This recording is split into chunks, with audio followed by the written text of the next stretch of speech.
followed us. What is that? Like, comment, subscribe. Is that what I'm supposed to say on the internet? So CFLFansFightCancer.com, which has a donation page and has our blog. You can also find us, if you're old like me, on Facebook at CFL Fans Fight Cancer. And then Twitter, because I won't call it the other thing. And Blue Sky, we had to abbreviate, so it's CFL FFC. And you can find us at any of those. We'd love to see you there, talk to you anytime, hear your ideas. And yeah, thanks for having me here, and just would love to see folks get involved however they can.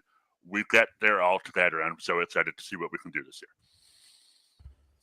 Perfect. Well, thank you very much for coming on this morning, Cam. We really appreciate it. And of course, we're doing our part here on the Canadian Football Countdown. If you like what you're listening to today, if you don't like what you're listening to today, or if you just want to give a donation, be sure to look at the bottom of our page here, CFLFansFightCancer.com/donate. We want to try to raise a few dollars for them as well. And we definitely look towards our fans to help out as many CFL fans that have this unfortunate disease once in a while. So anything else that you got to go through, Cam, with us? Or no, I think that's it. So again, would love to see folks Saturday, March 8th. Details on the website. Thanks so much for having me. Really appreciate that making time for me today and for this great cause. And good luck with the 8 hours. I'm sure you guys will fill it somehow. Well, we'll try. We'll definitely try. So, Mike, anything else? No, I'm really excited to be involved. I think the initiative is something that a lot of people can certainly get behind for one reason or another. I know I've had some family members that have been impacted, and this is a very tangible way in my mind to be able to give back to something so horrible. And I'm glad that I know I speak for myself. I'm glad that we can use a platform like this today to shine light on a very important subject. Absolutely. Thank you. Yeah, for really sure. Appreciate your support. Also, Cam, I'm not sure if I think you're a Winnipeg Blue Bomber fan. I'll get your quick opinion on the free agent. Yeah. Okay. Anyways, I don't know why they keep bringing the Ryder fan on here, but anyways. I know, right? Yeah, exactly. Anyways, your opinion so far on free agency for the Winnipeg Blue Bombers? Going okay. I had dreams that rhyme with Kenny Lawler, but these things happen. I think they're going to be really good. I think the league top 7, top 8 in the league is as good and as deep and as balanced as I remember. So I have no idea what's going to happen. I realize that's the opposite of a podcast hot take, but I have no idea what's going to happen. It's going to be fascinating.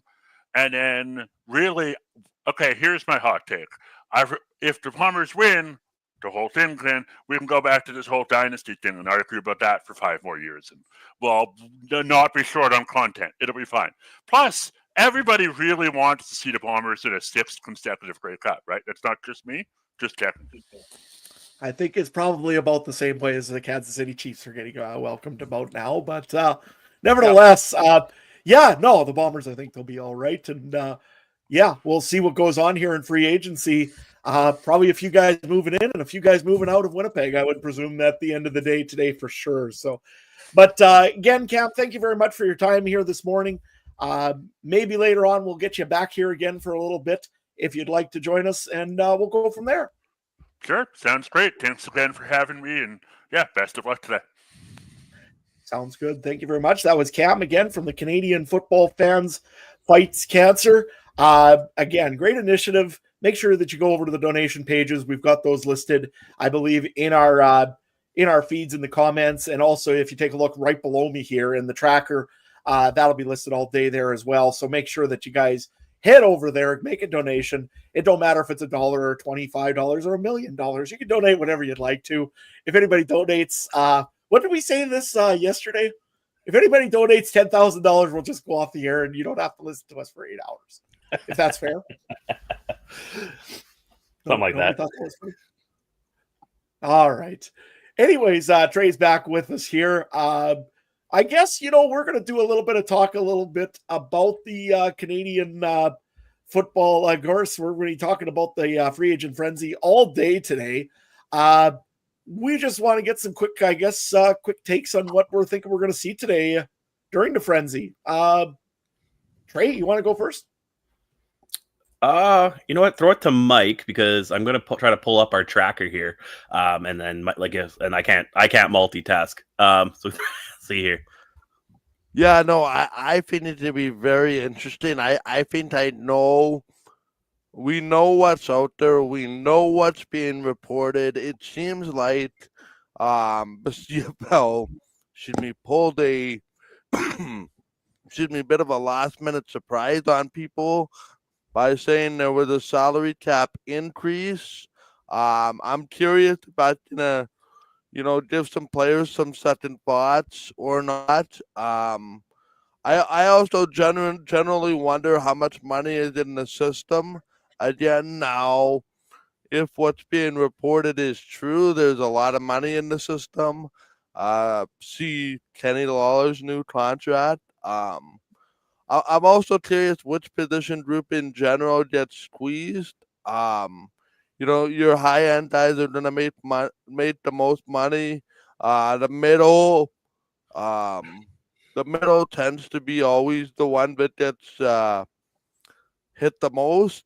I'm curious if there are guys going to market today that we don't know about, but went to market thinking there would be more money there than there actually is, and then how that sort of entices decisions.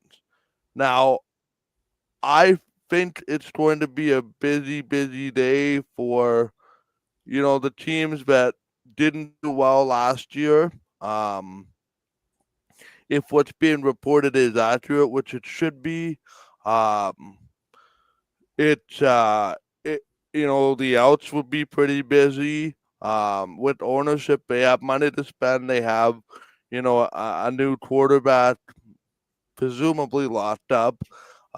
If we are led to believe that Trey Ford is going to be the guy, so again, right? It's who you're allowed to exceed the salary cap on a day like today by a certain percentage. You're allowed to exceed that up into camp, and then which veterans get squeezed out ultimately. Like that's really, really gonna be for me. What's gonna be interesting, and are we able to make prognostications on who one day won a free agency? Probably, and then being able to does that correlate into what we saw in the season? As we see in a sport like hockey, winning free agency today doesn't necessarily lead to regular season success. So I have a lot of questions. There's also teams, and we can discuss this, like Saskatchewan, that took big steps last year. Can they use free agency to make an even bigger step? And then, things like internal growth that need to be calculated. So I realize that's a long-winded sort of answer, but I'm really excited to lead wide. First off, to see how much of these reported deals actually come to fruition, if there are any changes, and then how the market reacts to that. Trey, what are you kind of looking forward to in free agency here? I mean, to me, I'm looking at probably there's a few guys in the trenches that I'd like to see what's going to happen with them that haven't really listed. And of course, yeah, we do have that negotiation window. So you never know what can happen there, I suppose. I mean, we've seen one dropout already. The one guy was supposed to go one way place and ended up not going there. Anything you're really expecting to see, or anything for? I'm looking to see about these teams that were pretty quiet during the negotiation window. What kind of I don't want to. What kind of scraping at the bottom of the barrel are they going to find, or are they going to go strictly unknown American / the draft? Like, or is there, NFL cuts that they're hoping for, UFL cuts they're hoping for? I'm just really interested. There's a couple teams that I felt didn't do a heck of a lot. Montreal, Calgary are two that really come to top of mind. A couple teams like BC and still has a lot of re-signing potentially to do. So there's some of those teams I'm more interested in than Edmonton. We knew Edmonton. Well, you figured Edmonton was going to do something. A new owner comes in. Went back to the Double E brand, really going to try to ignite that fan base and do everything. So you expected something out of there. Hamilton too. You would expect finally give. You've asked Bo to restructure one more year. You have to give him something to work with. Ottawa too. Some of those like lower ranked teams, like Mike was saying, you expected them to do, but it's those other teams now. I'm kind of thinking like Winnipeg did a lot more than I thought they were going to do. So they're one of those teams that I'm actually kind of surprised they did so much. So yeah, it's really interested to see what those other teams do now that there's a lot of the top end players at least have handshake deals in place. So, what's a team like Calgary going to do? What's a team like Toronto and Montreal going to do in some situations? And actually, just want to make a quick note to people who are watching. We should throw this out there that we did have Darren Bombing scheduled to come up at the top of the hour at 10 a.m. Central. Looks like he's now scheduled for 11 a.m. Central. So so you got an extra hour of us just chatting around here until Bombing comes in at 11. So yeah. Okay. Yeah. So we got lots of time here to go through some of the teams and maybe some potential moves and things you maybe want to see or maybe what you don't want to see. And we'll start, I guess. Let's start west and go east, I suppose. If we want to bring up the BC Lions here, of course, their biggest additions this year, I think, well, obviously having Nathan Rourke here for a full preseason and training camp is going to be huge for the BC Lions. And quarterback, I think they're pretty well set, guys. What do you think? I mean, I'm a little worried if anything happens to Rourke. I guess he got Bryce. It took me a second. I saw that third guy, and it looked like Sanders, like Primetime's kid. And I was like, how'd they get him so quick? But no, I think that I'm a little concerned if Rourke goes down. But I mean, I guess that's every team, Mike. Yeah, and the interesting part is that they seem to have restructured Rourke's deal to be able to fit McKinnis back into the situation. But I think, to be honest, for the most part, they're banking on growth from within. I know they move on from certain guys, and then they're able to bring in work. I think the biggest thing that is actually James Butler back there. He was cut early, and then went into signed a contract with the BC Lions. Again, they have a new OC there because Jordan Matt Smith went to the Edmonton Elks. Bob Pierce. This to me is the X factor here. Like, Ryan Ridgemaiden, the general manager, used to be an assistant general manager in Winnipeg. Excuse me. He hired Buck Pierce to be his coach. And, it's one thing, it's a completely different thing to be a coordinator versus a coach. But again, like, one thing that jumps out, and it's already been said, Nathan Ward, what happens if he goes down? Running back, you're okay. Wide receivers, you got Justin McKinnon, obviously the big fish. I'm curious what would have happened if he would have gone to market. There probably would have been a bidding war for his services, rightly so. They're probably, Aberhart will probably get a bigger load share this year after having a smaller workload. They seem to be banking from, growth from within, and then maybe using some of those draft picks that they have acquired to hit on some Canadian talent.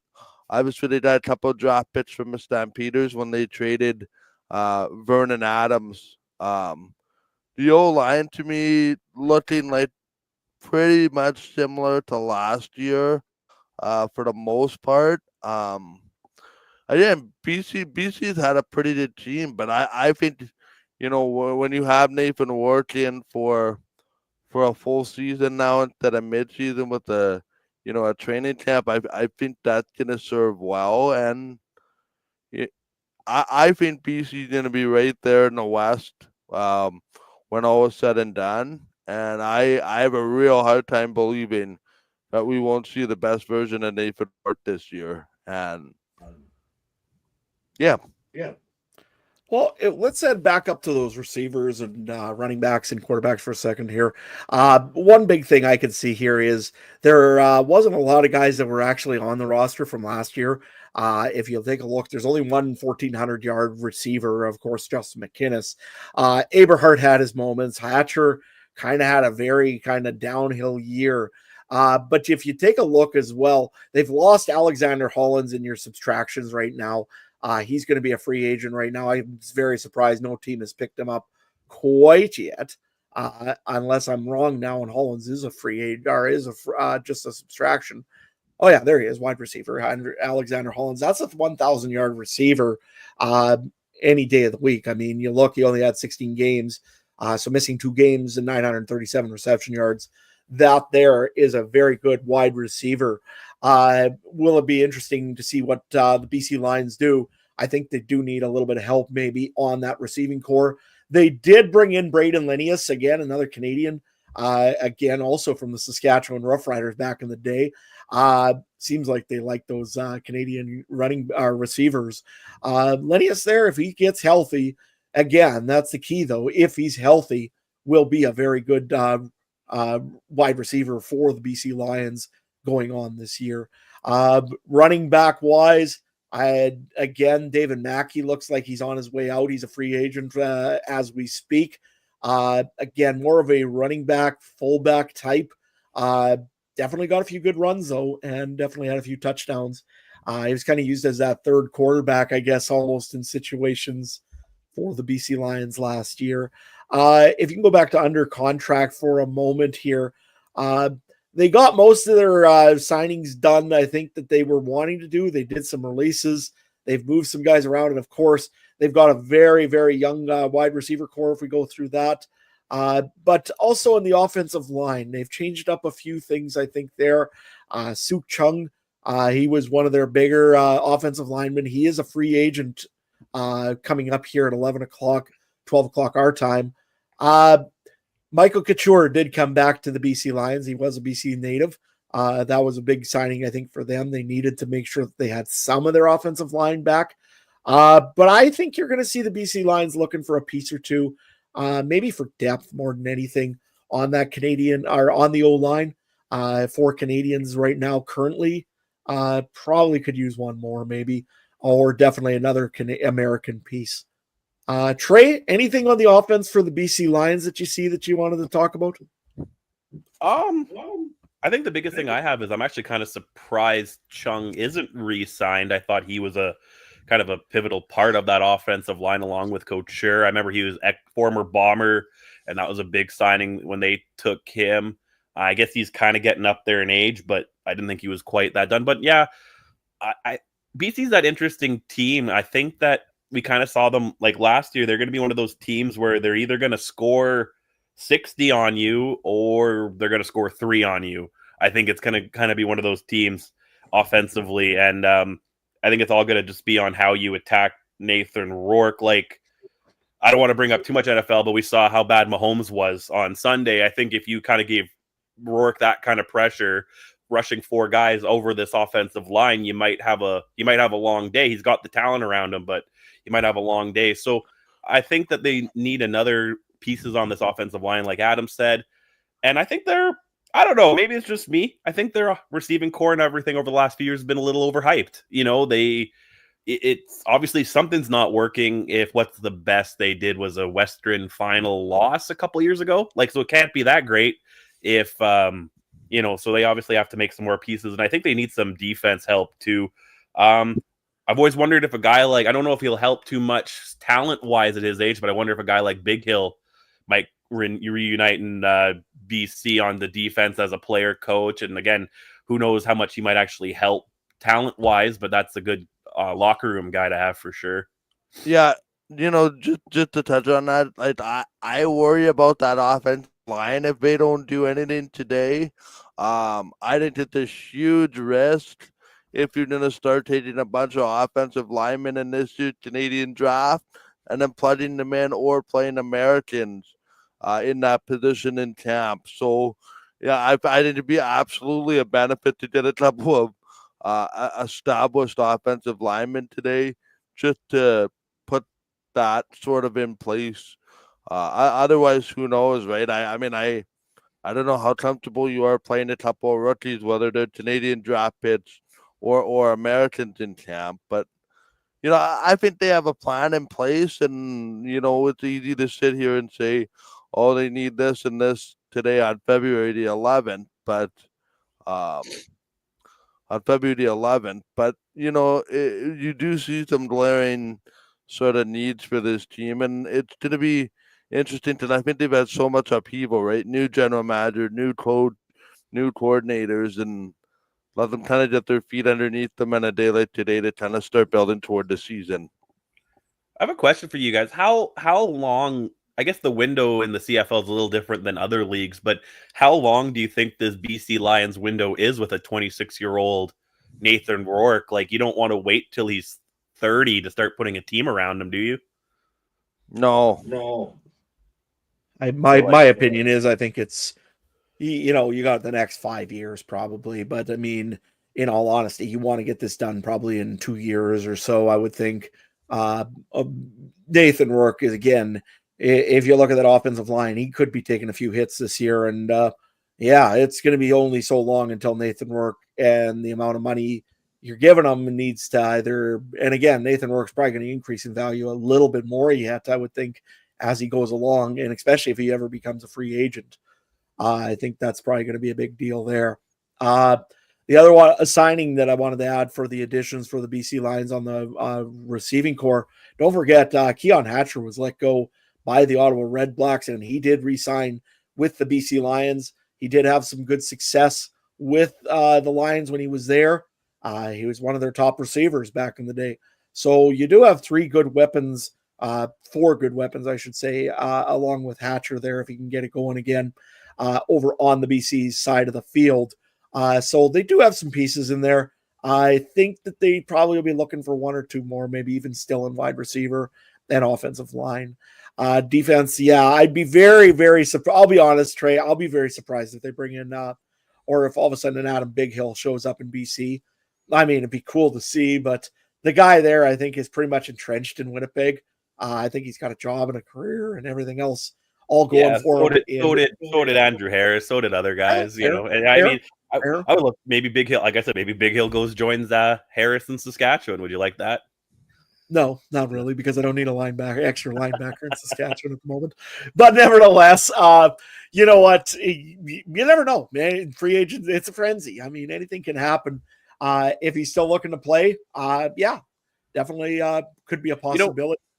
BC gives me Buffalo Bill vibes, that they're a really good team, but there's always another team just slightly better, and that's kind of the vibes they're giving me. A great quarterback, MOP,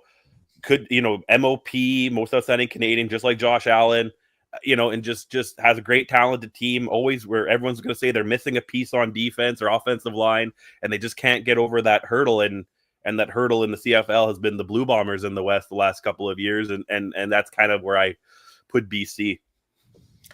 Yeah, for sure. And I'm just taking a look here. Do they have a kicker at this moment? Thought they re-signed Sean White, but maybe they didn't. Here we go. Sean White's still there. I was on the wrong sheet here. My bad. Sean White will be around there for sure. On the defensive side of the football, I think they did make a few additions. They did need to add a piece or two here. Adam McClare and Deontay Williams, both are coming out of Saskatchewan, linebacker and defensive back. Deontay Williams, I was kind of really disappointed to see gone, because that guy there can really be a ball hawk when he wants to be. And I think that he's probably just going to start showing out really well this year. And I think he'll do very well in the BC's backfield for sure, doing some coverage in there. Anything else we want to talk about on the BC Lions, or should we move on maybe to Calgary or Edmonton? I'm good to move on. Let's move on. The next on the tab, I got Calgary here. That's a quick tab move. Well, that's easy enough then. Boy, Calgary has not been the team that they used to be. Remember when they used to be the consistent team that this is their team, this is what they're playing. You knew exactly what was going to happen. You knew which quarterback was coming on the field. It was Bo Levi Mitchell, and you seen John Cornish, or definitely a really good running back, and their receivers were perfectly fine and they were great. Yeah, Calgary's got a different team this year, I'll tell you. New quarterback coming in, obviously not a new quarterback for the league in Vernon Adams Jr.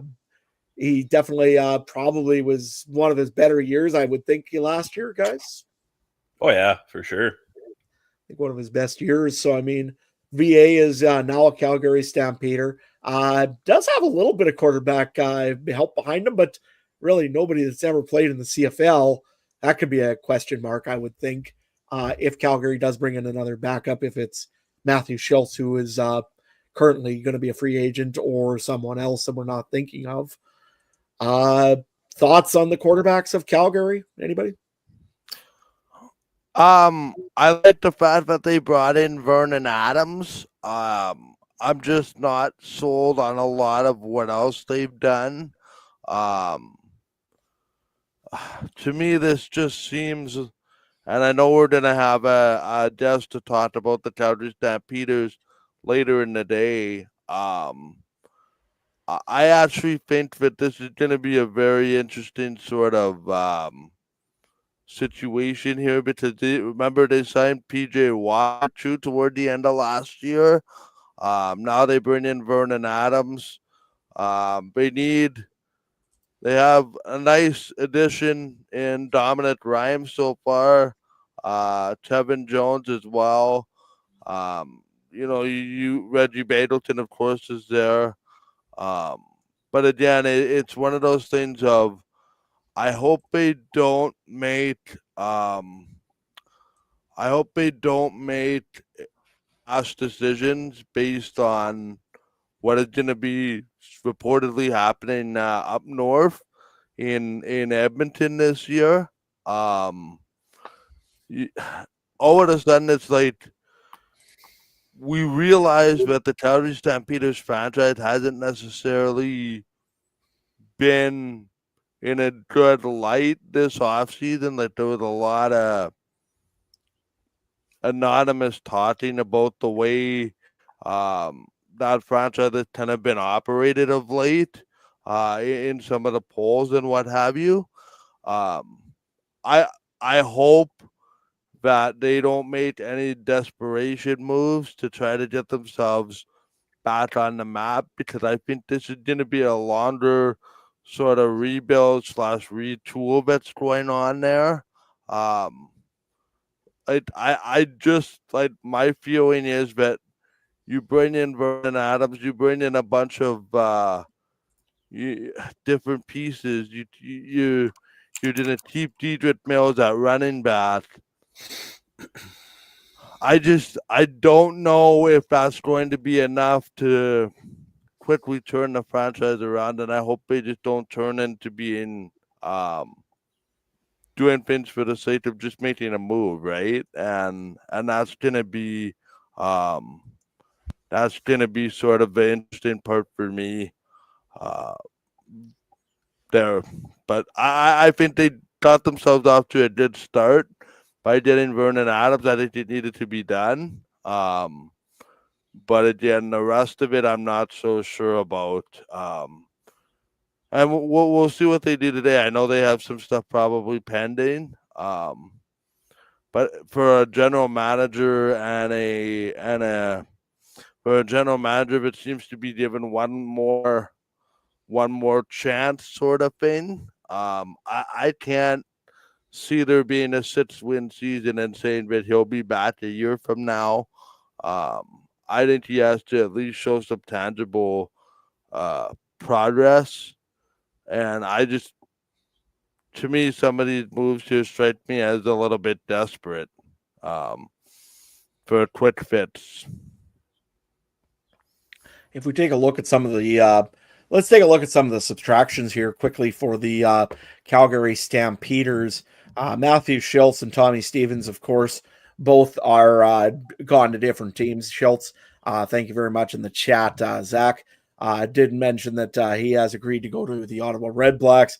Tommy Stevens, of course, has agreed to go to the Saskatchewan Roughriders.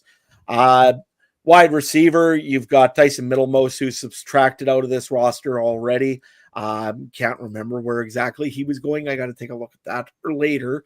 Markin Michelle is a free agent coming up here. 31 years old. He's a pretty decent wide receiver sitting around if somebody's needing one of those as well. In quarterback side for the free agents, Logan Bonner didn't have a great outing the first time we ever seen him in against Edmonton, I remember.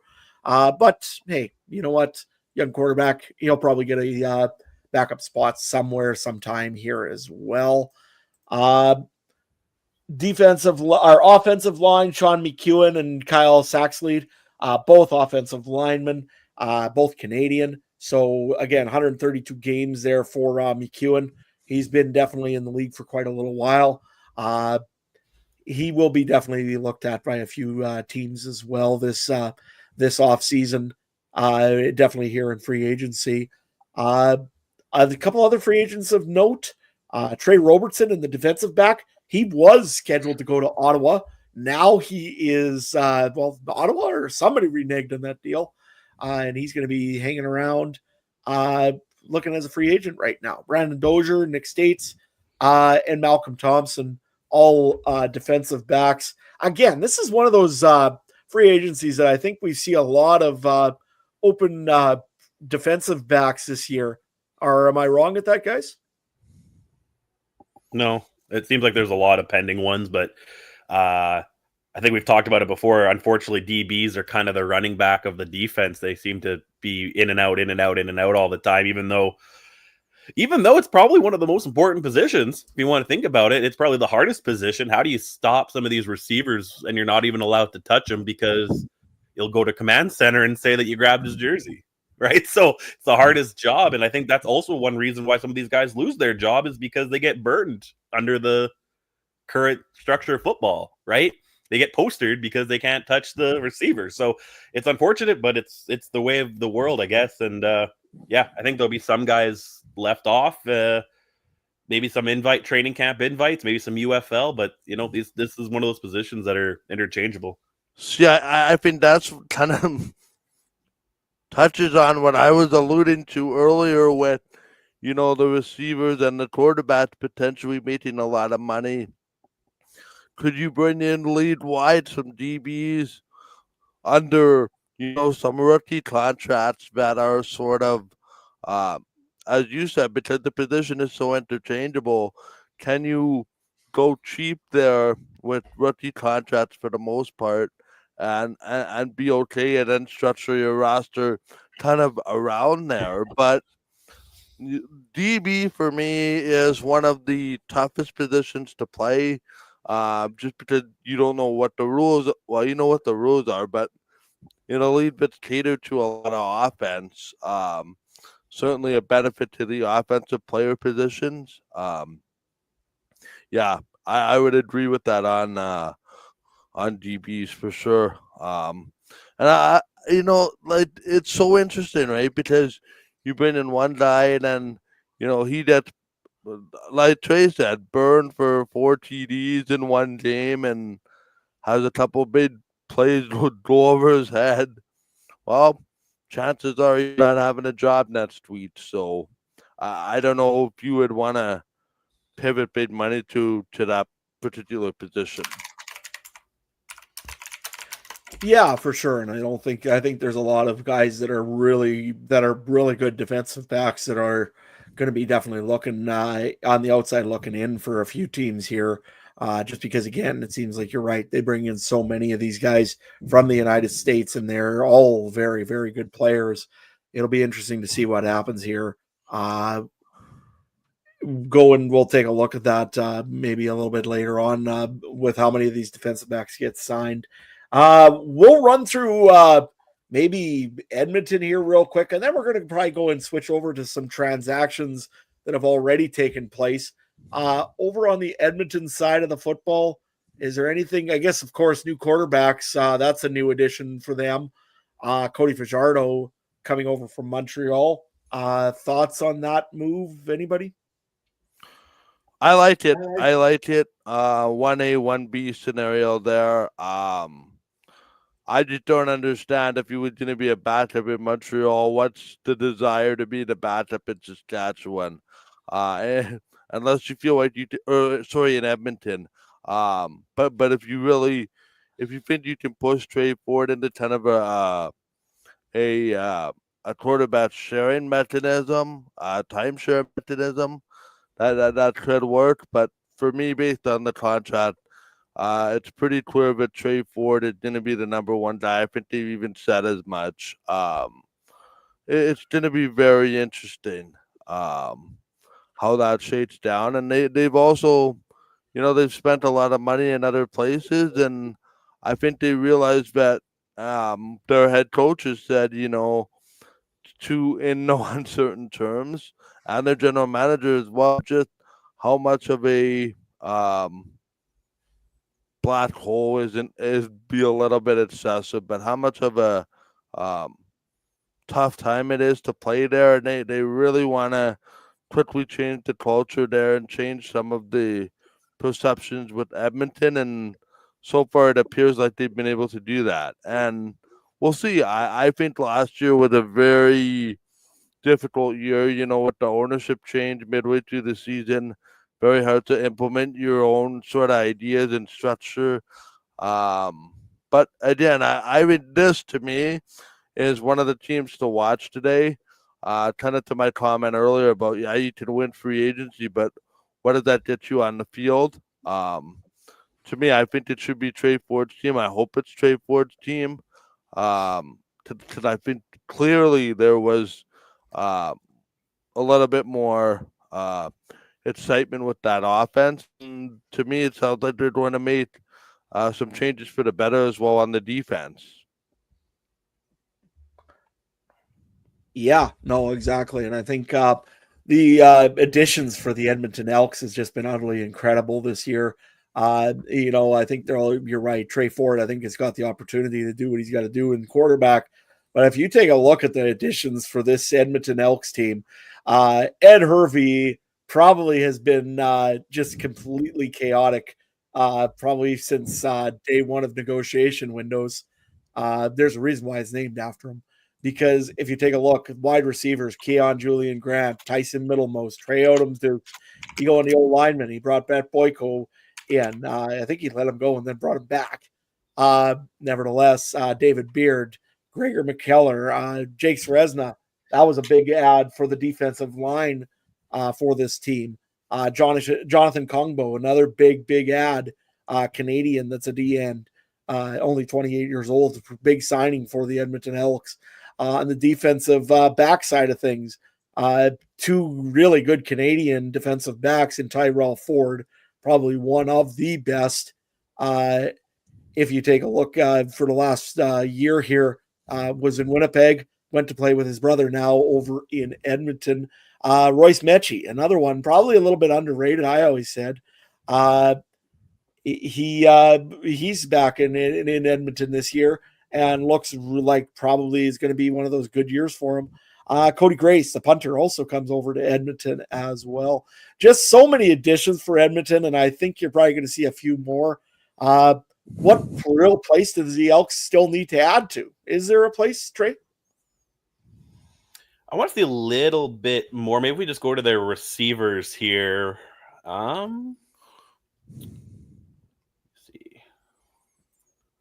Sorry, I had it all up, and then we're doing a fancy little transition behind the scenes here, so now I've lost my spot. Yeah, the receivers under contract. I think I want to see a little bit more there. They got to have someone that Ford or Fajardo can throw to. Gittins is okay. They did add Julian Grant, but I want to see a little bit more there. Yeah, because I think their running backs, both Leak and Rankin, both proved that they could ball out when given. They added a lot on their defense. But yeah, it's just one of those teams that you lost Eugene Lewis. You weren't willing to give him the $300,000. But you pretty much spent all that and a little bit some more on some of those defensive players you've added. So That's kind of where I want to see, unless Edmonton's really, again, banking on some rookie receivers coming in. Trying to think of names of guys who are left. Not heck of a lot right now in that receiving pool. So, yeah, that's where I think the Edmonton Elks need to do there. Yeah, I'm taking a look at that too. And not only Eugene Lewis, but Tevin Jones. I mean, he had a good season last year with 780 some yards. Gavin Cobb as well had a very good season. Was starting to take off, and now is also, I think, a Winnipeg Blue Bomber, if I'm not mistaken. He came home to Winnipeg. Yep. Yeah. So again, you did lose some big pieces there if you're in Edmonton in the wide receiver core. That being said, they're just going to have Trey Ford run the ball probably 55, 60 times a game. They'll be fine, right? It's interesting, guys, because I think this is a roster that has so many holes, but I'm not sure you can address them in one off season either. There's only a certain amount of free agent money. Yes, they've done a great job recruiting so far, but I think it's going to be incremental improvement for the Edmonton this year, and then they'll look to generally kind of build. I think that roster was in such a poor state, but I just don't think this is the one off season kind of fits. I'm expecting the Elks to make the playoffs this year. Spoiler alert. But again, I think it's a roster that over time is going to continue to improve. I didn't see a flawless roster on the part excuse me, really anybody. This season is going to be interesting, but I like what Edmonton's doing. We'll just see if they're able to keep the continuity. I think this is year one of what they're maybe looking at as sort of a 3-year retool to sort of turn the roster over to what they like to do, what Mark Killam likes to do. I think that's going to be a really good addition for them as coach, but I don't think enough people are talking about as well. So yeah, that's kind of my feeling. This roster is a little bit flawed, but I think it's a vastly improved roster from where they were.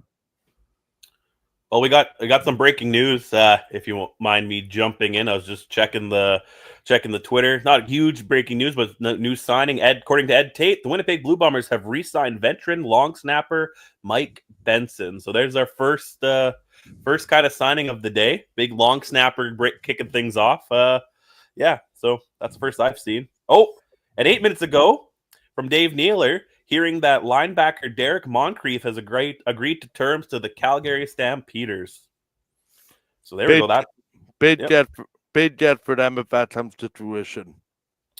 Yeah, Derek Moncrief has been a beast for a very long time in this league, and definitely will help the Calgary Stampeders in a very big way right away for that team. So that's a big signing as well.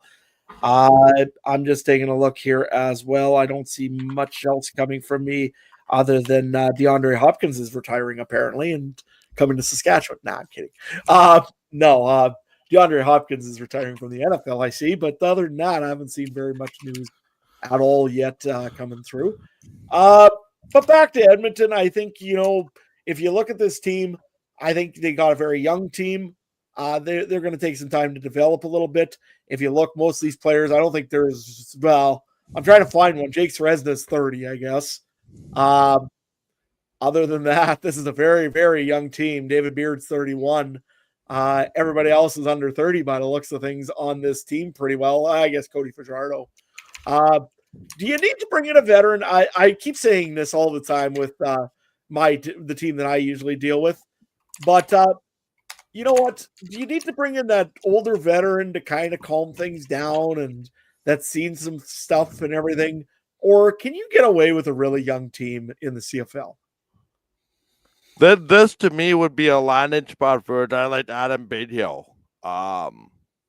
Just from a leadership standpoint. But I don't know, has that theory really been tested in the CFL? I mean, I know in hockey you can't. It's not advised you play a really young team for a lot of for there's always I think it would be nice. I'll answer your question this way, Adam. I think it would be nice to have some veterans on the team, but they have to be the right guys. They have to be the right guys with the understanding of, okay, this is what we're going to do. These are the goals and objectives. If you can fit into this sort of mold with this and this amount of pay, with this and this amount of playing time, maybe in a guy like Bedell's case, sure. But again, a veteran, that's a very funny question, right? Because it's an interesting question. Like, can you get away with very little veteran experience? I don't know if you can. I think you need some veteran experiences in experienced players in the right place, and we'll see. I guess they're gonna test that theory. Young, I don't want to say dumb, but young, not knowing any better. Maybe that's their way of looking at things, and maybe they plan on surprising some people. It'll be interesting. There's no right or wrong way to sort of redo this. I keep thinking about it as, the Thunder and Lightning backfield with Rankin and Leak and Trey Ford. I just think offensive line is going to be a priority because I think we're going to see a lot of run heavy there, and then defense can hopefully keep the other team's offense off the field. I like this team's chances of making the playoffs, or at least at the very least being competitive toward the end of October, early November in weeks 18 through 21.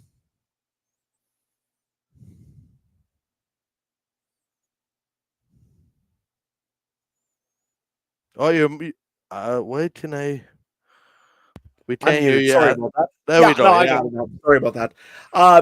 Trey, I know you got to run right away, and we've brought it up now 4 times already in the podcast. Does Adam Big Hill go anywhere today? We gotta bring it up before we go, before we let you go, because you know what? We brought it up now with BC. We brought it up with Edmonton. Does he go somewhere or not? My heart wants him to. I'll be honest. My heart wants him to. He says he wants to play that part of it. I'm sure he can at some level. I just don't think he can play a full 18-game season. He's that guy to me that I think you want to bring in Labor Day, for that late run, and go from there. But does that mean he sits and waits till Labor Day? Does that mean he, signs somewhere and tries to do it? But yeah, I don't know. I hope he signs. Edmonton, I don't know. I have a weird feeling about he won't go to Edmonton, but I saw that, I understand maybe the leadership role there. They've added a bunch on defense. I don't know where he's a good fit, but I don't know. Welcome, mate. Yep.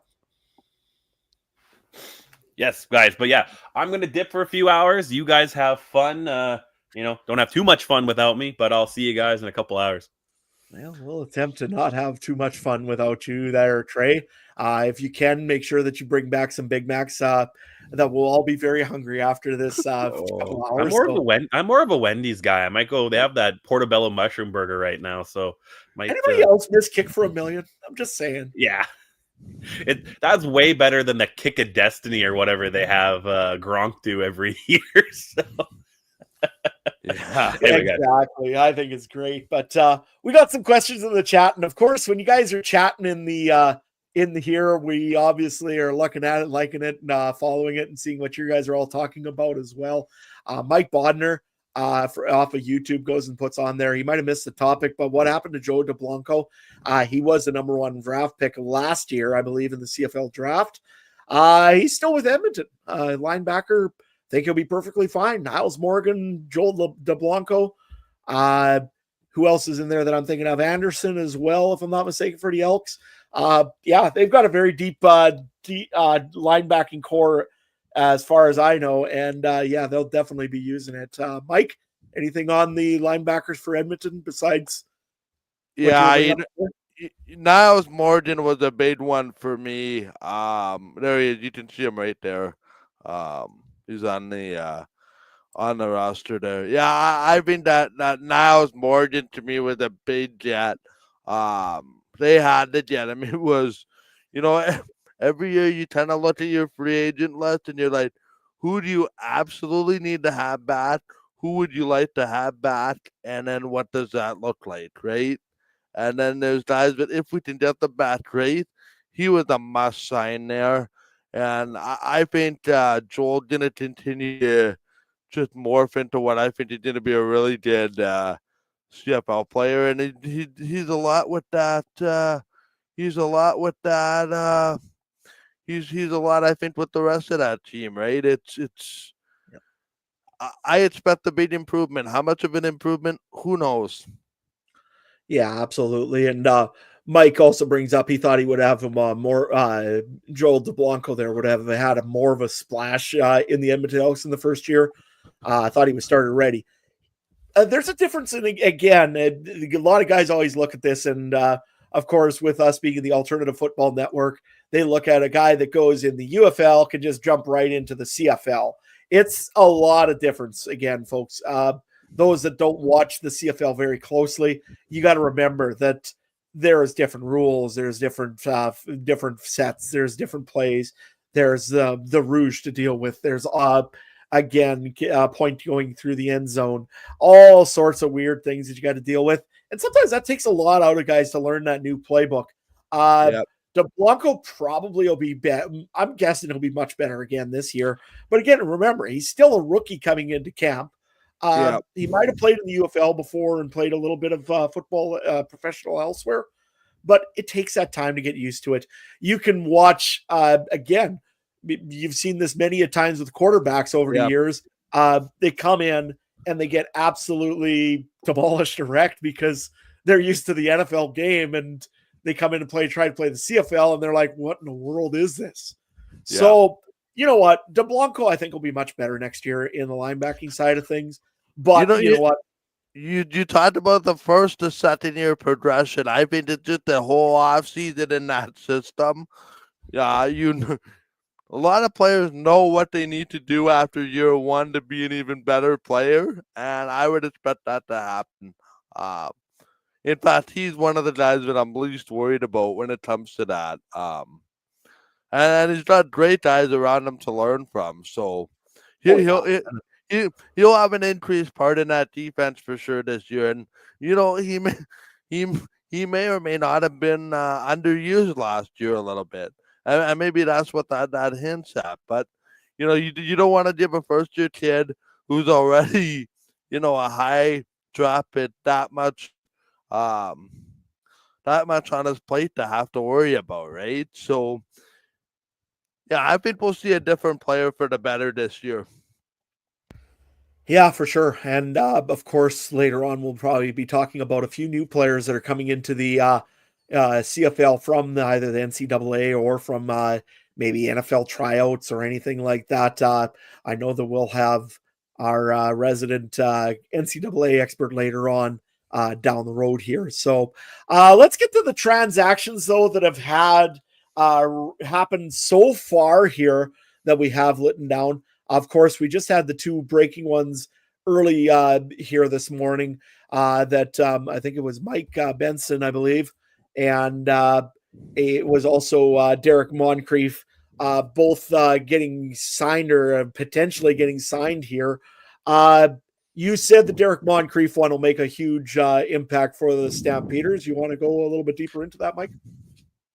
Yeah, I think when they lose, guys like Mike Rose and they lost another guy, two of them made cut because of salary cap, salary cap, bonuses that they didn't quite wanna have to handle. So I think that Derek Moncrief fits into that scenario of a replacement.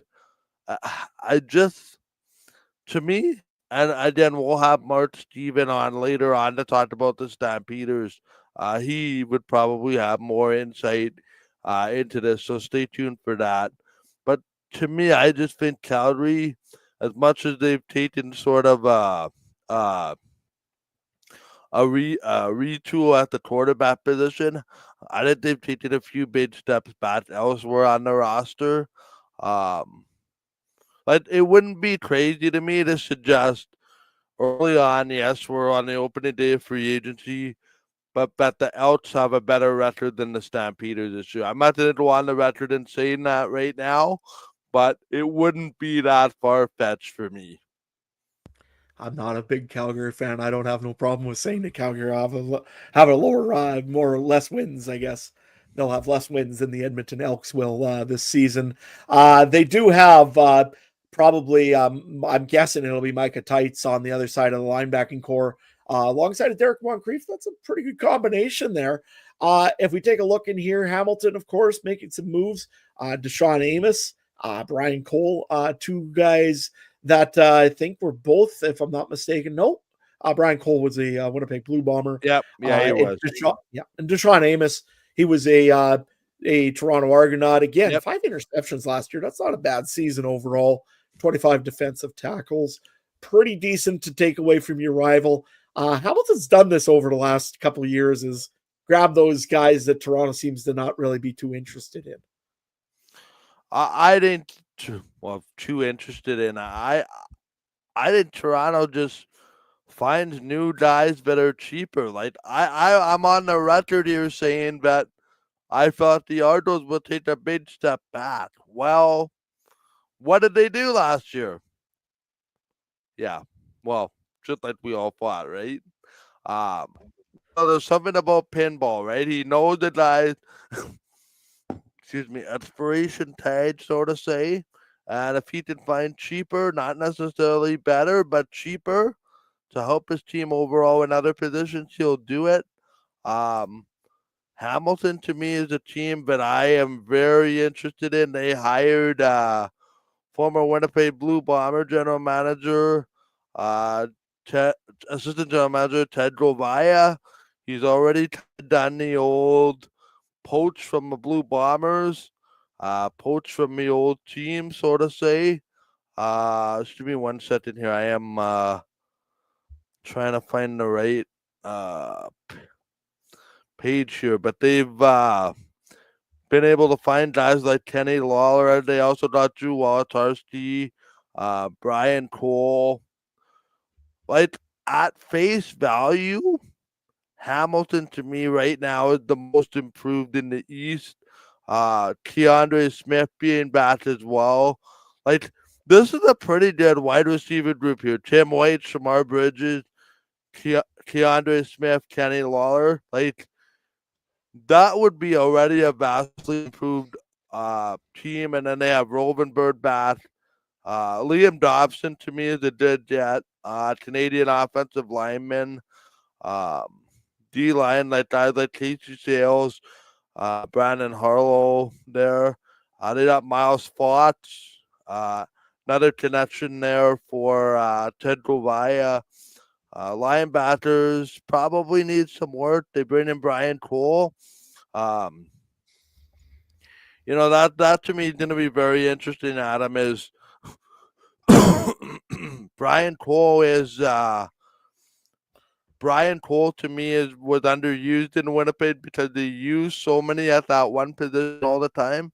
Brian Cole's going to get a chance to have a pretty big workload there this year, and I think he's going to excel in that system in Hamilton. And again, Hamilton was not far away from making the playoffs last year. They had a very strong second half. I think these moves made them better. What I'm really excited about is the second year of Greg Bell, bullied by Mitchell Taylor Powell. Quarterback, I think Bo finally has some choice to work with. Kenny Lawler, Tim White, coming off the edges, and then you got Shamar Bridges in the middle. That's a very good receiving core, and I think they also gonna, if they haven't already, they're going to add. They're gonna add. Although I didn't see them on here, maybe I missed them. But for some reason they may have added Wolotarski already, but I don't see him on here. But no, that's that for me is 2 thumbs up for me for what Mr. Levi has been able to do in Hamilton. And to be honest, I think that's a team that didn't need a lot of changes based on the way they finished last year. They just got started a little bit too late. Wouldn't be surprised to see if Hamilton gets a home playoff game this year. Yeah, I wouldn't be surprised at all if Hamilton actually really improves in this season. I mean, Bo Levi Mitchell, who also had to adjust his contract a little bit to make some of these players work for the contract. He's got some weapons there now. I mean, Listen, Shamar he was more than happy to do it if this is the end result. I could imagine he would be because, I mean, you look at this wide receiving core, you're right. Tim White, Shamar Bridges, Keandre Smith, who am I looking at here? Luther Hakanavanu, who again was a good receiver in Calgary, just hasn't played a whole lot lately. Kenny Lawler, Drew Wolotarski, the names go on in this list, and it's very, very, very deep. And actually, now I really think that this might be arguably the best wide receiving core in the CFL going into free agency here. Also, here I'm looking. They added a D lineman by the name of Taiwan Garbett, who is also played 12 games. That's gonna help get some pressure on opposing quarterbacks pretty quickly. I maybe, and then we'll have to see what Montreal and Toronto do. But this looks like, and Mike hit something very interesting here. He says defensively though, Hamilton's gonna be a little thin. Yeah, 1 or 2 injuries, and they could be in trouble. But on paper, from the way they ended the year to currently bring that group along to where they currently are, this is a improved group. Now you could say the same thing about injuries for everybody else, right? I mean, you lose a couple players here, a couple players there. You know, your season goes down the drain pretty quickly. But again, it's February. It's February the 11th. These teams aren't a finished product. So far, Hamilton gets 2 thumbs up for me for a job well done. Yeah, and you know what, Hamilton, I think right now, if you take a look at them, their defensive line, yes, you've got the 2 ends that I think are very good in here with Garbett and with Sales in here. I think, if I'm not mistaken, I'm just going to try to take a look at my sheet real quick here. Yeah, Casey Sales. I think both of those are pretty good signings. Again, your defensive back, I think, is probably a little bit more suspect. Jonathan Moxley has been known to give up that deep ball once in a blue moon. Jamal Peters, Deshaun Amos, both of those were good defensive backs, though, for the Argonauts. But depth-wise, you're right, Mike. I think this might be a little bit more of a challenge for the Hamilton Tiger Cats. We'll see what they do here, though, in free agency. We got another 6.5 hours left to figure out what in the world they're going to do. So, and I'm sure there's going to be time after that as well. So I think that you're right. Their new general manager did a great job of taking who he wanted to out of Winnipeg and bringing them along for the ride. Other notable signings, you want to run back to that free agent signings transaction sheet there, Mike, for a quick second? Yeah, let's just take a quick look on there. I know there was a couple of signings. The one that I really wanted to talk about, and I'm sure our next guest will talk a little bit about it soon. Not Bruno LaBelle. I don't think, I mean, he was with Saskatchewan, I suppose, but he was, not really known there much.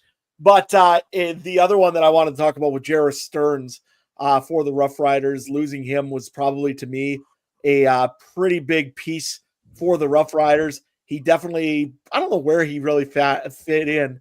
It seemed like when there was an injury, he came in and actually really did produce when they needed him. I think now if he's going to get a full-time starter position, Jarrett Stearns is probably one of those signings that I think will be really big for the Winnipeg Blue Bombers this season. Thoughts? Should we bring the man, Adam? We got a few minutes here yet. We'll talk soon. Ryan, I know in the background, and my bad. I meant to say Ryan's here. Yeah. Let's bring him in. Hi, Ryan. Hello, everybody. Happy CFL Free Agent Frenzy Day. Seems to be I'm a frenzy here. with all of us rotating through here, doesn't it? It is a frenzy. It's been a frenzy for the past week or so trying to get the last minute prep done for this. I hardly slept last night, but I'm here. I'm ready to go. CFL Free Agent Frenzy. Thanks, guys, for kicking off the show with me being away. An appointment to attend to this morning, and now I'm here to talk free agency with you guys and all of our special guests for the rest of the day. Absolutely. So everything all good and in the neighborhood and everything in Winnipeg? Cold enough there today? It's a little chilly for sure. A little chilly, yeah. No, for sure. So I was talking about Jarrah Stearns just 2 seconds before you came on. I'm just taking a look over in our chat. Brandon goes and puts up, I hope Deontay Myers can do some kick returns and punt returns for the Rough Riders.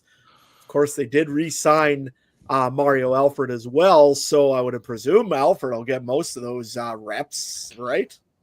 Yes, and Deontay Myers, I think, is one of my biggest names to watch at wide receiver for a breakout candidate this year. He looked really good with the Riders right before he got injured kind of there at the end of the year. So I'm pretty excited to see him there. I doubt in a return role, but I know we're going to talk a lot of Riders here in a couple of minutes with our guest who's waiting backstage.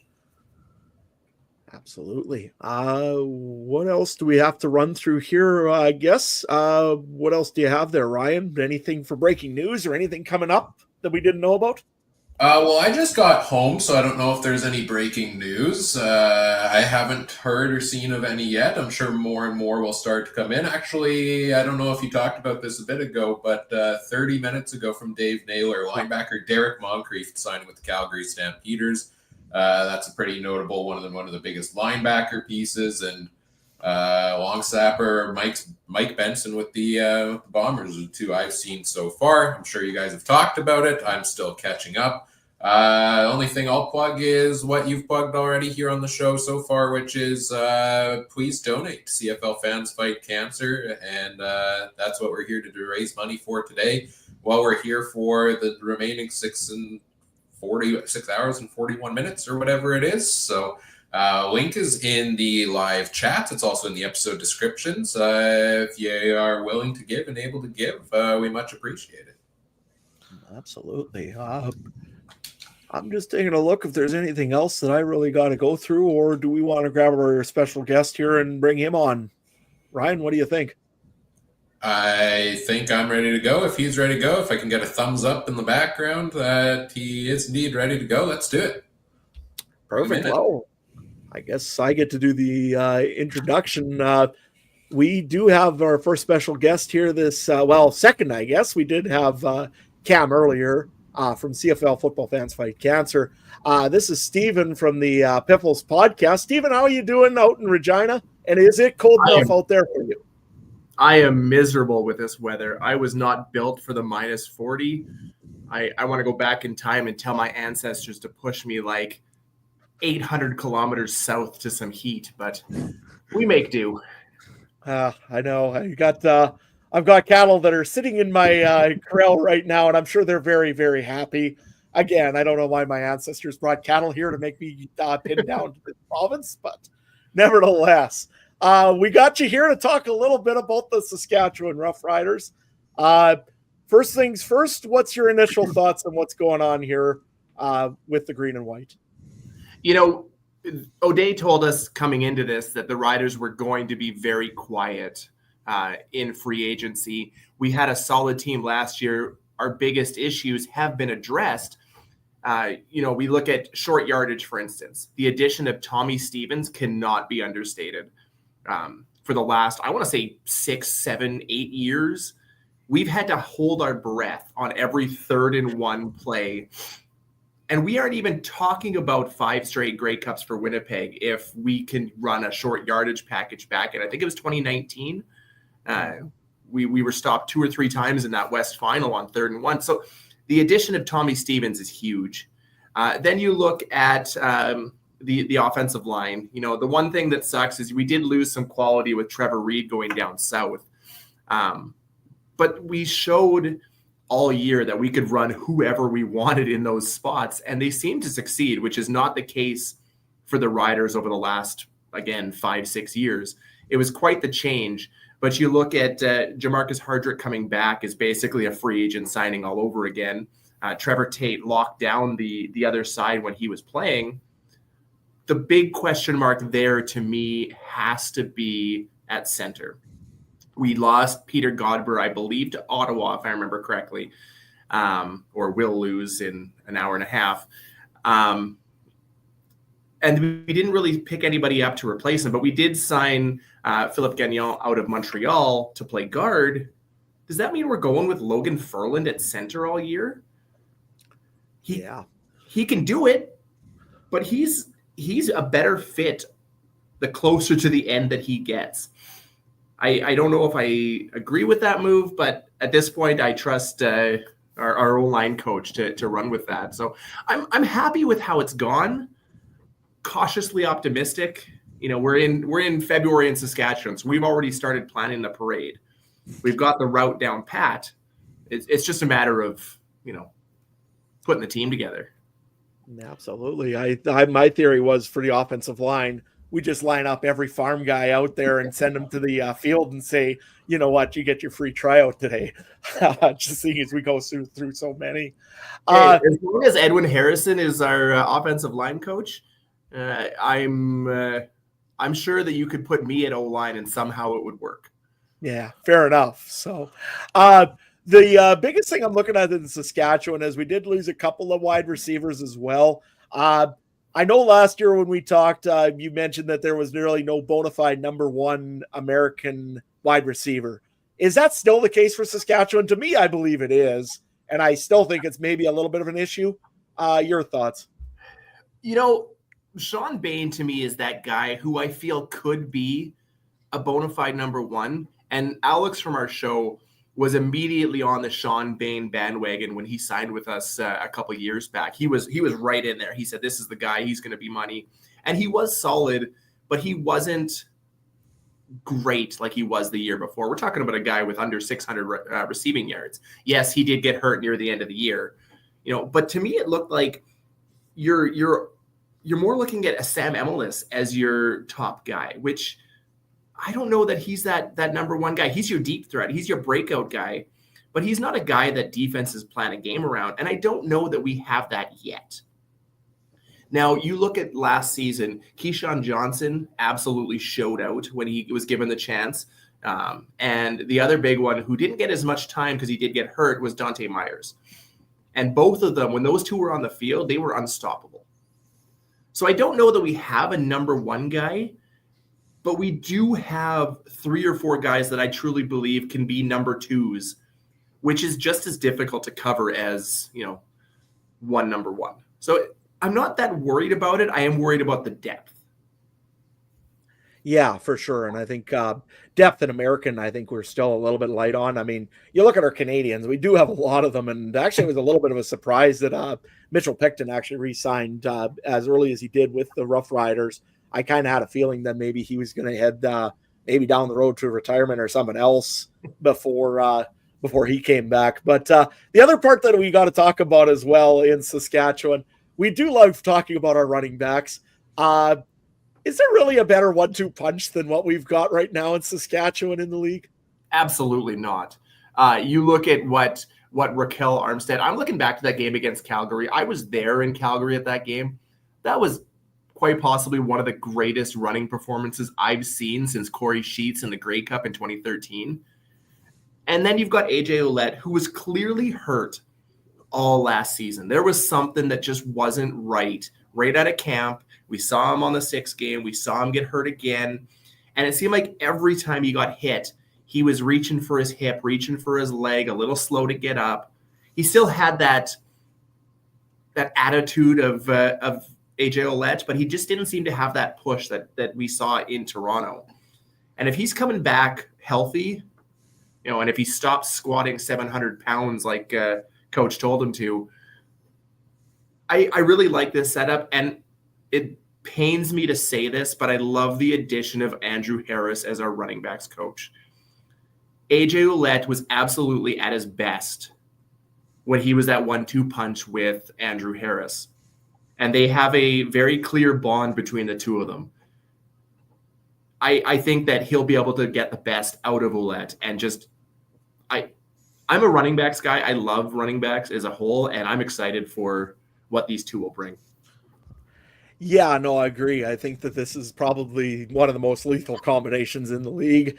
The only concern I got is where are you going to put the Canadian to make sure that you got both of them on the roster? Because last year, I think we pretty much had a rotation going that Frankie Hickson got a game, then all of a sudden AJ Ouellette got a game, and then all of a sudden Armstead came in because we couldn't fit them all on the roster at the same time. Yeah, but there's been a very clear addition that I think makes that a whole lot easier, and that's at the defensive backfield. You got Tavon. You want to bring him up? Yeah. Absolutely. Tavon Campbell coming in from the NFL. You put him at defensive back, assuming, he always had the skills. He just didn't have the coaching that you needed. He's now spent 6 years down in the NFL getting coached up to match his attributes because he's tall, he's unbelievably fast. He wasn't a football guy until he's basically signed here. Didn't really play a ton, so he's that guy that you come in and all of a sudden you've got 2 Canadians in your defensive backfield, 3 on the offensive line, and you're going to start 2 at least Canadian receivers with Sam Emilus and Keon Schaefer-Baker. That second running back is no longer as big a concern. And it's funny how one player can make such a shift, but that's the great thing about the Canadian game is one signing and all of a sudden you're shifting your entire ratio around to bring on more talent. And I'm pumped. The one spot that I can't wait to see is what we've done with our defensive line, though. You look at that front four, you think our running backs are near the top of the league? Name me a better front four than Micah Johnson and Mike Rose in the middle with Shane Ray and Malik Carney on the outside. There are quarterbacks in this league that have been having nightmares for weeks. Absolutely. And actually, you know what the crazy part is? I really, really am still excited about Charbel DeBeer. I mean, absolutely. I've been watching him forever and a Canadian of all things. So if he goes in there, you all of a sudden can afford to put another American out. I mean, boy, that's a dangerous line. And I mean, again, with all the guys we've got, and again, Micah Johnson, is great thing I love about him is he's versatile, right? If there is an injury over on that O-line, we always can pull out the old 57 jersey and send him over on the other side. But that's dangerous D-line. He did not look out of place as an offensive lineman when he had to play for a full half of football last year. I mean, when you're as big a beast as he is, I feel like you could put him anywhere and somehow he's going to perform. But you mentioned, and not only that, who is he lining up against? I can't quite remember his name. I mean, like I said, it was just absolutely amazing to watch him on all line. Yeah. And you're right, he just fit right perfectly in. The biggest concerns I think we all have on this team probably is depth in O-line, and other than that, is this really a Grey Cup team, or what do you think? Absolutely. There's no question in my mind. Given what other teams in the West have done, to me, the Rough Riders have planted themselves as a legitimate Grey Cup favorite. Winnipeg has gotten worse. They have lost a ton of talent. Now, they can improve that with free agency. We know that. And they can find guys. So as it stands right now, they, to me, have gotten worse. BC hasn't changed much at all. Calgary doesn't scare anybody. The only wild card to me is Edmonton and all that they have done in free agency. And we've seen this show from Ed Hervey before. We know this is how he operates. He brings in as many free agents as he can find, as many high-priced guys as he can find, and he tries to glue them together. And sometimes it works. And sometimes you get the 5-14 or 5-13 BC Lions. They are a legitimate wild card, which is going to be fun to watch. Yeah, I would really think probably in the West. I think right now it's either the BC Lions or probably, the question mark on the Edmonton Elks or Winnipeg Blue Bombers essentially are the three that I'd be worried about. Why am I not scared of Calgary this year? Is there a reason I should be? Or every year it seems like Calgary burns us. They have done nothing to put a sense of fear in the West this year. To me, they've lost talent. And we spent all last season mocking Jake Meyer as QB1. I don't think he is a legitimate QB1 in this league right now. I think with some seasoning, he could be again. I think he got thrown into the fire a little too early. And especially when you have to supplant a guy like Bo Levi Mitchell, that's a lot to live up to. But what else have they done? Vernon Adams was a great trade. I don't disagree with that, but there's nobody behind him. There's PJ Walker, who he could be anything. He looks like he was built for the CFL game, but he still hasn't thrown a pass in the league. And then they've got Logan Bonner, and that's it. Their quarterback room was depleted. They're getting excited about a Derek Moncrief signing. That to me was exciting 3-4 years ago. Not now. He is not the player he was, despite only being 30, 31 years old. He's just not that guy. But they just, to me, they're back in that show me state, which is weird for a Calgary team because they were the dominant team for 20 years. But these last 2 years, they seem to be on a very fast downhill spiral that I personally love. But it's still going. Yeah, just over in our chat right now, Brandon, again, one of our bigger Rider fans, goes and says, does anyone know where Stephen Dunbar Jr. is going to land? You know what, in all honesty, I'd like to see him in Saskatchewan, but it's got to be at the right price, I would think, right, guys? I can't see Dunbar as a Saskatchewan signing. To me, he is that number 2, number 3 guy. He's not a guy that you're building your offense around, and we don't need any more of those. I think he should be back in Edmonton, personally. I think they could use him. I think they lost a lot of wide receiver talent and need to hold on to some of it. Yeah, no, I agree. I think that they need some help over on their wide receiver core there in the Edmonton Elks land. Mike, you got any questions for Stephen at the moment? Yeah, I do, and that is I'm sitting here listening to your guys' conversation, and I can't help but ask, is the quarterback situation in Saskatchewan a bit of a question mark? And the reason I say that is because Trevor Harris has not had the ability to stay healthy for an 18-game season. His backup is Jaden Mayer, who was probably put, as you said earlier, in a really bad situation too early, supplanting Bo Levi Mitchell. Is this an area of concern for the Riders, knowing that it is really a wild card if you have to turn to Jaden Mayer, or do we believe that the current situation with, Jaden Mayer now being on the roster with some, we would like to think, better support around him, is that enough to withstand a potential loss of Trevor Harris?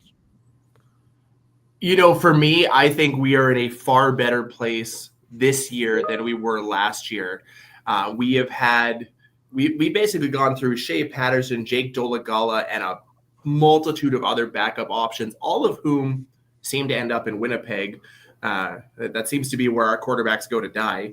But there's never been a guy that when he's come in has at least looked like he could play the game. They were at best game managers. They were guys that you just hoped wouldn't lose. They weren't guys you threw in there expecting to win.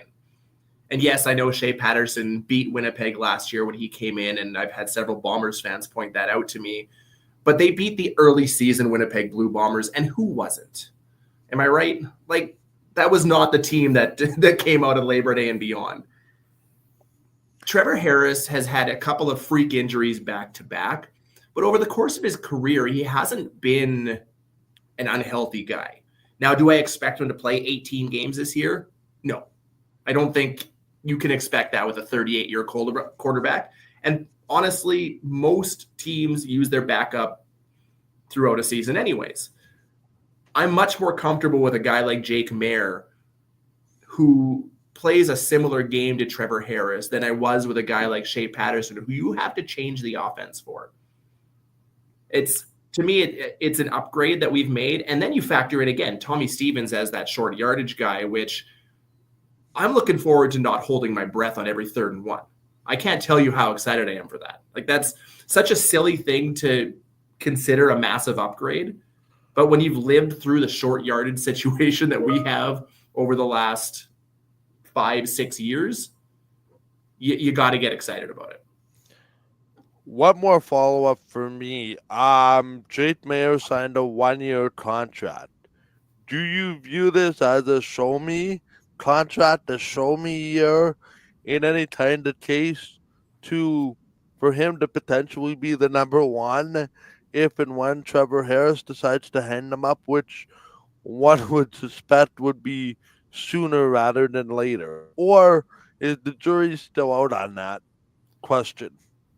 I mean, anytime you're talking about a 38-year-old quarterback, you're definitely getting into hang him up stage. He might be, you look at him, he does the Tom Brady workout, the Tom Brady diet. He's a guy who said he wants to play until he's 40.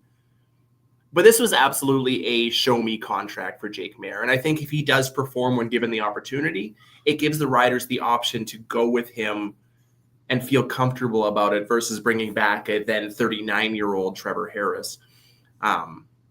And if you look at Jake Mayer's career, his best season was with Mark Mueller in his year, and who's the offensive coordinator in Saskatchewan. Yeah. Right. Again, it's really hard for me to sit here and get excited about Jake Mayer in a Rider uniform when we did spend most of our episodes last season mocking Jake Mayer and the Calgary Stampeders. But I do think this is a different situation for him. This is a championship caliber team with legitimate weapons, a solid O-line, and I think he'll have more comfort again with Mark Mueller as the guy in his ear. No, that's a very good observation. And I also think, I agree with you that the way the West is currently structured, that it could be Saskatchewan's division to win. I still think they need to shore up that offensive line a little bit.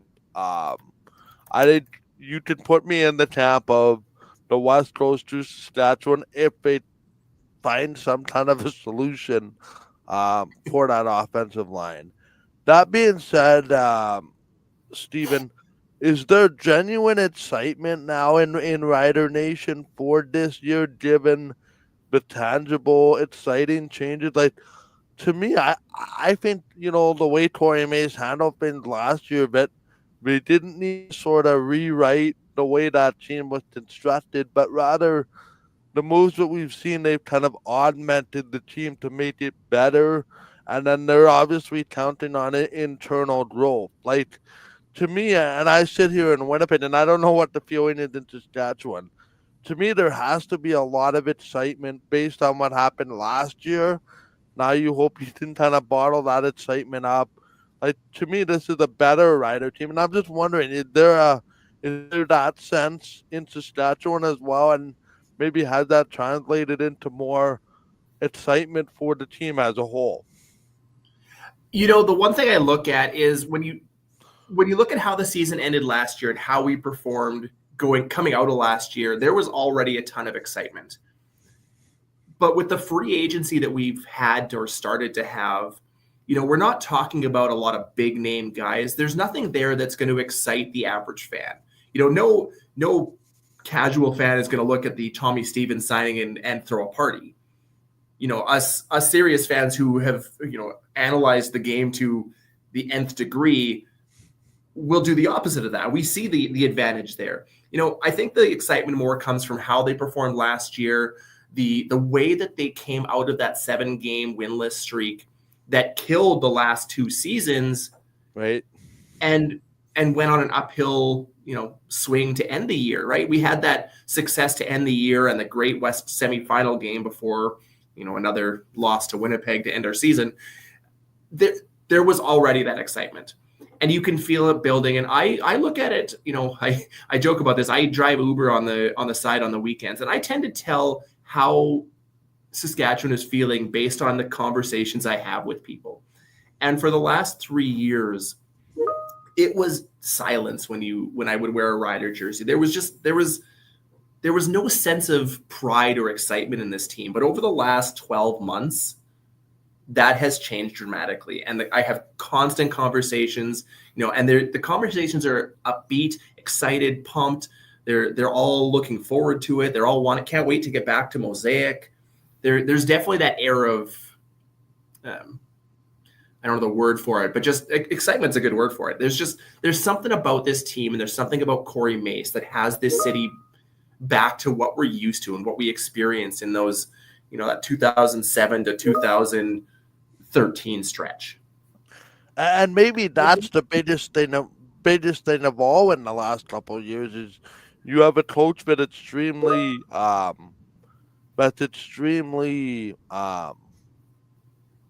he's trying to do everything he can to endear himself to the fan base, and I think he's done a great job of it. And that was something I said, at the end of last year was something that they had to get right, and they've got it right. And there is nothing in my mind that the sky's the limit for this Rider team this year for me than maybe in the past, 5 years as a whole. Like for me, I said it last year on whether it was on this podcast or elsewhere. Like Saskatchewan's coming, and they're coming soon, and I think that time is now, starting now, and it already started last year. So it gives some juice back into what's going to be 2 preseason games between the Bombers and the Riders. It gives some credence to 3 regular season games, and then hopefully a playoff game down the line. I think the dread days between, Saskatchewan being dread and Winnipeg, I would agree with you, maybe taking a bit of a step back, but at least 2 fan bases, at least from where I sit, have a lot to look forward to as far as, Rider games and against the Bombers having some bite back, and it's not so one-sided all the time. Absolutely. I'm just taking a look here over the comments once more. Brandon, of course, in the comments is putting down, do you think Tommy Stevens will sign a 3-year contract? Well, I'd sure like it, but I mean, you know what?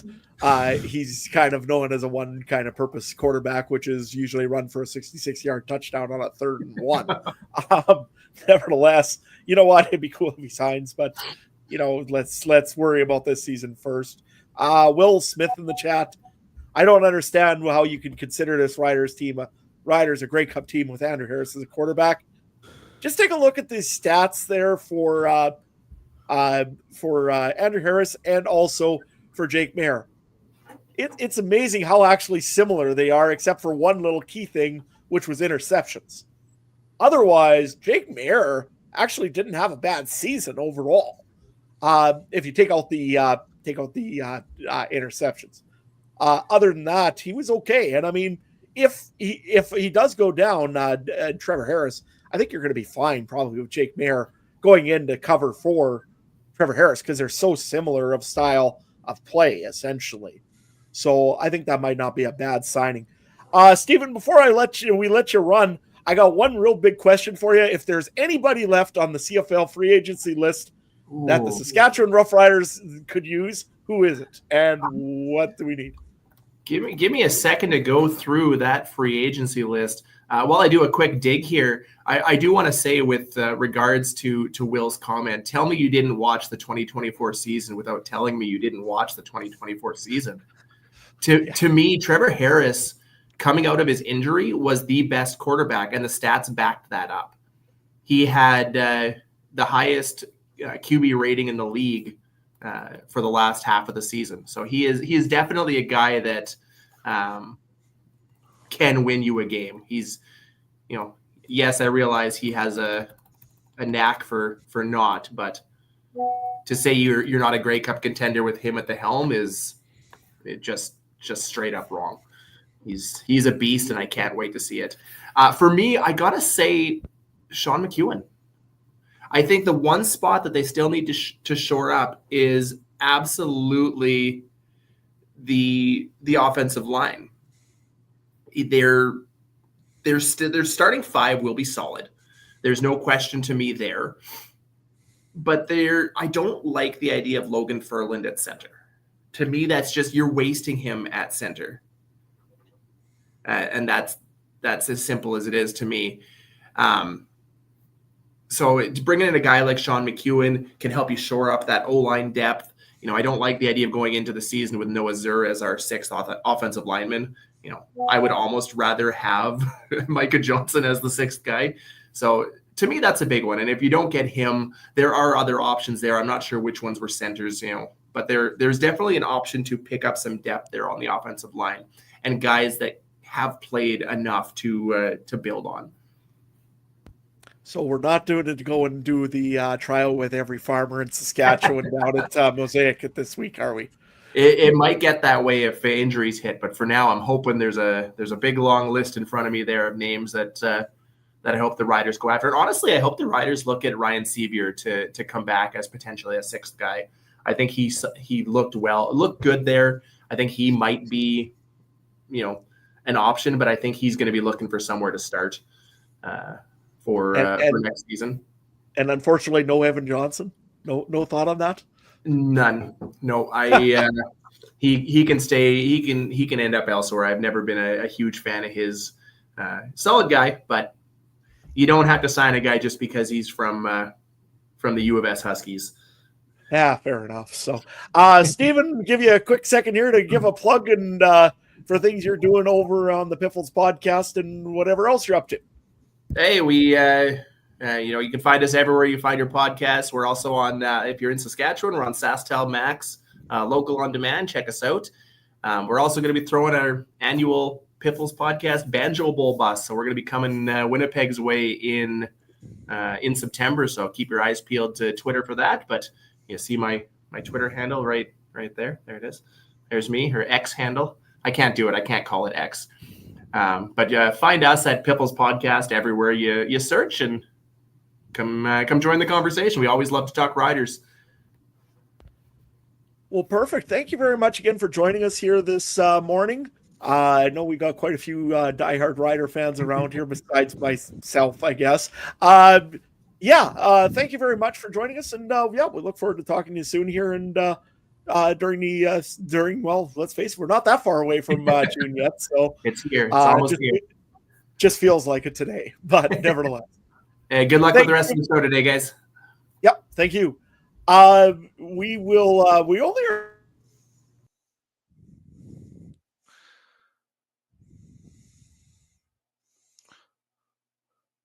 Whoops. Did we lose Adam? We may have lost Adam. Adam was so excited to talk Riders that the second it ended, Adam left. So, some technical difficulties. I'll hop back in here now. I believe Adam is back. There back. he is. Sorry, guys. My internet here is starting to act up a little bit. Well, it's convenient timing because, correct me if I'm wrong, I believe you have to get going here right away, Adam. Correct? So I got to join in on the rotation here. So. All right, so we'll let Adam step out here shortly. You got to go feed some cows, I hear, as one does when you're a farmer in Saskatchewan. And Adam will be back in with us throughout the afternoon as well as we continue to go until 5 p.m. Central Time here on CFL Free Agent Frenzy.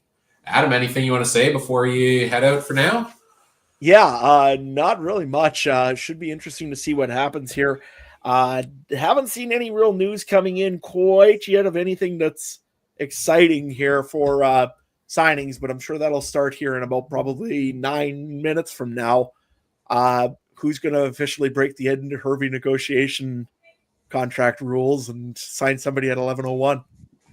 Well, I mean, Ed Hervey broke the rules like last week that were put in place because of him. He just broke it a week earlier. So it's, next year it'll be 2 weeks earlier. And then give it 5 years from now, Ed Hervey's going to be announcing all his transactions at the Grey Cup. So it's 2026 free agency class in 2025. Yeah, we could do free agent frenzy Grey Cup week maybe next year, a couple years from now, if Ed Hervey keeps up the trend. But Adam, we'll let you go for now. Get to your stuff, and we'll see you again this afternoon. as we roll along here. Mike, we are under 10 minutes away from the official kickoff of the CFL Free Agency window. Very exciting. We are almost 2 hours into the stream here. How are you doing? I have a question for you, Ryan, before the window opens, okay? Let's do it. And we won't keep track of this, but I'm curious, and I wanna talk to Darren Bauman about this as well when he joins us coming up. How many deals do you think will fall through or be altered as a result of potentially the salary cap going up last minute? Yeah, that was a weird one, right? And it's still a little unclear to me of did the teams know ahead of time? Did they not? It seems maybe they knew they were going to have an increase from revenue sharing, but they didn't know what amount the revenue increase would be. And it was actually a pretty significant number compared to what they thought it would be. It was like $400,000 extra, I think they had of cap space. Yeah. I do wonder how much that changes things, right? Because every year we'll see one or two guys maybe go back on their deals. We saw one of them already this year. Trey Roberson, defensive back, had a deal in place with Ottawa that fell through. That's not believed to be related to this cap space situation.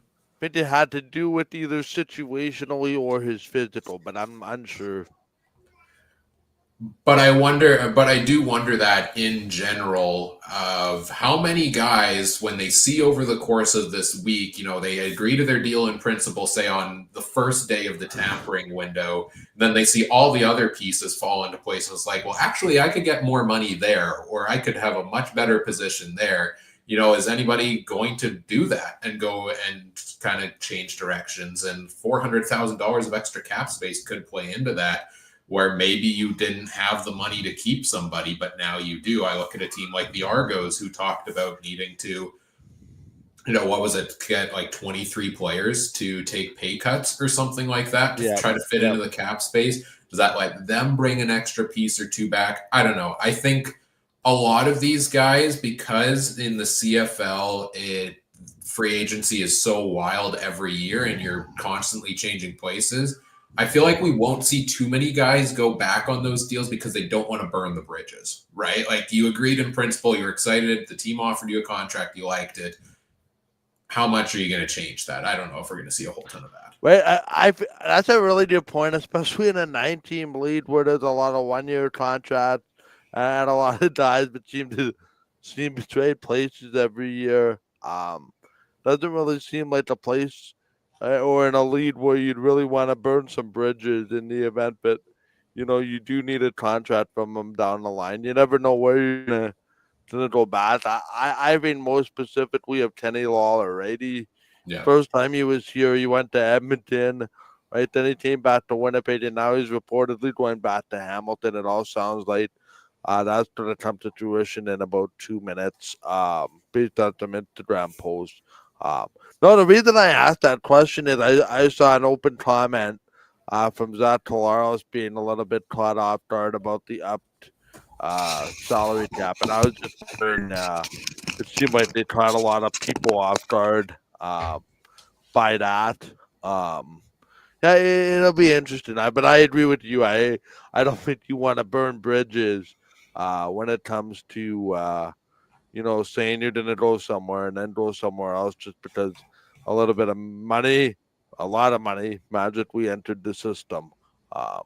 I think, if anything, it didn't change certain teams' spending habits. I think they're back on players that they weren't necessarily back in on after realizing that the money was a little bit more than perhaps they had. And I equated to the National Hockey League. I think they knew that salary cap increases were coming, but I just don't think they knew how much. But that's a topic for another day. I think the same kind of logic applies. You there's a tap coming, but you're caught off guard, and I think that goes to speak about the health of the league, right? I mean, private ownership in BC that is taking effect, private ownership in Edmonton that's taking effect.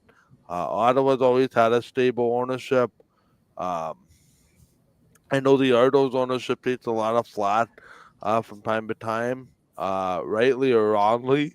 Hamilton has had pretty maybe the best ownership of them all, with Bob Young and Scott Mitchell's group.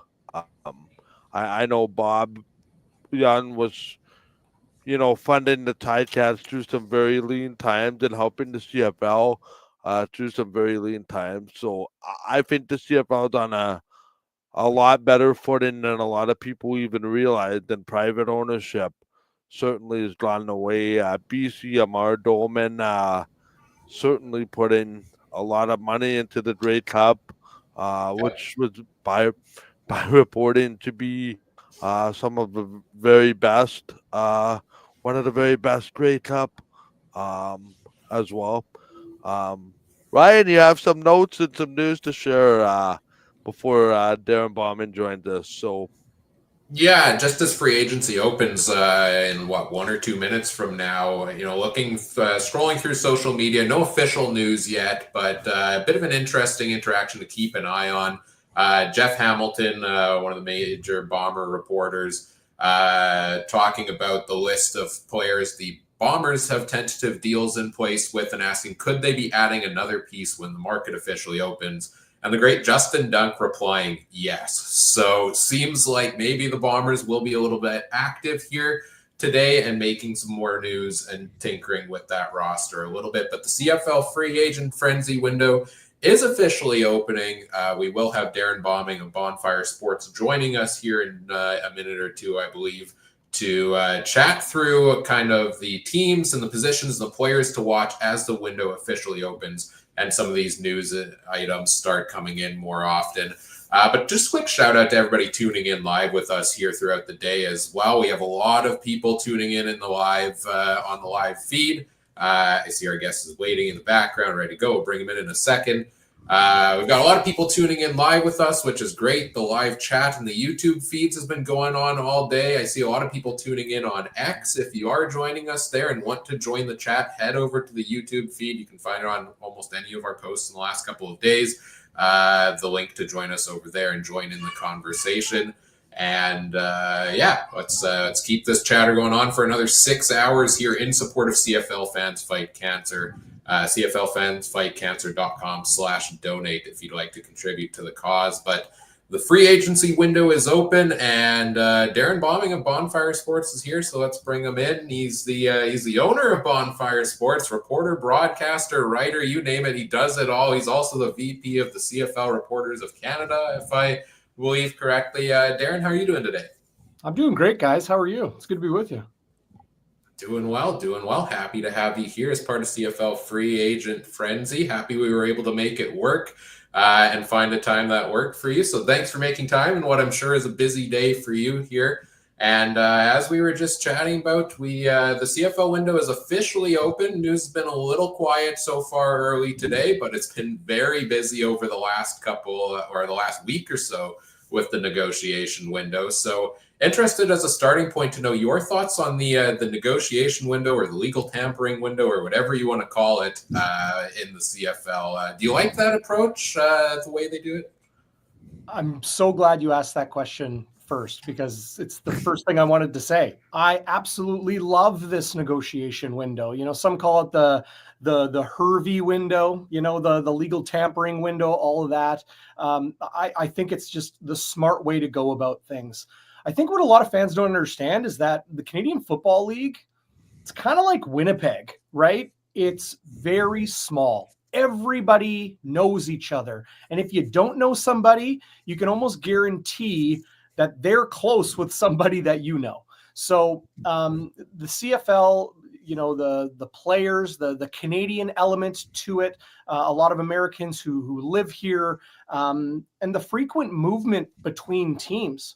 Like, I talked to someone like Willie Jefferson, and he'll wear his, Edmonton Eskimos jersey from the 2015 Grey Cup when he wore number 99. Like, he'll wear that as a member of the Blue Bombers, right? And he played for the Rough Riders, and he's got this teammate, and he worked with these coaches, and now those players or coaches are in different places, and everybody talks to one another. So the whole tampering and like before it was legal, like this tampering time, it's completely unavoidable, because it's just the reality of being in the Canadian Football League and it being a kind of like a fishbowl, right? So now that you open it up, make it legal, make it transparent, and get rid of the name about this like legal tampering. Just call it what it is. It's the negotiation window. I think it's a fantastic thing. And for fans and media members, for us watching, you're watching on Twitter, you're watching on YouTube or whatever, however you're following along, and it's like, oh, reportedly, this guy's signed here, or they've signed that guy. And well, now the salary cap has increased. Is that for sure? Can they go back? Can the Blue Bombers sign Kenny Lawler? Can they offer him more money now? I'm sure we'll get into that, but I think it's a great thing. And, I'm glad the CFL is, dotted the I's, crossed the T's, and made this an official thing. Yeah, it's really interesting. It's like a mind game, I find, right? Of is this legit? Is it not? Now I'm going to change directions. Oh, you signed here, so I'm going to sign there. I just want more chaos involved in all of this. Is really what I'm hoping for. I always like to call it the Chaos Football League. Let's dive into a little bit of what of everything across the league do you have your eye on the most today? Let's start with teams. Which teams interest you the most and what they're going to do today? Yeah, I mean, obviously the Blue Bombers, it's the team I've covered pretty much daily since 2011. Curious to see where they spend, how much they spend, if they spend. Relatively speaking, they're pretty solid. I mean, I thought Dalton Schoen and what he signed for, we don't know. But to me, he's one of those guys, him, Geno Lewis, Kenny Lawler, they kind of set the market, right? Alex Hollins, I'm curious to, see, maybe I missed it. Maybe he has reportedly signed somewhere, during the negotiation window, but I'm always fascinated by the receivers, and for Winnipeg, particularly fascinated because just in talking to Zach Collaros, talking to Buck Pierce, as he was the offensive coordinator the last couple of years, talking to Dalton Schoen and other people, kind of off the record that are close or inside this Blue Bombers organization, how important Dalton Schoen is to Zach Collaros. Now, when Schoen went down to injury early last season, what did we see? We saw a Zach Collaros that didn't look like himself. I know Schoen hasn't been in the league long, but this guy, I hate the term safety blanket because it makes it sound like, he'd be insecure without him, like Linus from, Peanuts and Charlie Brown, needing the blanket all the time. But he is kind of like that security feature, that tried and true, he is their guy, receiver, target for the Blue Bombers offense and particularly for Zach Collaros. I thought that was the single most important signing, maybe outside of, Stanley Bryant or Willie Jefferson. I think Dalton Schoen was probably the single most important signing the Blue Bombers made, and really glad that they did, because I know with him in the lineup and healthy, the Blue Bombers offense is going to be good, especially when you got an MOP like Brady Oliveira. Changes on the O-line, and changes in the receiving core around him, that sort of thing. But I think Winnipeg is positioning themselves for new OC Jason Hogan and, the guy that's going to be right there helping in Jarius Jackson joining the club for this season. The offense, I think, is going to be in good shape. Couple of questions, Darren. Thank you for joining us. The first thing that really jumps out to me, James Vaughters over from the Calgary Stampeders to the Winnipeg Blue Bombers after he had his deal. He would reportedly do a bonus, but the Stampeders didn't want to pay him. They let him go. He became a free agent. He signed in Winnipeg. But I look at this to me as, for a team that didn't really have a pass rush last year, and there was a lot of consternation about, the stats are down, but they had a heavy amount of DB packages under Jordan Younger. I can't help but get extremely excited about seeing a one-end Willie Jefferson, one-end James Vaughters, and now that just opens up another whole idea. Offenses are are going to have to strategize against when it comes to playing this Winnipeg Blue Bomber defense. Are we maybe underselling the value of adding a guy like James Waters to that DN to help Willie Jefferson? Yeah, great question. I'm glad you brought up James Waters. First, I got to say, guys, is this your website that we're seeing on the screen right now? It is. It's not live, but it is a free agent tracker I programmed. For Okay, this, well, I need to know when it is live because it looks awesome. I'm really excited to check that out this season. Anyway, I digress. But someone like James Waters, like, okay, let's take a step back. The Blue Bombers defensive line, we knew they needed Willie Jefferson. The guy is a game wrecker. We saw what he did in the Grey Cup. I don't care how old he is or whatever. The guy is right up there, maybe even quarterbacks included, top 5 player in the CFL today. Getting him was so important. There's so many Blue Bomber fans that are saying, Jake Thomas can't get enough push, and we don't know what we have in Cam Lawson. And, they're saying all of these things that they need to, go get an experienced defensive tackle. I kind of disagree with that. In talking to CFL GMs, they often say there are certain position groups in the CFL where, yeah, sure, having an experienced player can definitely help, right? Almondo Sewell or Micah Johnson or, players like that through the years. That's a great thing. But there are certain position groups where you can find cost savings because you're more likely to be able to find a rookie or an inexperienced player and get a lot out of them for a lower price. So defensive back is one. And, like I had one CFL GM tell me, the reality is you got to find a rookie starting defensive back every single year, maybe 2. And Winnipeg's been very good at that, right? You look through Evan Holm and Dietrich Nichols and, D. Alford and, so many others that have kind of come through and whether they've moved on or stayed.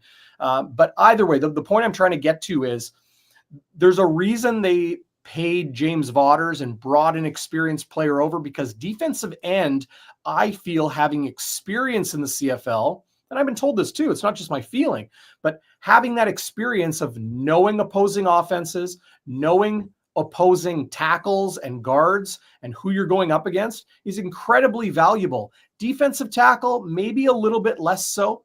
I think you can coach them and get them to do what you need to do to bring on double teams and allow those guys on the edge to do what they do. James Waters, versatile player, experienced player, obviously, of the Calgary Stampeders the last couple of years. He can do a lot of those things that Richie Hall started doing and Jordan Younger continued to do with that outstanding defense last year. And that's take those ends and bring them into the inside. 3-man looks, 4-man looks, 5-man looks at the point of attack on the line of scrimmage on defense. So I really feel it was a smart signing to get James Waters.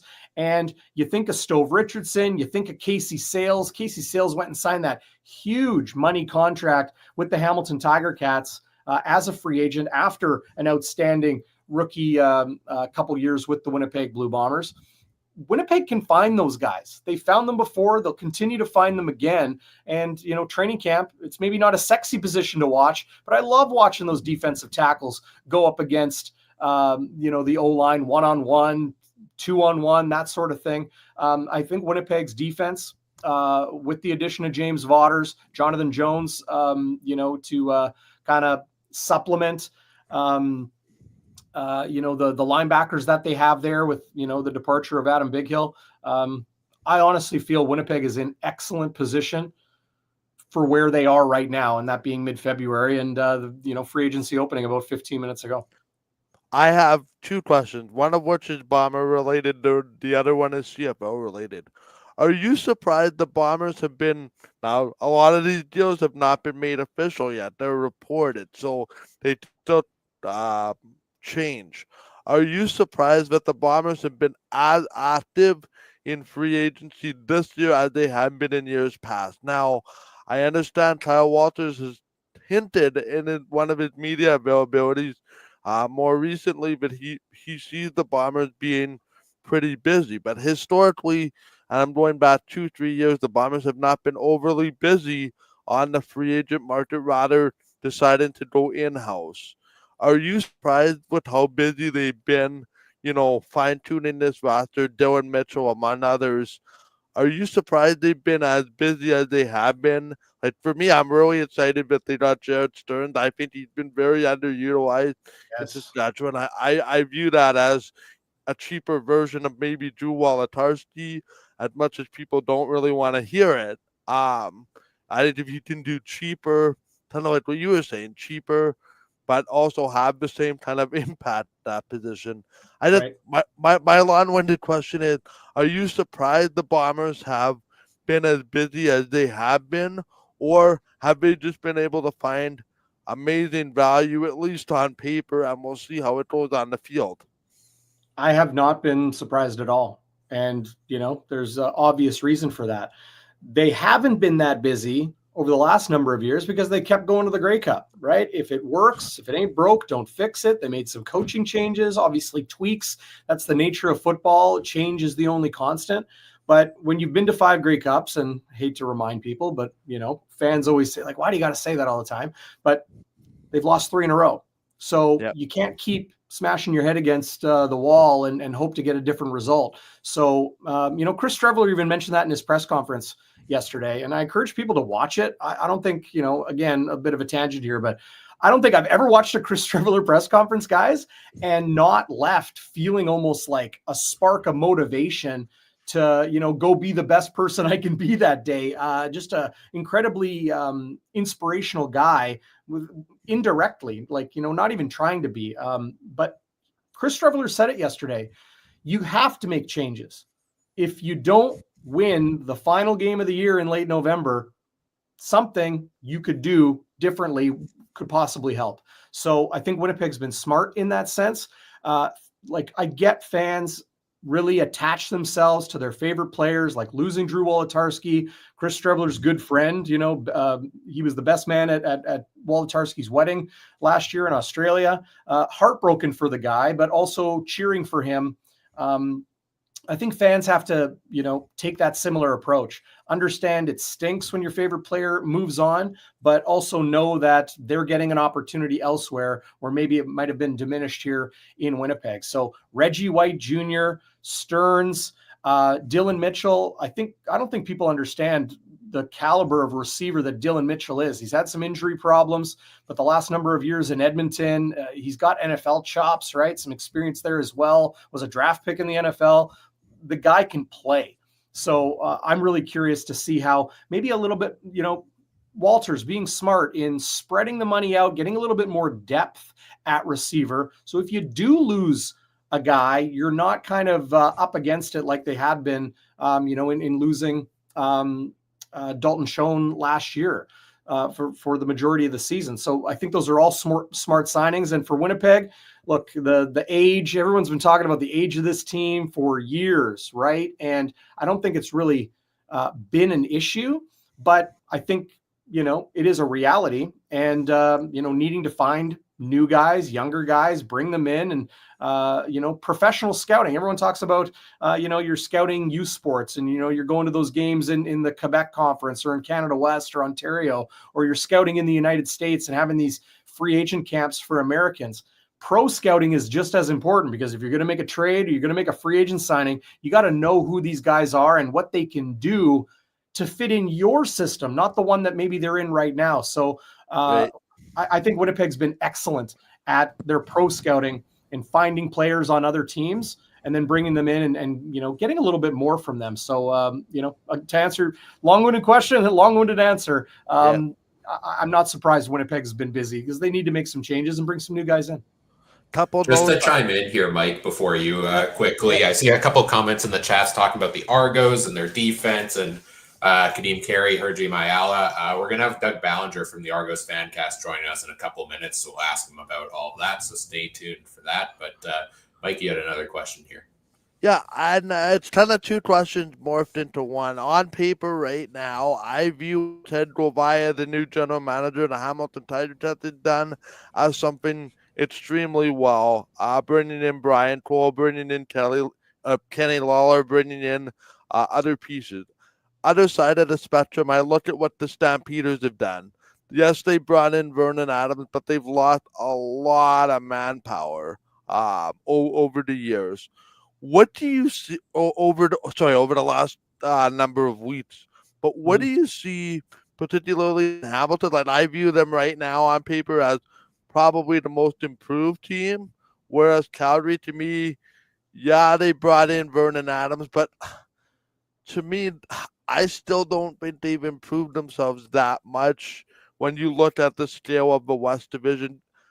Do you want to maybe talk about those two teams in particular as kind of, I don't want to say I see them as polar opposites, but where I sit here, I can't help but feel that way. And I'm wondering, where, as a dive that follows the lead, if you have a comment or a suggestion on maybe where both those teams are going. To me, those were big question marks coming into today, and particularly the offseason.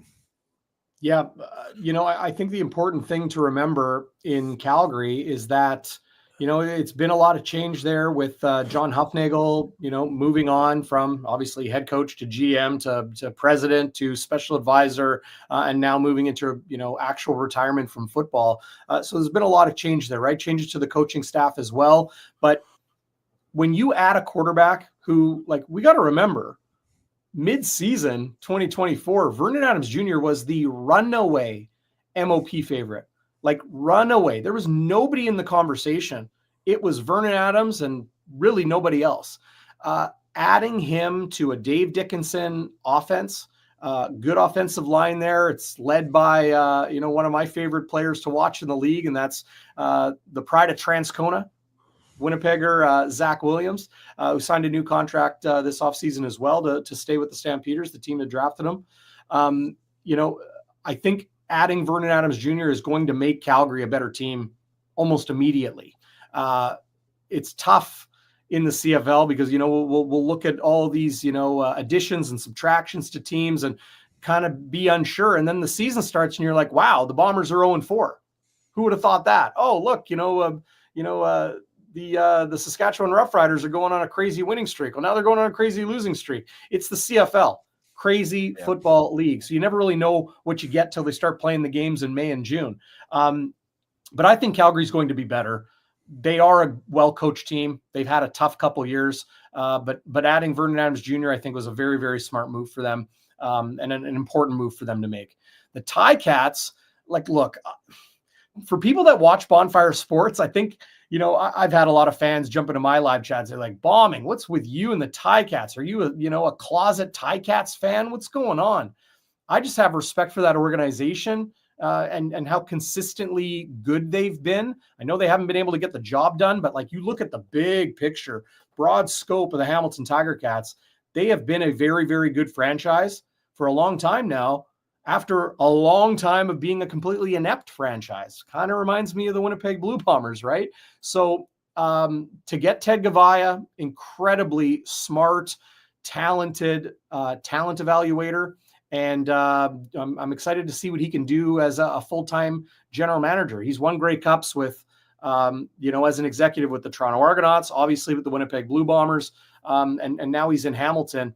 Having Scott Milanovic, having Bo Levi Mitchell, a seemingly reborn, rejuvenated Bo Levi Mitchell, the ads that you guys have talked about, we're looking at the screen right now of the depth chart and some of the players new and returning that they have. Liam Dobson, sneaky good signing out of Winnipeg, right, to add to Hamilton's offensive line group. When you got Scott Milanovic, a good quarterback, and a GM that's going to be able to bring in good young talent, like Ted Gavaya is a big reason why Winnipeg had the talent level that they did. It's Kyle Walters, it's Danny McManus, but Ted was a huge, huge part of that, as senior assistant general manager. So I think the Ticats, I've been saying it for a couple of years now, I actually, feel more certain maybe than ever, even though I've been proven wrong the last couple of years. I think the Ticats are going to be one of the stronger teams in the East this year. Toronto, Montreal, nothing lasts forever, but those are good teams with good rosters as well and good coaching. So the East is stronger than it's ever been, which I think is good for the league. I think it's good for fans, but it's going to be fascinating because you never know how things are going to shake out. A final quick question here for you, Darren. As we look at the free agent window is officially open, and a lot of these guys, if we look at our pending transactions, there's a ton of guys that have negotiated that will likely become official today. But there's a number of names left and positions left where there are guys that are unsigned. Is there any position in particular that interests you the most when you're looking at across the league today? Yeah, it's tough. I mean, I really try to focus on the teams, right? Mm-hmm. And not to dodge your question, but like the way I look at free agency is kind of, I try to look at it through the lens of a general manager and like, what are the areas that maybe some experience, maybe some talent would help? We also don't know who are on these teams' negotiation lists, who's coming to training camp. Right. You know, I remember a couple of years ago, Winnipeg brought, what was it, like 21 wide receivers to training camp. I think that was the one where Dalton Schoen came out of that group. You know, Winnipeg found Ontario Wilson, found Keurig Wheatfall last year. And teams will be like, you know, or fan bases will be like, well, how come my team hasn't signed? They need a receiver. They need a defensive back. They need an offensive. We don't know who they got in the pipeline. So that's kind of a fun part of football. It's such a dynamic sport. The rosters are so deep. There's so many variables and variations and things that can change. I think that's one of the most fun things because a ho-hum Tuesday afternoon signing. I mean, yeah, sure, it's Tuesday afternoon. I'll say, you know, like a Sunday afternoon Twitter report, a report that came out on Twitter can be something and be like, wow, I wasn't expecting that. What's that mean? And trying to mentally put those puzzle pieces together to see where the fit is and, you know, the thought process of the GM and the team, you know, to make certain moves. So it is going to be fun. I just wanted to mention Randy Workman mentioning Gavin Cobb. Oh, somebody asked about Gavin Cobb signed with Winnipeg. Randy was right. Yes, he did sign. I watched him with the Manitoba Bisons. Explosive, fast, athletic football player. Don't sleep on Gavin Cobb. I think as a Canadian, he's going to bring something to the Blue Bombers and add to a group of kick and punt returners that, you know, obviously they've tried to shore up.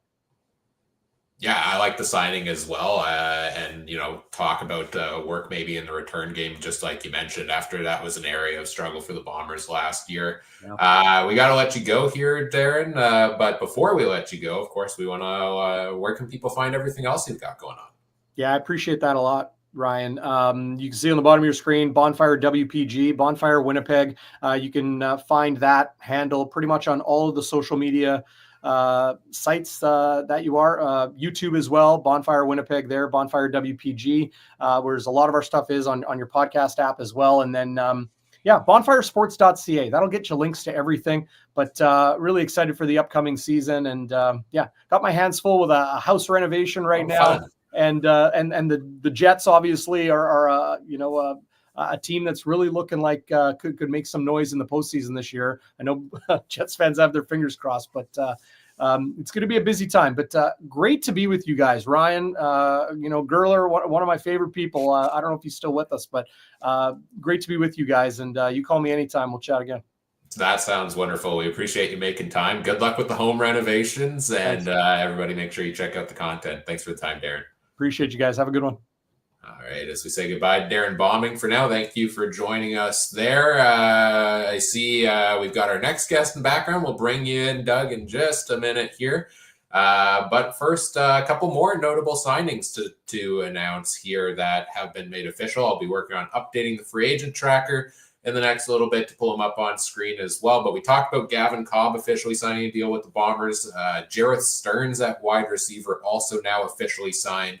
And the Toronto Argonauts have locked in a couple of official signings here, which we'll get our perfect timing for those, I would say. We'll get our guests to chime in on those as well. Wide receiver Hergy Mayala, defensive back Darius Bratton, and defensive lineman Celestin Haba, who are all rumored to be going to the Argos, are now looked to be official according to Farhan Lalji. So We've got some news coming in. Hopefully we get a lot more news coming in soon, but things are starting to flow in. Also for the Ottawa Redblacks, defensive back Nafis Lyons and Amari Henderson and quarterback Matthew Schultz signing their deals there. So we will continue to update the free agent tracker, but let's move right along to our next guest. And first of all, thanks to everybody who's been throwing out the deals in the live chat or tagging us on social media. That's a huge help because there's a lot for me to keep track of as this day goes along. But nonetheless, let's bring in, he's one of the co-hosts of the Argos Fancast. He's the administrator of the Double Blue Order supporters group. It's the great Doug Ballinger is here. Doug, how you doing this afternoon? Oh, I'm doing pretty well, thank you. I'm gonna take these glasses off because I can't see anything out of this. So. And I'm gonna take the crown off too, because we're the kings of football once again, so you kind of have to represent that. So I love it. But yeah, things are going all right. How's the show been going for you guys? I've been trying to keep tabs on it when you had Safamat on earlier and a few other things. So it's been going well. We're 2.5 hours in, 5.5 hours to go here. The crowd's been great. And now we're happy to chat Argos. And you know what? Let's start with those names I just mentioned now becoming official. We'll get some more deals coming in, but you've got a couple nice additions there for the Argos. What was it? Hergy Mayala, Darius Bratton, and Celestin Haba, I believe, is the three most recent ones. Any thoughts on any of those? I'm actually quite happy to see Darius Bratton come in. I'm actually happy with all three because, if during the Ed Hervey Memorial window, our defensive line kind of took a beating. So I'm glad to see Haba coming in. What else? Haba coming in. Bratton also coming in to replace who'd we lose Royce Metier. I'm glad to see that happen because Bratton's pretty good. But yeah, so far so good. I would like to, I know the Mike Clemens and his staff have some work to do to get to shore up that defensive line because we lost, like I said, that's a big concern of mine right there because we lost quite a bit off of that. Yeah, let me pull up the free agent tracker. I got the Argos moves added to it now, I believe. Just double checking. No, I'm missing one. Okay. Well, we'll pull it up so far, though. This is a live show. We tinker with things live, and we make it work as we go. That's how we do things here. But talking about the Toronto Argonauts, I think one of the interesting things on everybody's mind over the last month or so was the report or the rumors that came out that this team was having cap troubles, and they were going to ask a bunch of guys to take a pay cut. And, some guys are going to want to do that. Some guys are not. In order to do it. What has been the feeling around Toronto been about, hey, we won the Grey Cup. We won the Grey Cup 2 years before that as well. We had that 16-2 season. This team's been upper echelon of the league the last couple of years, and it's really hard to keep a team together. What has the general vibe been about, this championship roster and who's got to stay and who's going to be one of those cap casualties? Well, that depends on where you ask. I know if you ask on certain social media platforms, the consensus is pretty much we got to keep everybody, want to keep everybody together.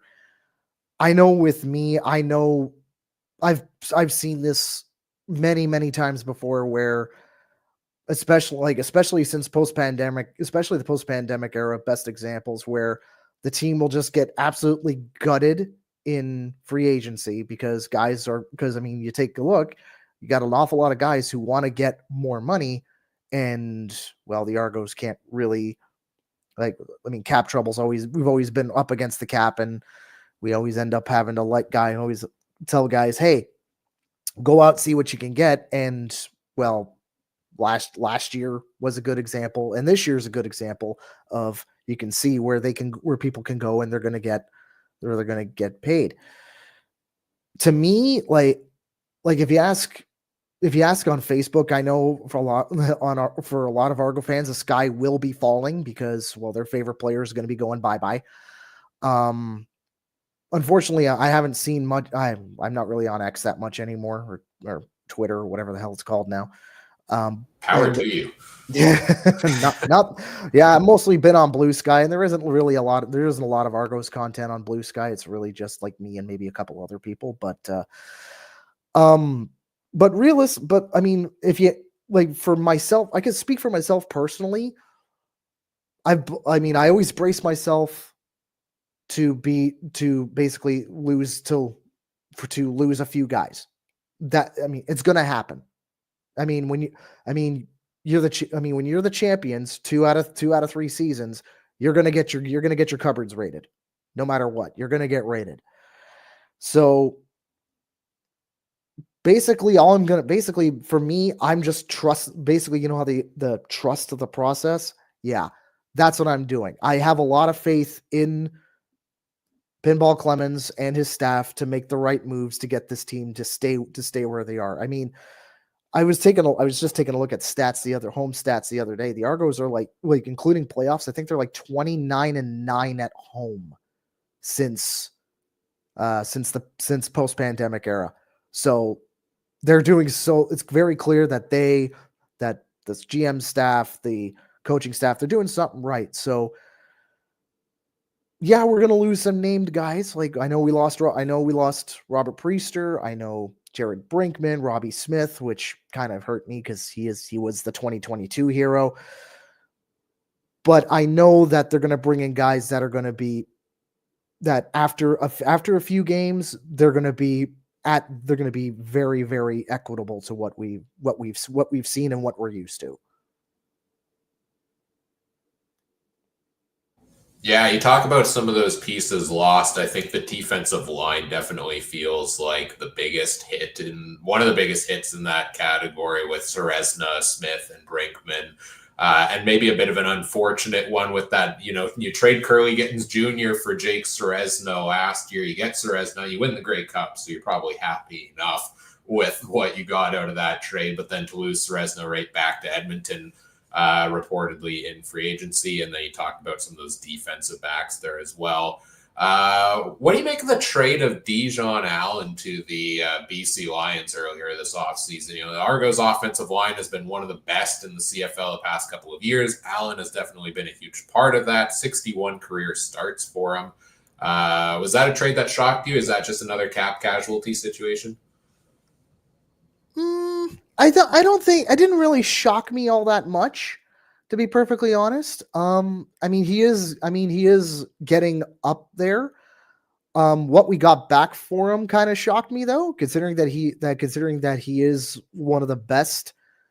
But I've been told that what we got back for him is really, really good, and well, I'll just have to wait and see come training camp and come the first couple weeks of the season to make some sort of call on that. But yeah, it didn't really shock me that he got traded, but like I said, I think we should have gotten more back for him considering the piece that he was to the offensive line. Mike, do you want to chime in here on the Argos? What interests you most as we chat about them?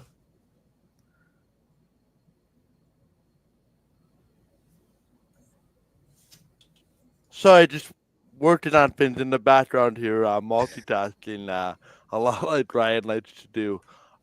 Thank you for joining us. Has there been any discussion now? You say it's 2 Grey Cups in 3 years for them. Now, they foiled the Winnipeg Blue Bombers' hopes of being called a quote-unquote dynasty. Is there any thought about that happening with the Argos? I know the fan base has grown. I'm going to have the privilege of going to the Argos game when the Bombers get there, because that's the week I happen to be in Toronto. I'm just wondering, like, what's the vibe after like 2 Grey Cups in 3 years? There seems to be a lot of excitement, but I personally haven't seen in that market um, in some time.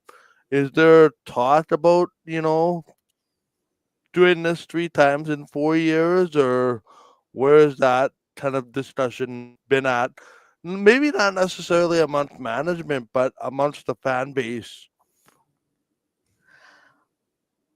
Once well, this is where things get a little interesting. I know amongst the fan base there hasn't, for the most part, we haven't really, like, I know amongst my cadre, amongst the Double Blue Order, when we all talk together, we haven't really talked about it all that much, where where it's like, hey, we're on the cusp of a dynasty here. It's like we haven't really said much, because I mean, we pretty much are taking in Coach Dinwiddie's philosophy as well. Like the players have taken in the whole 1-0 philosophy.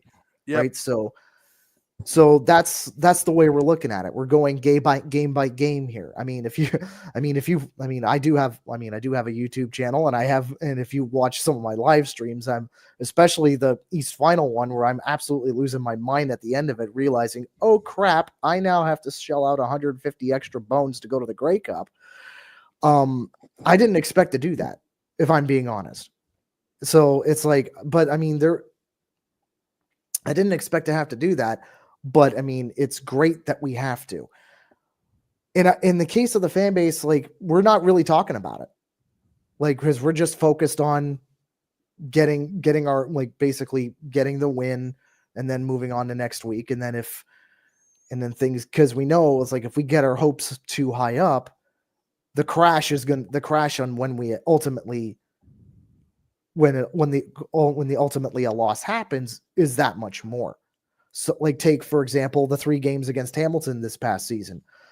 Hamilton was the only team to sweep us, and yet they finished last in the East Division. Right.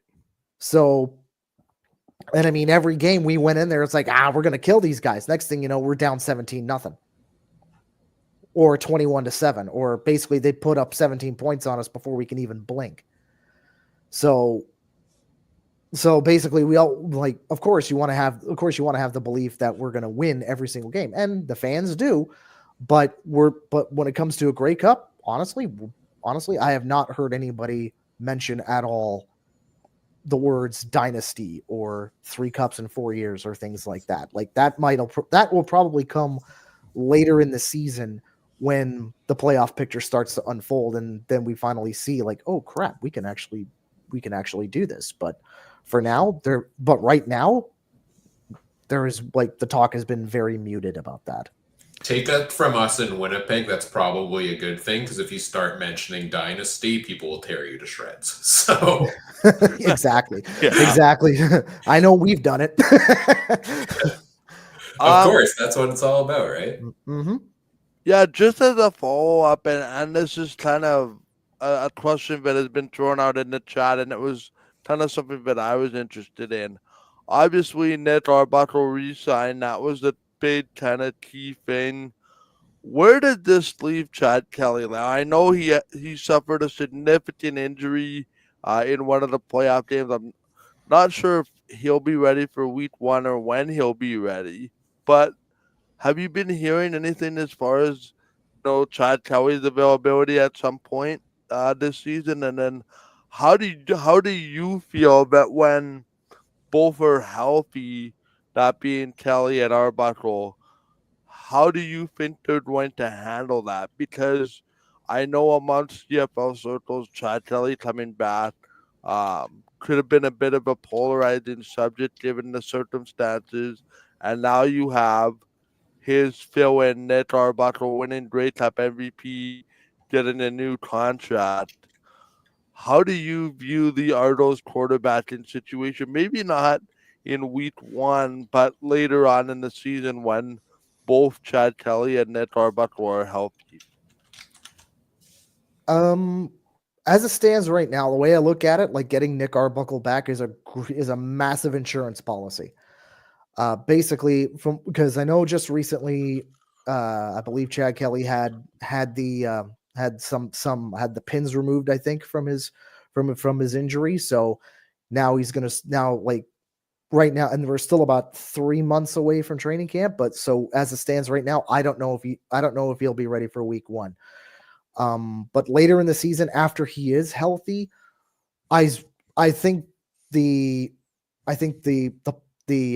not policy is the wrong word, but I think the going thought is going to be Chad Kelly is still going to be QB1 no matter what. Nick Arbuckle will probably be brought in. Arbuckle will probably be being brought in garbage time, or possibly subbed in at some point. But for the most part, I think the going theory is once Chad's healthy, he's going in. One more from me, and that is, if you're Mike Pinball Clemens and you could be GM for 10 minutes, and he says, you need to sign one available free agent for me today, who are you signing and why? Let me have a look at the list here. Yeah, that's a good question. I can scroll through the positions here on our free agent tracker on the screen for you if that helps as well. No, I've actually got Marshall Ferguson's spreadsheet up right now. I don't know how. So, for me personally, I would be going after John Haggerty on as a re-sign.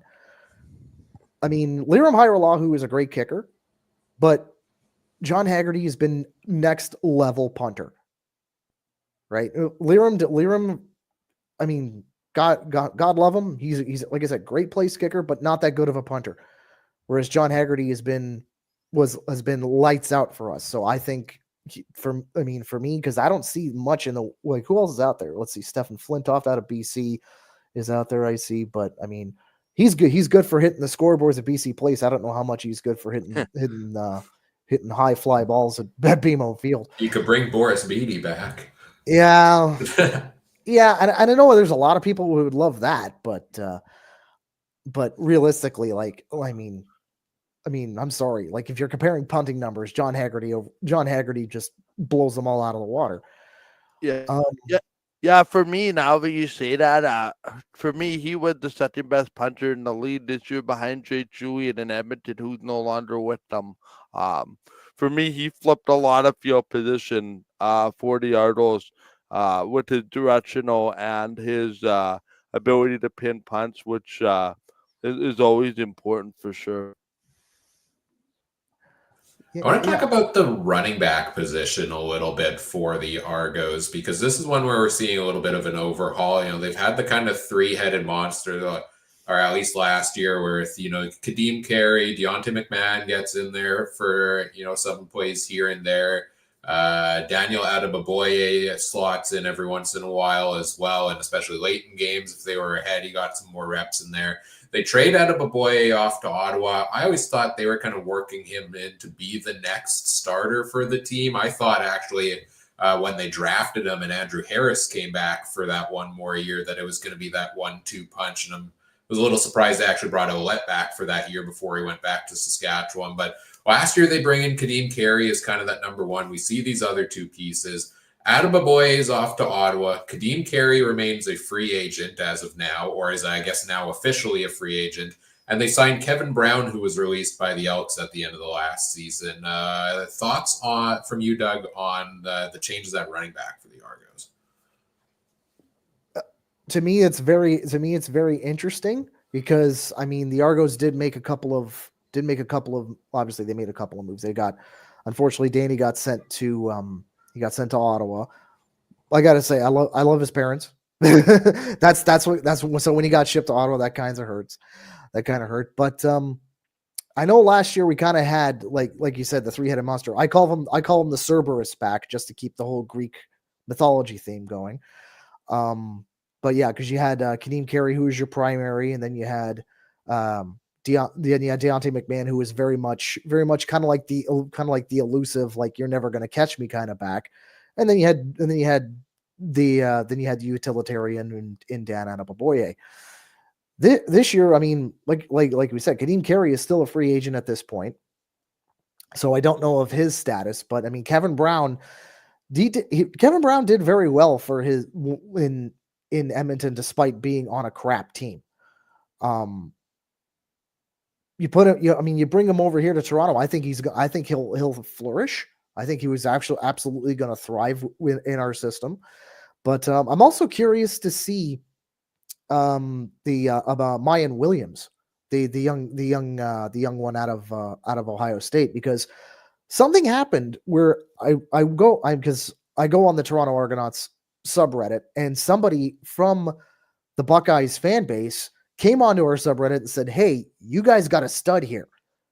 And I'm like, "Oh, okay, interesting." So that's when I looked him up, and I'm like, "Okay, now I'm really interested to see how he'll cope, and basically I'm thinking if he makes the team, he'll probably slot into the third spot and be what Dan Adeboboye was if we don't sign Kadeem Carey back.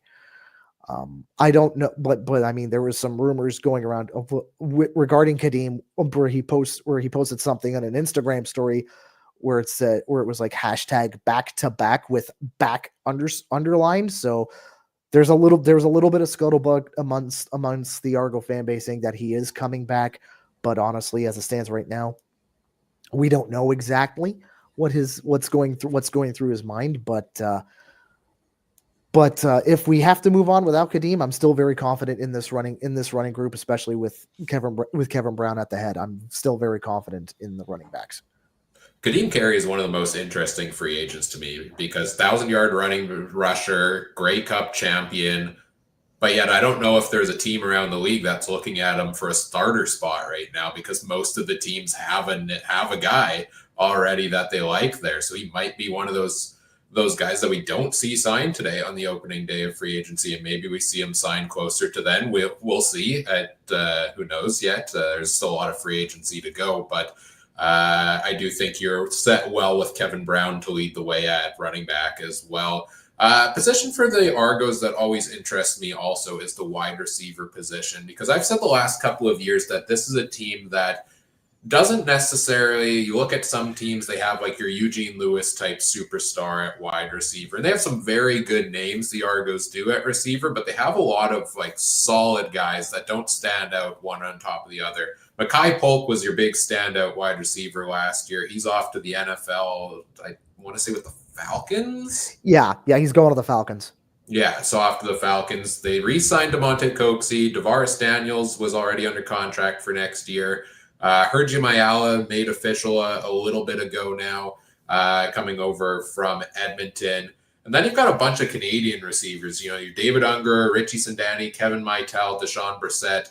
They're all in that category, I would say, of solid depth receivers, but maybe not the standouts. Who from this list do you think would you say is a guy maybe you're keeping your eye on for a bigger breakout in 2025? Or do you think this is a team that should be looking at an upgrade in free agency? I don't. If they can get somebody for the right price, by all means, go for it. But for me, I want to see more out of Kevin Mittal this year. I mean, he was. I mean, when I was at the preseason game last year in Guelph, and I was pretty much like almost right on the field when he made a great catch and run for a touchdown against Hamilton. And then obviously at the Grey Cup as well, he got himself a touchdown there as well with a nice little hurdle on the 1 or 2 yard line. So I'm looking to see that Kevin Mittal, like, he's probably going to slot into where Polk was. And I mean, of course, like you said, like we don't necessarily have the go-to guy. Because quite frankly, we go to everybody. We spread that ball around. Like every single game, you will see another player at the top of the list getting over 100 yards receiving. So like I said, if you can get somebody for the right price, go for it. But otherwise, like personally, I think our receiving group is actually quite good, and I'm looking to see more out of Kevin Mittal this year. Yeah, that was a name that stood out to me on that list as well. Doug, we gotta let you go here because we got another guest coming in shortly. But so thank you for taking the time to join us here to chat Argos. Always a pleasure. And where can people find everything else you've got going on? Well, you can find me personally exclusively on Blue Sky. That's at DougB519. I also have a YouTube channel. That's at Sir Douglas 1873, where I will I'll wear the crown and sometimes the glasses if I can see out of them, but normally I can't. And then you can also find the Double Blue Order. You can also find us Facebook, Instagram, X on occasion, and then normally on game days, Section 116 at BMO Field. Come out and join us. We have a really good time, and sometimes we get in a little bit of trouble too. So don't worry about that. But yeah, thanks for having me, guys. This was cool. Yeah, happy to have you here. And we don't have a prize for it, but as of now, you win the Free Agent Frenzy costume contest. So congratulations. Woohoo! Nice, guys. Nice. Thanks a lot. Appreciate coming on. Yeah, thanks, Doug. Take care. Have a great rest of your day as we say goodbye to Doug Ballinger from the Argos Fancast, from Chad and Argos here. Mike, the flurry of activity has been coming in. I think I've got it all updated. Before we bring in our next guest in a couple of minutes, let's take a list and try to update this and see if I think this will work. Yeah, the Bombers social media team has been busy confirming all of their signings. So it's so far nobody's backed out of everything's pretty much gone on schedule for guys that have signed where they're supposed to go. Yeah, just to go, I'll go through the list here quickly of guys that have now been made official. The Ottawa Redblacks have officially signed Matt Schultz at quarterback to a one-year contract. Spent last season with the Calgary Stampeders, 32-year-old quarterback, presumably to be a depth piece, competition with Dustin Crum for the backup role behind Drew Brown. A couple of defensive backs in Nafis Lyon and Amari Henderson, now official, going over to Ottawa as well. The Montreal Alouettes have made official their signing of offensive lineman Cyril Hogan-Sedan. Sorry, got distracted by something off screen. We just talked about the Argos making official the signing of Darius Bratton, Celestin Haba, and Hergy Mayala, which I think was at the top of the list. We talked about Gavin Cobb and Jareth Stearns being signed officially by the Winnipeg Blue Bombers. Reggie White Jr.'s contract is official now, a one-year deal for him. And Josh Haggerty's stats aren't populating properly. I'll work on that during the next segment. But defensive back from the Elks also signing with Winnipeg officially. We mentioned earlier Derek Moncrief to the Calgary Stampeders. That's a pretty big addition at linebacker, 50 defensive tackles there. Mike Benson and Hergy Mayala, and I think that's all we've got on free agent updates. So like you said, Mike, nobody's backed out of a deal yet, and not too much new. I think probably the biggest one we've heard today that was surprising was the Derek Moncrief deal so far. Yeah, Derek Moncrief going to Calgary, part of the James Vada's replacement idea would be my suspicion over there. I'm just looking at what the Elks have reportedly done, and I'm like blown away. Sarasna, Brinkman, Smith, Tyrell Ford, Reese Mitchie, Toby Williams, Manny Redumba, David Berard, Dretter Matila, Tyrion Julian Grant, Tyson Middlemost, Cody Grace. You can win free agency on day one. We'll see if it helps on the field. It's just, it's very dead. And, here's the interesting part. Before we talked to Darren Bauman, I was dead set against having this negotiation window.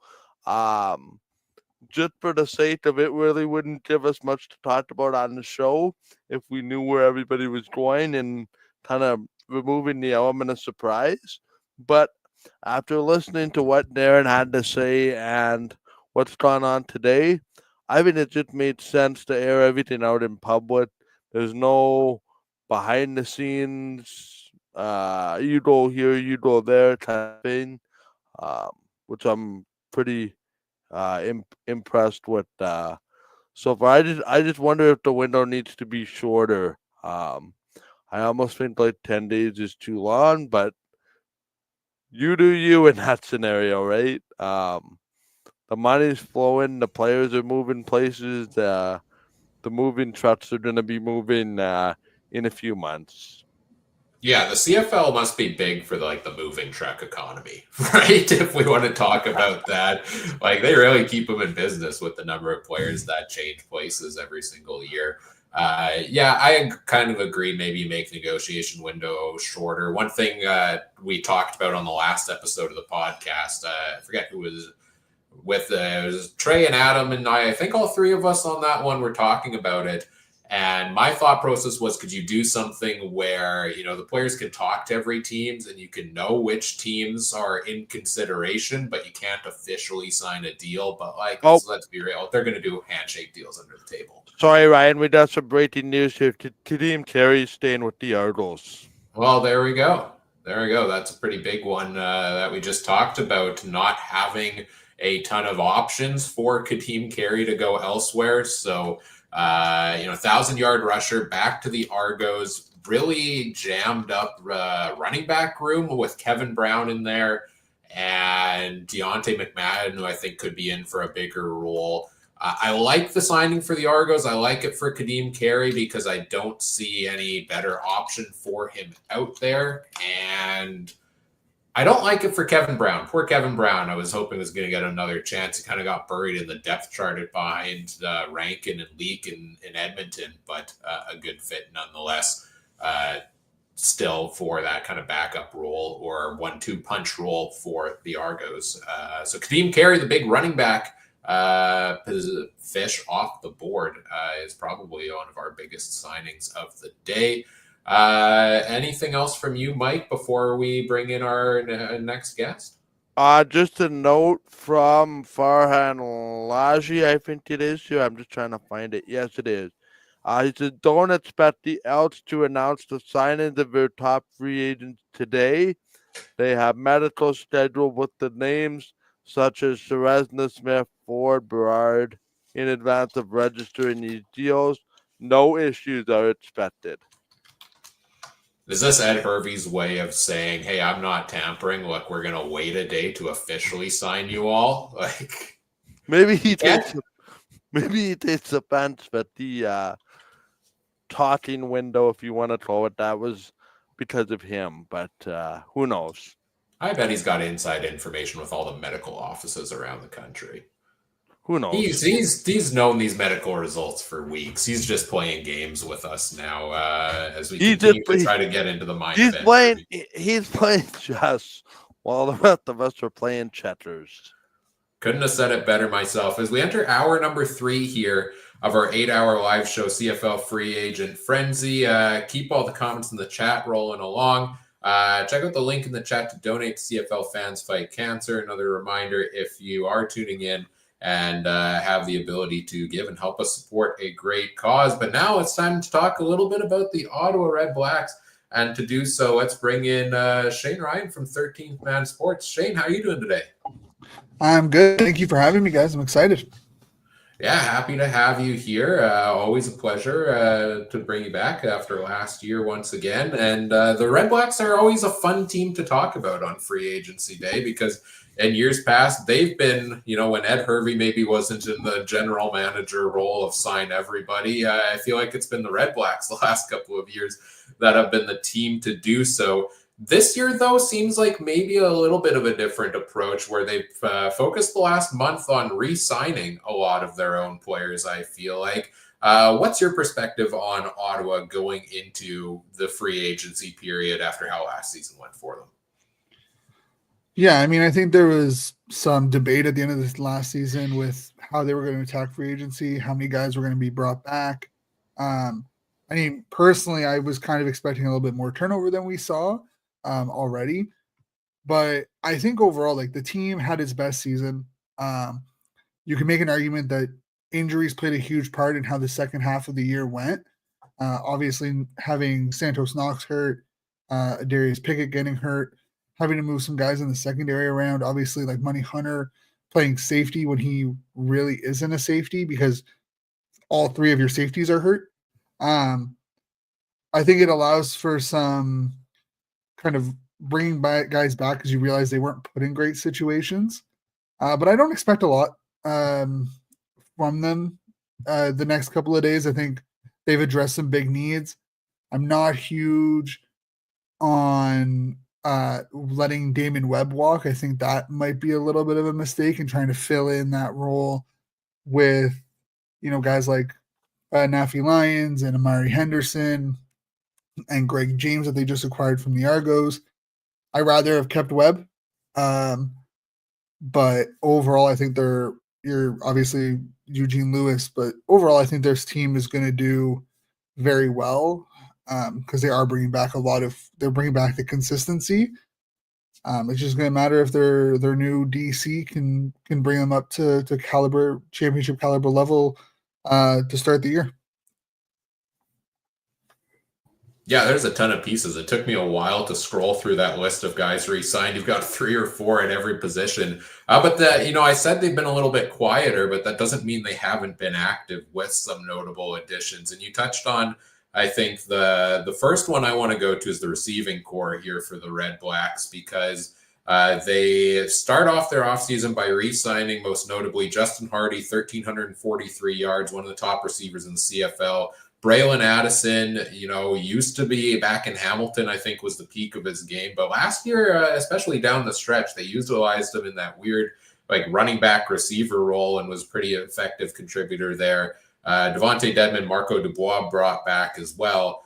And you're looking at a receiving core already of Justin Hardy, Braylon Addison, Khalil Pimpleton, the breakout star from last year, Nick Martyr in the Canadian role. And now you find Eugene Lewis added to it. You do subtract a couple in Jalen Acklin, and he's not on the list here, but I guess Dominic Rhymes. I don't know why he didn't show up on my list, but he was let go by the team as well. What do you think about the changes at receiver? And did you ever see Eugene Lewis, Ottawa being the landing spot for him?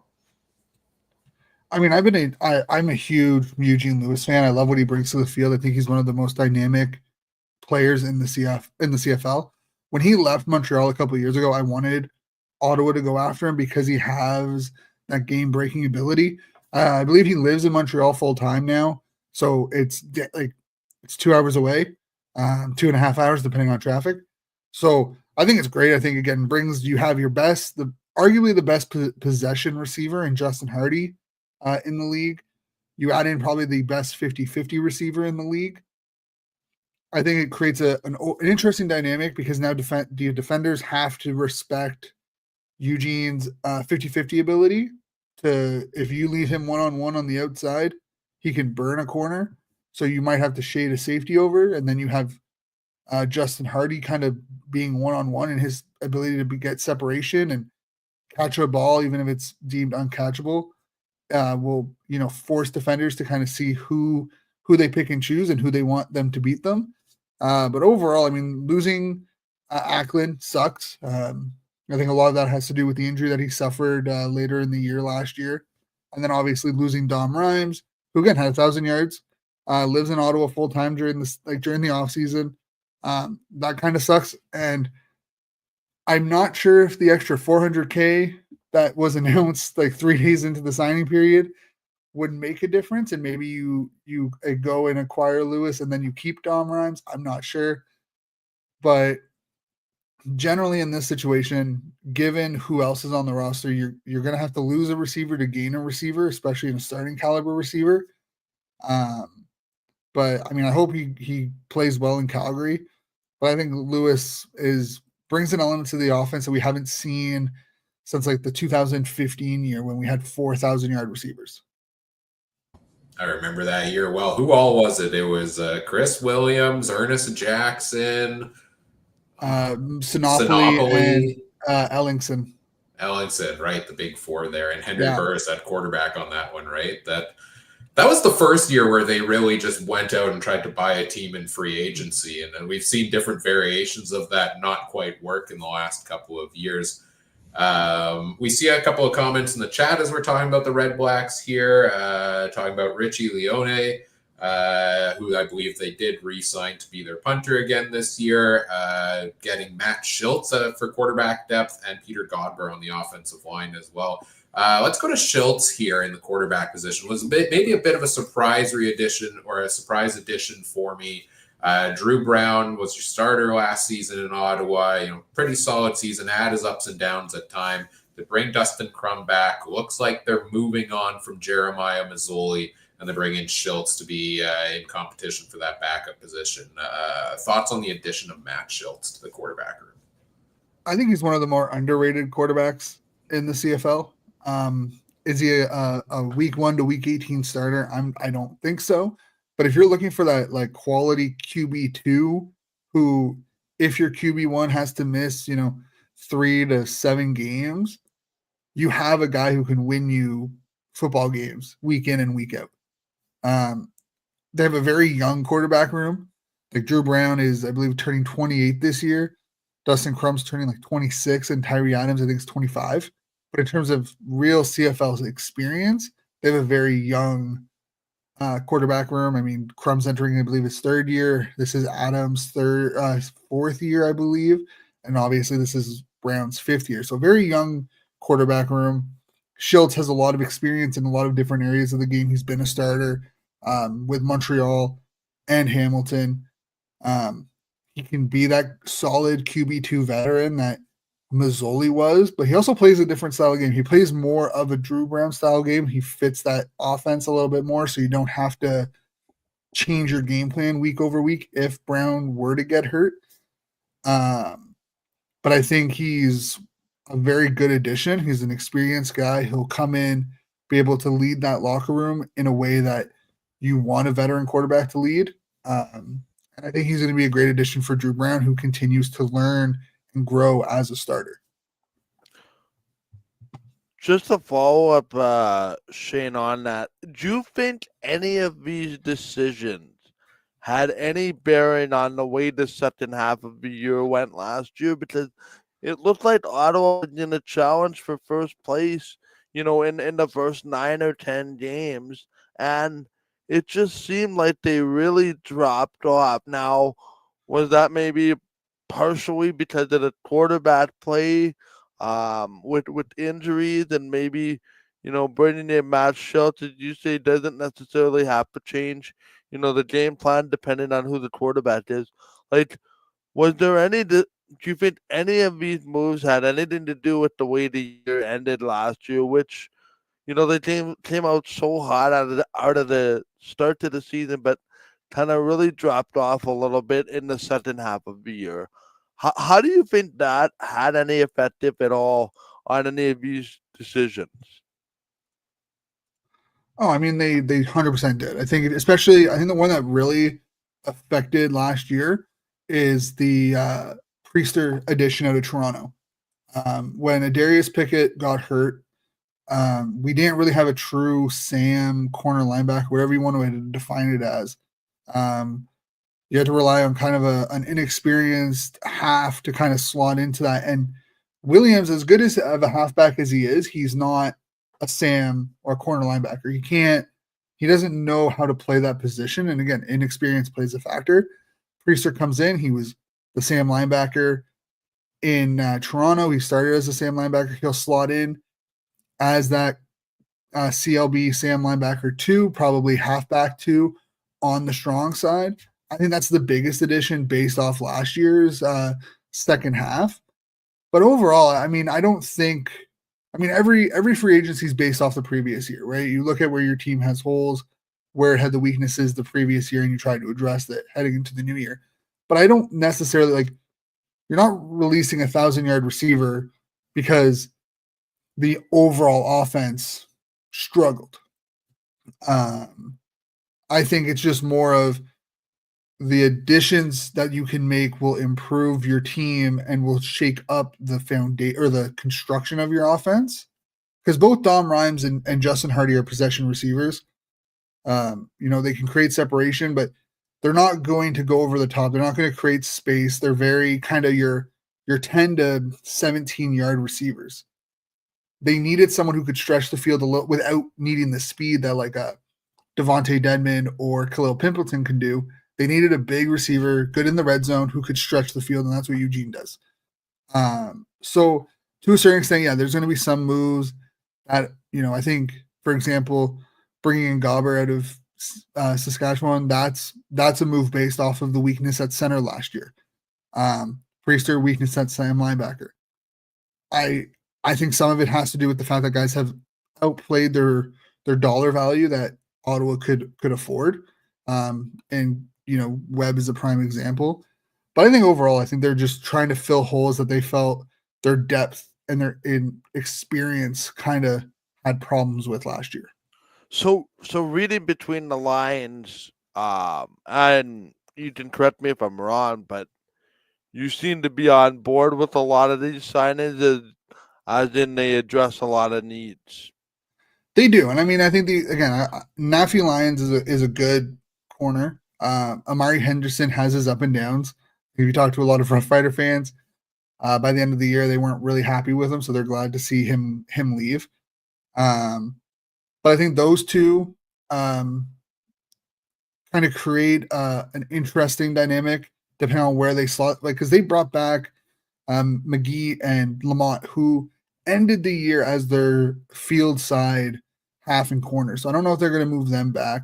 They're expected to bring in a Delicate, so you're going to have three guys three Canadians who could play in your half safety spot.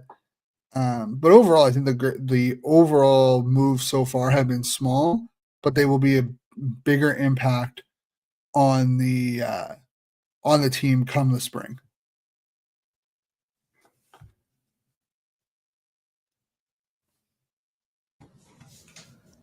Mike, what else do you want to talk about on the Ottawa side here? Would help if I unmuted myself. Based on what we know today, and I realize it's February 11th. What are your expectations for the team this year? Because, to me, Ottawa was a pleasant surprise last year. I'm just wondering, is it reasonable for them to take a step forward in your mind? And so what are you expecting from them? I think at least a host playoff game is the minimum expectations for this club. You had a chance to not only win the East, but at least have a home playoff game, and you stumbled along, you lost it, you went to Toronto and you got blown out. I think this year the minimum expectation is hosting a playoff game. Either it be the East final or the East semis, it will be at least hosting a playoff game. But I mean, every team, if you ask them now, they're going to say their expectations to win the Grey Cup. That's every team. But from a fan's perspective, I think there's a minimum of finishing top two and hosting a playoff game. That's the bare minimum requirement. If they go to the Grey Cup, that's gravy on top. And if they win the Grey Cup, that's just a Thanksgiving dinner right there for Ottawa fans. But I think the minimum requirement for them will be hosting a playoff game. Now, you might have mentioned this already while I was working on stuff in the background, so I apologize. But have we talked about the running back changes at all for the Red Blacks here? You bring in, most notably, running back position was a weird one for this team last year because Devontae Williams comes off 1,000-yard season, tears his Achilles, I think it was, in the preseason or in training camp. He's done for the year. I honestly thought he retired at one point. I thought I saw he retired after that, but he's still on the roster. And seems like he could be making a comeback this year. Where did they go from there? Raquel Armstead got the start for the first half of the season, had some behavioral issues, I want to say we could call it. A couple of instances with the team. They cut him. He goes over to Saskatchewan. Kalen LeBourne comes in for the second half of the season, plays a little bit. And then in the playoffs, Braylon Addison is the starting running back for this team in the playoffs. It was one of the weirdest configurations I've seen. This offseason, they bring in William Stanback right after he's been cut by the BC Lions, and they also make a trade with the Toronto Argonauts for Daniel Adeboboye to go along with Devontae Williams potentially being back into true form this year. What do you think of the running back changes? Yeah, so last year was very interesting because yes, Williams got hurt. I believe in late March. He tore his Achilles during some off-season training, out for the year. And then like 3 weeks later, Bennett Jackson, the Canadian running back, former Tiger, he just retired. He got a job offer, I think, within the government that like he couldn't really put on hold, so he ended up retiring. So I think there was like 2.5 weeks until rookie camp started, and you're down your number 1 and your number 2 running back. And there was a lot of questions on what Ottawa was going to do. Would they make a trade? Would they try to bring in someone like one of the free agents? And they didn't. They ran with Armstead. Armstead was great. There were some issues that no one was really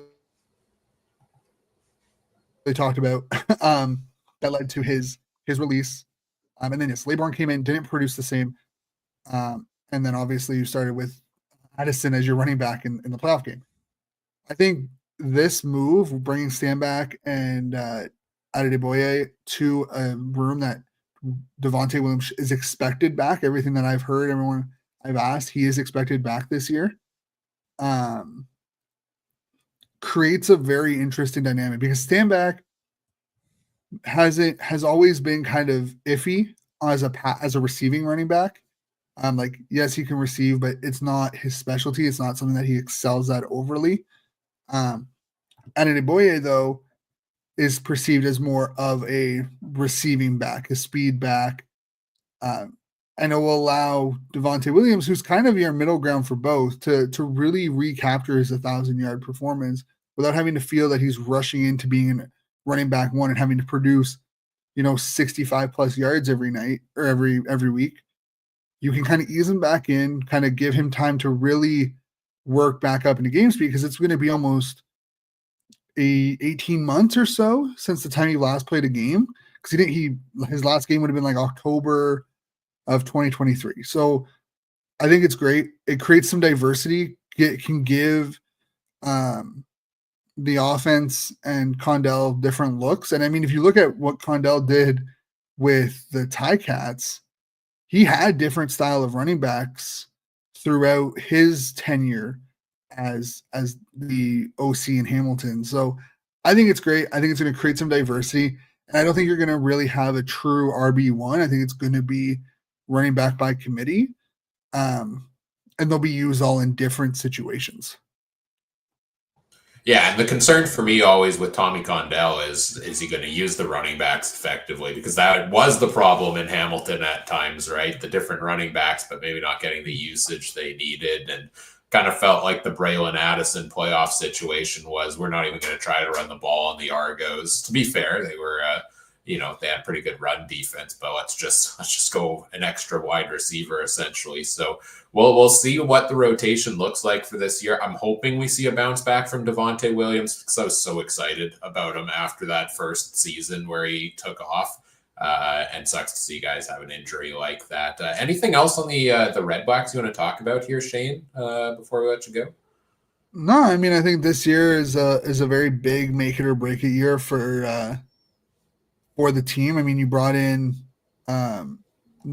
back Rick Campbell as your special teams coordinator, and there's going to be a lot of chatter, external chatter, that if they come out on a wrong foot, about do you make the change for Dice with Campbell, and I just that's going to be their biggest kind of hurdle going into the year, is that they need to start off strong, because if they don't, there will be a lot of noise being generated outside of that locker room, outside of even like the local media.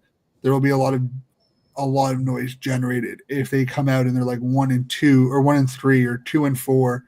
Because I don't think they have a bye week until like week 8. They're like the last team to get a bye. If that does happen and they have a losing record, there will be a lot of noise around Dice, because there's already a lot of noise around Dice. People thought Dice should have been fired after the loss to the Argos So I think if that's going to be their biggest issue is making sure that they play well, they get the wins, because if they're not, this fan base will be very vocal about the changes they think needs to be made. Yeah, well said. Couldn't have said that any better than that.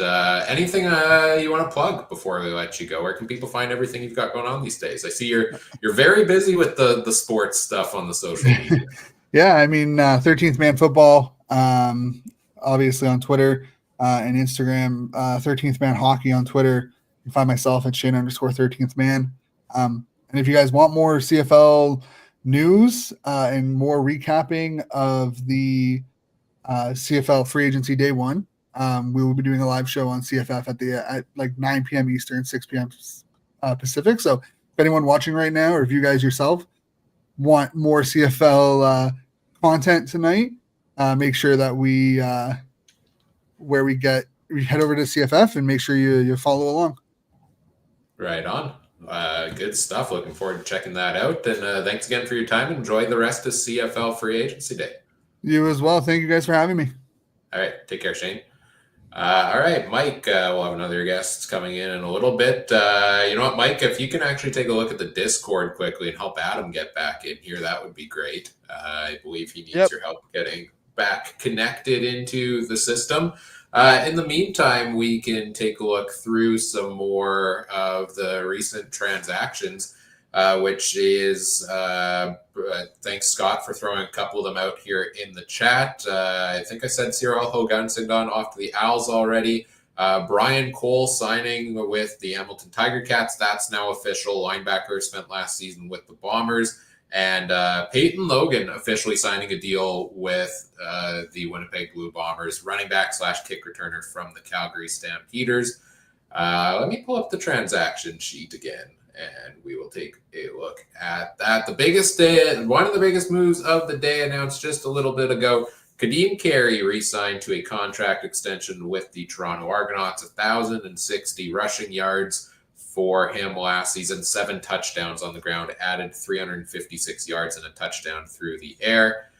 Just scrolling through, we've talked about a lot of these transactions. Brian Cole, the one I just mentioned, 24 defensive tackles in 11 games last year, an interception, a forced fumble, and a fumble recovery, a solid linebacker addition for the Hamilton Tiger Cats. And I believe Peyton Logan was the other one. 355 rushing yards.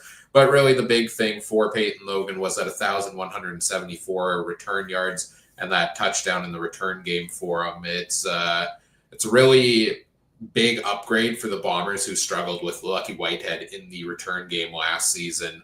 And they tried a number of guys before him, and nothing seemed to click there. So Peyton Logan, Gavin Cobb are two guys who do have return game experience. I believe we'll be talking Bombers next in a couple of minutes with Robert Dalton from Rouge Radio, so we'll get his take on those additions there as well. Mike, let's bring you back in here for a couple of minutes, though. Mike needs a little bit more time, so we can do that. Let's take a look at the names still out there on the board quickly. Now is a good time to do so. But also, if you have any comments or questions, put them in the live chat. If you're joining us in the YouTube or Facebook feeds, keep those questions coming. We like to answer those here and there throughout the segment. And Trey's back. Trey is back. We missed you over the last boys? couple of hours. Chat. Doing great. I was just trying to eat, but I see Mike's busy, so I jumped on here. I'll just finish my burger, but we'll talk football. Let's go. And Mike is now free as well, so we got that. And Adam's trying to get back in, so we got the whole crew back in and out here throughout the day, which is great. 3.5 hours into CFL Free Agent Frenzy here almost. How are we feeling about the news as it's starting to come in? The biggest one we were just chatting about, Trey, Kadeem Carey back to the Toronto Argonauts. Any quick thoughts from you on that one? Oh, yeah, I just opened – I was sitting in Wendy's drive-thru, and I opened my phone, and that was the first thing on Twitter, and I said, wow, I like that one, because he's been a guy that we've been talking about for the last couple of weeks. Wasn't sure why he wasn't re-signed in Toronto, if they were going younger, what they were doing, made jokes about him going to Winnipeg, Saskatchewan, other places. I like to see that a lot of teams, not every team, but a lot of teams are putting a big focus on that running back position this year. Toronto getting back Kadeem Carey, and they added somebody. I know you just talked about it, and I just lost my mind. Slipped my mind. Winnipeg adding Peyton Logan. You know, a lot of teams are actually putting some importance on the run game because it really matters in the CFL. So I like to see that signing. Tommy Stevens to the Saskatchewan Roughriders is now looks like that's official as well. So I'll update that on the tracker as all these moves continue to come in. And I see Adam is back in here now behind the scenes. And I see we've got Daltz from Rouge Radio here as well. I think we've got Mike and Trey. You're ready to chat some Bombers, the two of you together with Daltz here in a second? Oh, I guess so. All right, I'm going to head backstage then. We'll bring him in. Everybody welcome Robert Dalton from Rouge Radio. If I can get a thumbs up behind the scenes first, I guess that you're good to go. But yeah, there he is. Daltz, welcome to the show. Hey, thanks for having me. It's this is my Christmas talking CFL Free Agency. Welcome, yeah, for sure. We're just running over some of the Winnipeg Blue Bombers signings, Peyton Logan, among others. What's your take? I know we had Darren Bauman from Bonfire Sports on about an hour and a half ago now. What's your take on what the Bombers have done? Obviously, I asked Darren if it was a surprise that the Bombers have been this busy. He said, well, you go to 5 straight cups, you lose 3 in a row. Something has to change. What do you make of the Bombers' reported moves / the moves that they have announced so far for this team? I think ideally, well, I shouldn't say ideally, the big moves were done before the communication window. I thought the addition of Jonathan Jones was very underrated signing. Dylan Mitchell was a precursor that one or both of Kenny Lawler and Dalton Schoen was on their way out. And now they re-signed Dalton Schoen. So those two really solidified. It's like typical Kyle Walters kind of signing. The one that I really love is Peyton Logan. That solidifies the return game that we sorely lacked last year. I don't think it cost us any games, but it didn't put the Bombers' offense in a very decent scoring position like Janarian Grant did in years past. So I'm kind of thinking that there's another move up Kyle Walters' sleeve, but all in all, I love the moves that they were able to do. Reggie White, Gavin Cobb, Josh Haggerty, those are depth. Well, Reggie White more of a starting capability, but Gavin Cobb and Josh Haggerty, those are depth signings that round out the team as we've come to know and love the last 5 years. Yeah, sorry. As I'm going through the things here, one thing that I've been kind of surprised at with this team is they have 7 quarterbacks under contract right now. With the last few years, it's pretty much, or six, 7. It looks like, and it's been a team that's pretty much lived or died with Zach Calero. So, what are your thoughts on bringing in? Well, I guess they brought in Dolagala late last season, bringing in Patterson, re-upping Strevy. A lot of depth in that room, huh? Yeah, and I honestly think obviously with Strevler, he suffered those that MCL or ACL injury at the Banjo Bowl. I don't think he'll be ready for training camp. So I think the additions of Shea Patterson, rumored at this point, I don't know what they're going for. I kind of heard the rumor that they had agreed to terms with Cameron Dukes, and I was all excited. And then when they came out and they agreed to terms with Shea Patterson, I was like, okay, it's doable. What that means to the depth is, I honestly think they're covering all bases. If by chance Caleros misses a few games and Strebler's not ready, they've got people with, wouldn't say good experience, but experience nonetheless. Under center in the CFL game. Whether or not that leads to a little bit more, a couple more victories, if knock on wood, if Caleros misses a couple, that remains to be seen. But depth people forget that you can have as many people signed under contract at this time up until training camp. So, I think this is right now just get as many people under contract and then kind of make the decisions later before training camp. The one thing this tells me, Dalt, is that I don't think they're sold on Terry Wilson. Does that tell you the same thing? It's.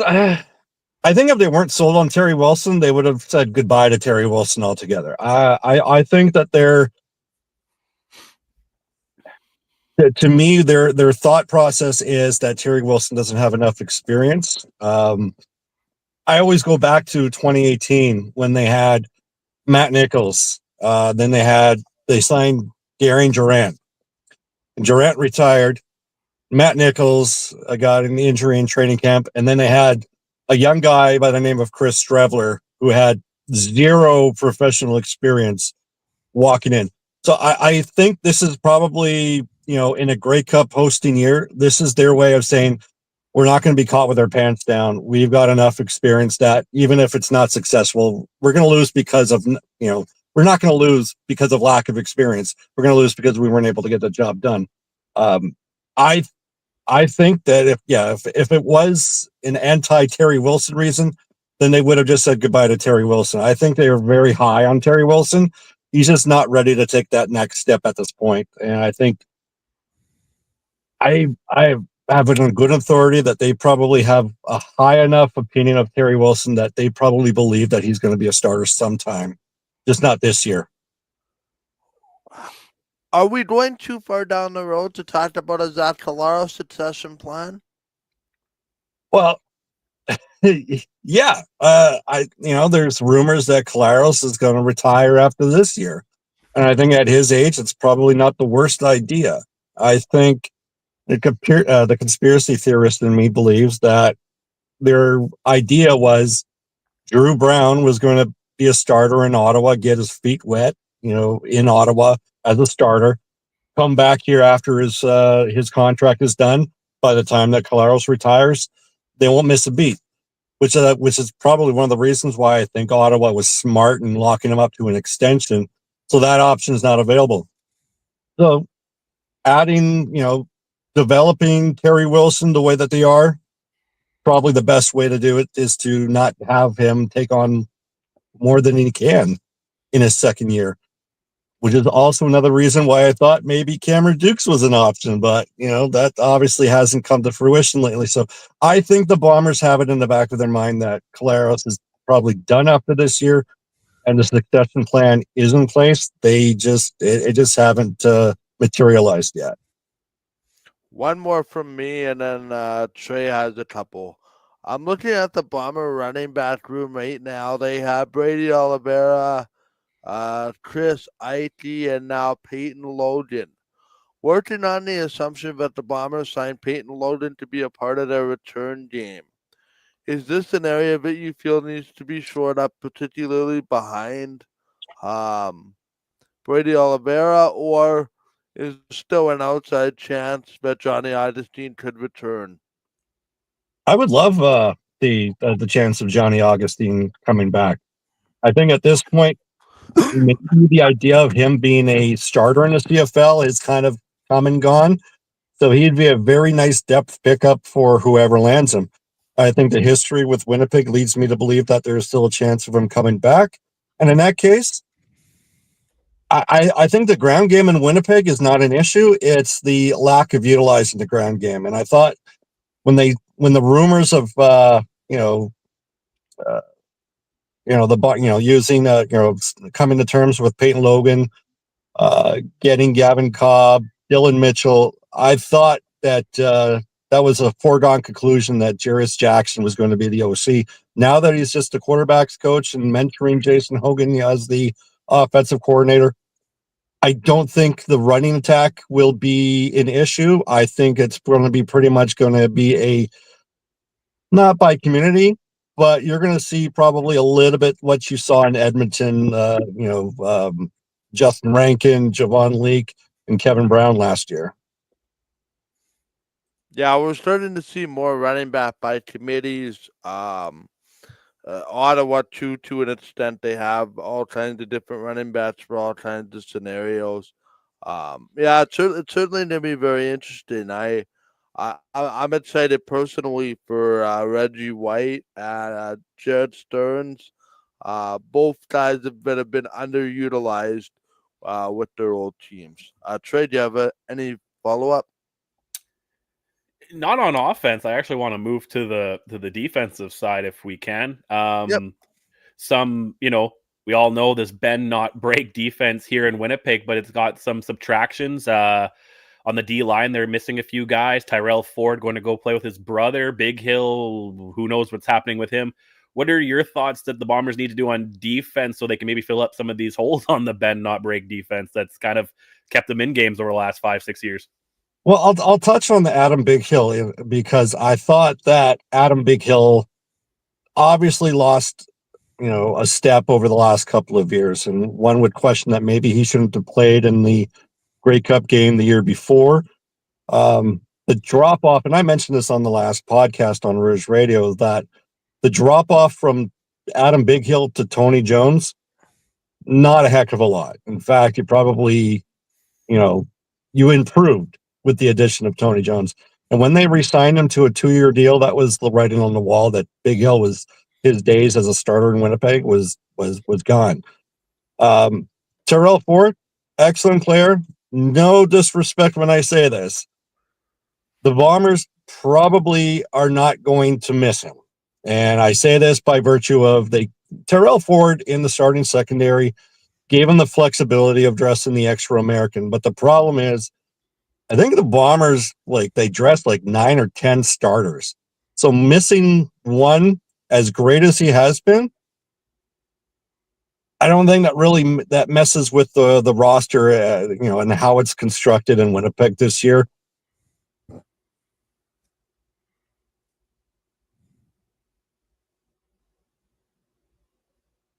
Whoop! I ain't do last Trey. I really thought you still got me. Did we lose both? Did we lose both? Who did we lose? Daltz? Yeah, I think we lost Daltz. Okay, sorry. Yeah, we did. Okay. My screen. Yeah, that. Okay. Yeah. Okay. Winnipeg cell phone reception. Full bars. I'm not too sure where you lost me, but I'll definitely just kind of Cole's Notes version of it. I don't think the subtraction of Tyrell Ford is going to be missed as much. Jamal Parker has the experience. Adam Big Hill, that's him losing the step has been you could tell over the last couple of years. But what I think where they really needed to get an improvement was on the D line, and I think they did that with James Waters. I kind of would like another solid stud defensive lineman in the interior to take the edge off the responsibility of guys like Waters and guys like Willie Jefferson. Yeah, for sure. I could subscribe to that theory as well. For sure. Mike, do you have anything else, man? I'm just as a Bomber fan of me is mostly worried about this defense and Zach Collaros. So, yeah, I mean, I'm not really confident in the 6 guys behind Collaros, and I'm kind of worried about this defense. But Daltz, you make some good points. So, Mike, do you have anything else to add? Yeah, I'm just wondering, how do you see the bigger picture with the Bombers now? Obviously, losing Ted Govaya. Danny McManus. Now they brought in assistant general managers and director of player personnel. One guy's name escapes me, but they also brought in Brock Sunderland with the other guy. Are we starting to see, and I might be answering my own question here, but your opinion certainly wanted, Daltz. Are we starting to see a on-the-fly sort of change in transition with this team? I mean, moving away from, Kenny Lawler, moving away from Adam Big Hill, moving away from, stalwart, Drew Wolotarski, could be added to that list. Are we starting to see an on-the-fly sort of retooling And the B part to that question is, where do you see Adam Bighill signing? I kind of mentioned this on our last show too on Rouge Radio, that I kind of saw Adam Bighill in Calgary, and the reason being is because they made that trade to ship Cameron Judge to Toronto, and that left a huge opening. I know that Calgary had made a signing, or I don't know if it was official or whatever, but Derek Moncrief to Calgary. I don't know if that really takes away that opportunity. I think it shouldn't, because I think Adam Bighill does provide you with some kind of mentorship, not an every snap linebacker, but he's still a viable option. And if he is going to be given starter responsibilities, Calgary is probably the only team I could think of that he would flourish and have that opportunity. To answer your first question is sometimes when you have as much success as Winnipeg has had over the course of the last 6 seasons, you kind of stay, if it's not even losing 3 straight Grey Cups, you still have the success of hosting 3 or 4 straight West Finals, getting to the West Final for 6 straight times. So there is that lineage of success where you'd be like, okay, if it's not broken, don't need to fix it. But I think the wear and tear of losing the last 3 Grey Cups in a row, kind of, okay, maybe staying the course isn't the right way to go, and allowing the opportunity for certain people to grow. Guys like Ted Kavaya, guys like Celestin Haba, Brian Cole, Adam Bighill to finish his career somewhere. I think that's just kind of like the circle of life in regards to sports and athletes in general. Do you think Brandon Alexander's kind of in that mix too of going somewhere else, or? Well, I thought that last year. Yeah. And then I was like, you know what? Ideally, do you want Nick or Noah Hallett to be starting safety? And then when they re-signed both Halletts, and then they re-signed Alexander, I was like, why? Then I realized they're all the same age, and that took me by surprise. I think they're both 30 or 31 this year. We have Hallett at 27 and Alexander at 31. Yeah, I mean, or maybe it's the other Hallett that was the same age, but it just took me by surprise. And so ideally, yeah, Brandon Alexander, but he still brought it last year. After a couple of down years, before that, I thought he was back to his old self last year. So it wouldn't surprise me if they brought back BA, but at the same time, there is some other options behind them. They got Jake Kelly, who they drafted a couple of years. Like I said, one of the Hallett brothers, and Jonathan Jones too as well. I mean, you got to find a way to get this versatile athlete on the field, and looks like safety is a viable option. Sounds good. Mike, you got anything else? No, I'm actually you know what? We've talked so much about the Bombers here. Is there anything else that jumps out to you lead wide about what's happened, whether it's today, excuse me, or so far in the off season? Is there anything lead wide that says, yeah, this team is gonna be, something worth watching, maybe outside of the Winnipeg microscope? Yeah, and I'm kind of waiting for things to fall into play, and that's in Edmonton. And I know that they did the brunt work of their contract negotiations on the first day of the legal tampering window, but they added a lot of names, as they probably should. They've missed the playoffs the last 4 years, but their receiving group is kind of like a huge question mark to me, and it just dawned on me that gone are Tevin Smith or Tevin Jones. Gone is Eugene Lewis. Gone is Dylan Mitchell. And they replaced them. They still got Curly Gittins Jr., and they replaced them all with Keon Julian Grant.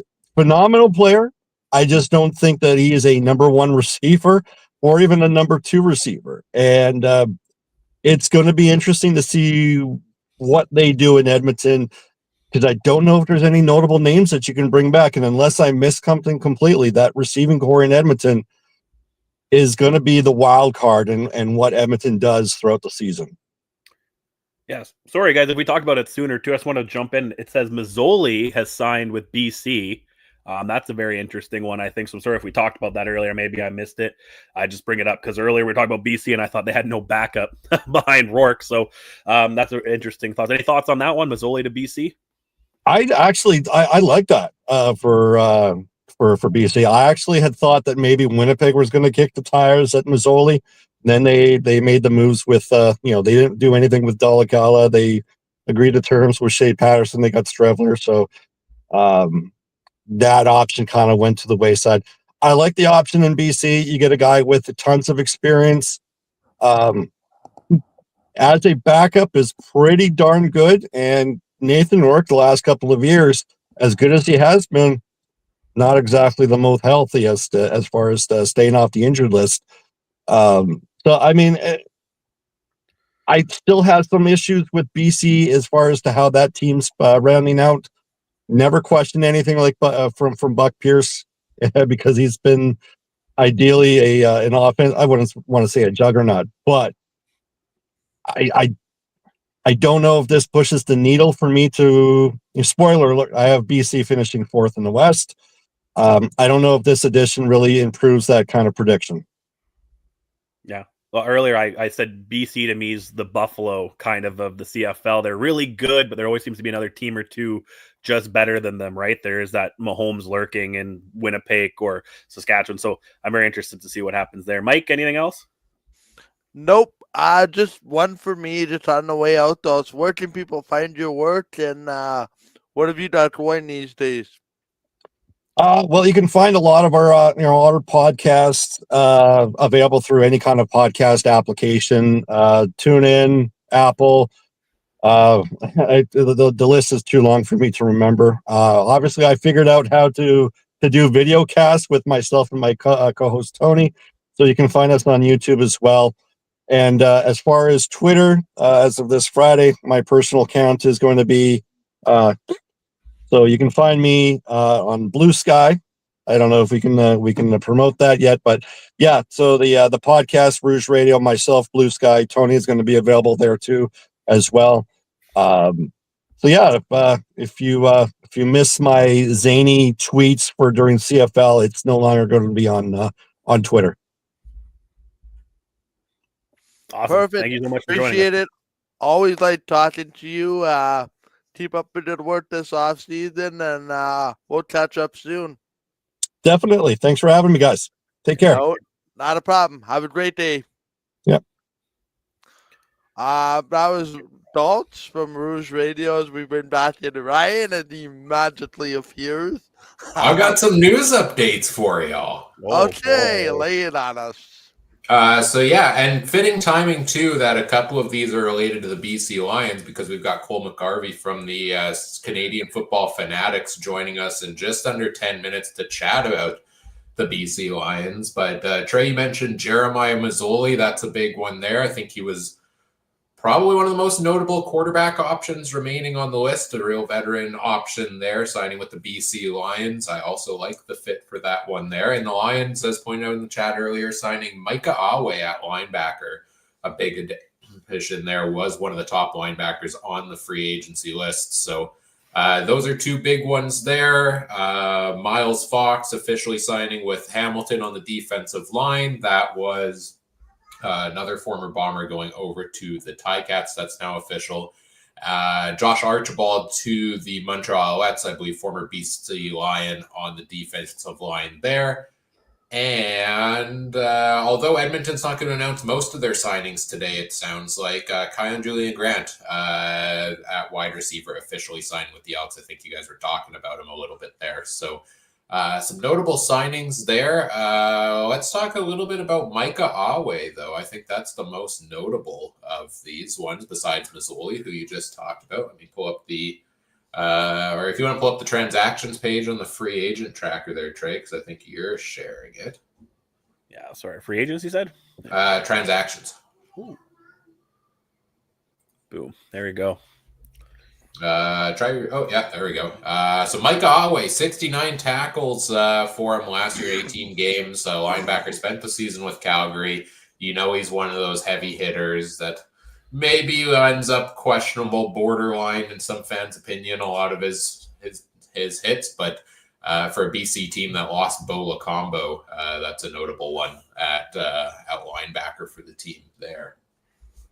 Yeah, I feel like they just added the two pieces that I was concerned about when we were briefly talking about them earlier. I wasn't too sure what the option behind Rourke was going to be, and their defense kind of scares me, or like in a bad way. Like, I think that wasn't as good as it could be. So that's two big additions there. Definitely helps out the Lions. Mike? I wonder, does this open the door for Big Hill to return now?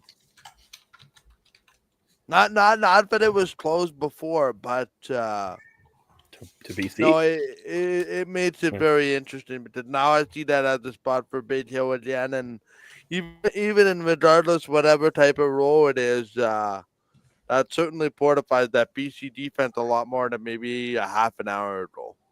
Yep. And if you refresh the list again there, Trey, we've got one more to talk about. Boy, dun-dun-dun. That might be copyright. I don't know if we should do that. He didn't show up at the top of the list, but as Jared pointed out in the chats, you might need to scroll a little bit here, Trey. But Damon Webb of the Ottawa Red Blacks, where is he? Did I forget to update something on the chart? Oh, keep scrolling. Keep scrolling. Damon Webb, there he is. Signing with the Calgary Stampeders is now official. It was rumored a couple of days ago, which is why it's lower in the chart. I haven't fixed the sorting. Didn't have time. But 68 tackles, 2 sacks, 5 interceptions, and a forced fumble. Damon Webb was a monster in the defensive backfield last season. So excited to that's an exciting addition for the Stampeders there, who I think need a little extra help in the defensive backfield. I see Adam's back and giving me a thumbs up, so let's welcome Adam back in here as we have the whole crew here right now for a few minutes. Adam, how's it going? Doing okay. Just got the tractor to start finally because that didn't like to start at minus 40 with a wind chill of oh my gosh.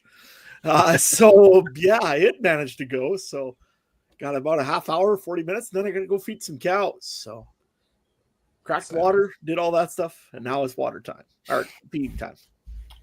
Fun. Busy day for Adam, as always. When is it not? The BC Lions have also made another move at linebacker officially, looks like, signing linebacker Adam Auclair, so we can add that one into the free agency chart. I'll work on that. But Mike, I know you got to go here right away, Mike. So any final thoughts from you? Yeah, listen, I like that move. Auclair has been one of those underrated guys. As far as the day goes, it's gone according to plan. I don't think anybody's really won the day yet, but teams that had obvious needs have addressed them, in some small, tangible way. The Bombers addressing needs with changes. Edmonton probably had the most needs out of anybody coming into this whole free agency period. They've done it. Ottawa's done it smartly. Now we're starting to see, BC entering the fray with some excitement. Did I see that they just signed Jeremiah Mazzoli? We literally just talked about that, Mike. Yeah. So sorry, I've kind of been one ear in, one ear out here. Mike never listens to me, man.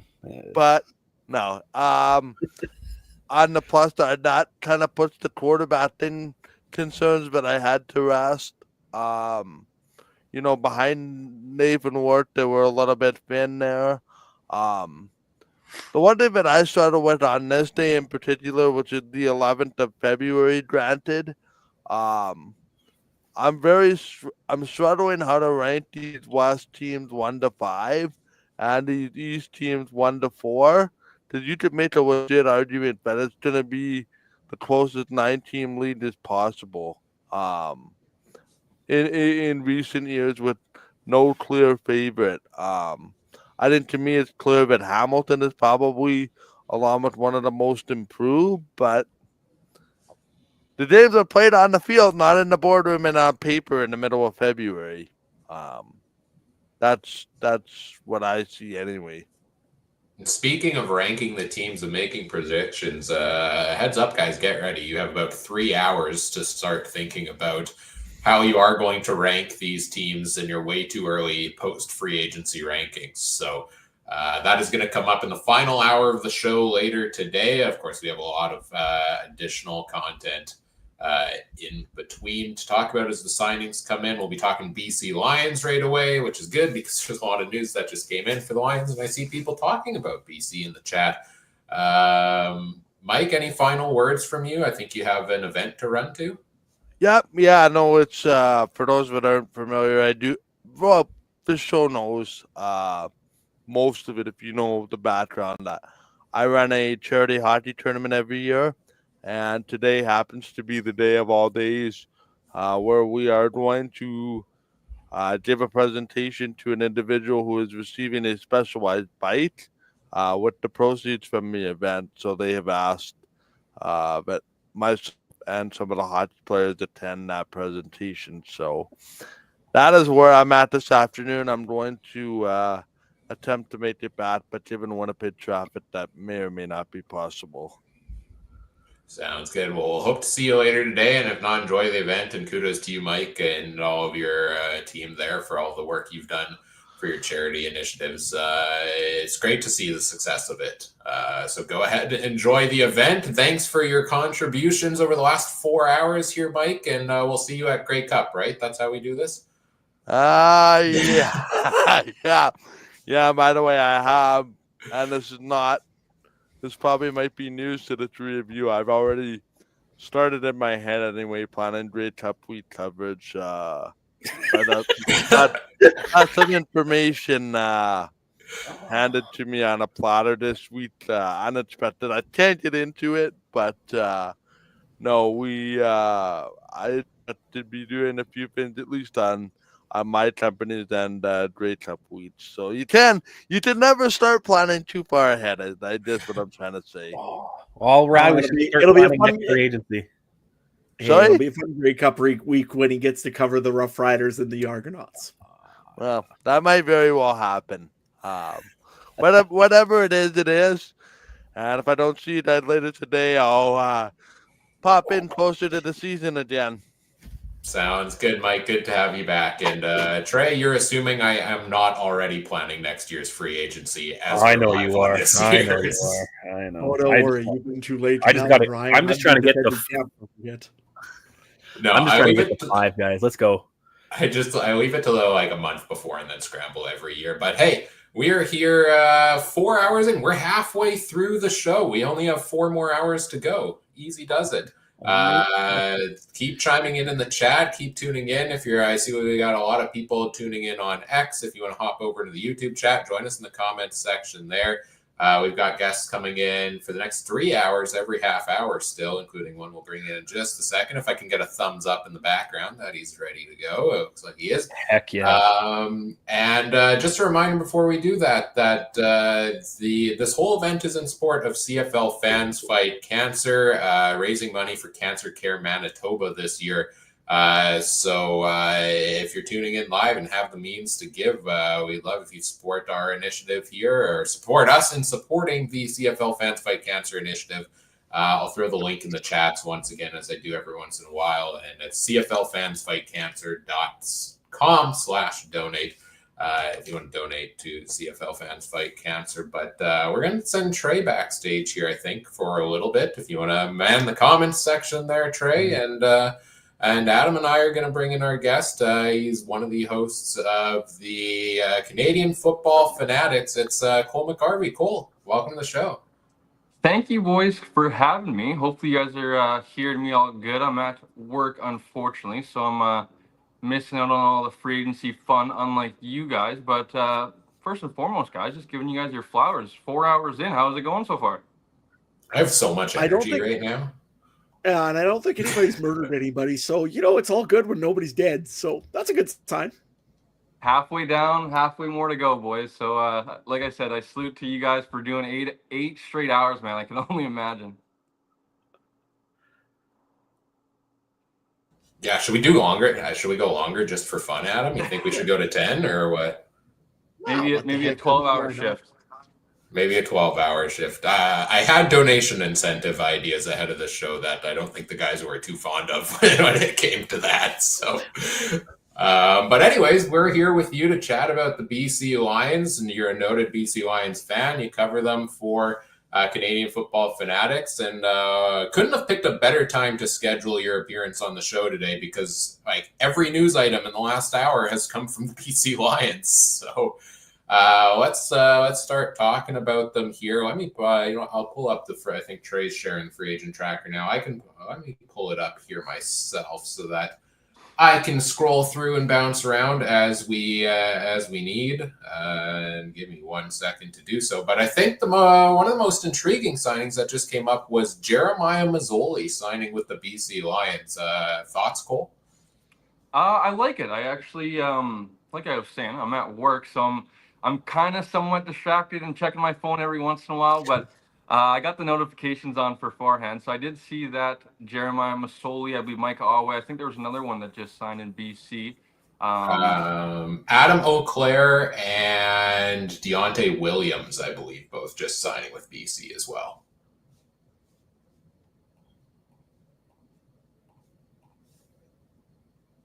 Oh, we've got some audio issues, I believe.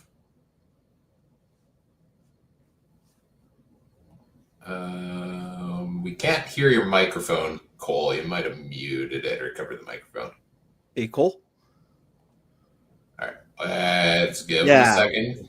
We'll give him a second to rejoin. You might have muted your microphone there. Let's try to rejoin for a second. Let's try that again. You are still muted.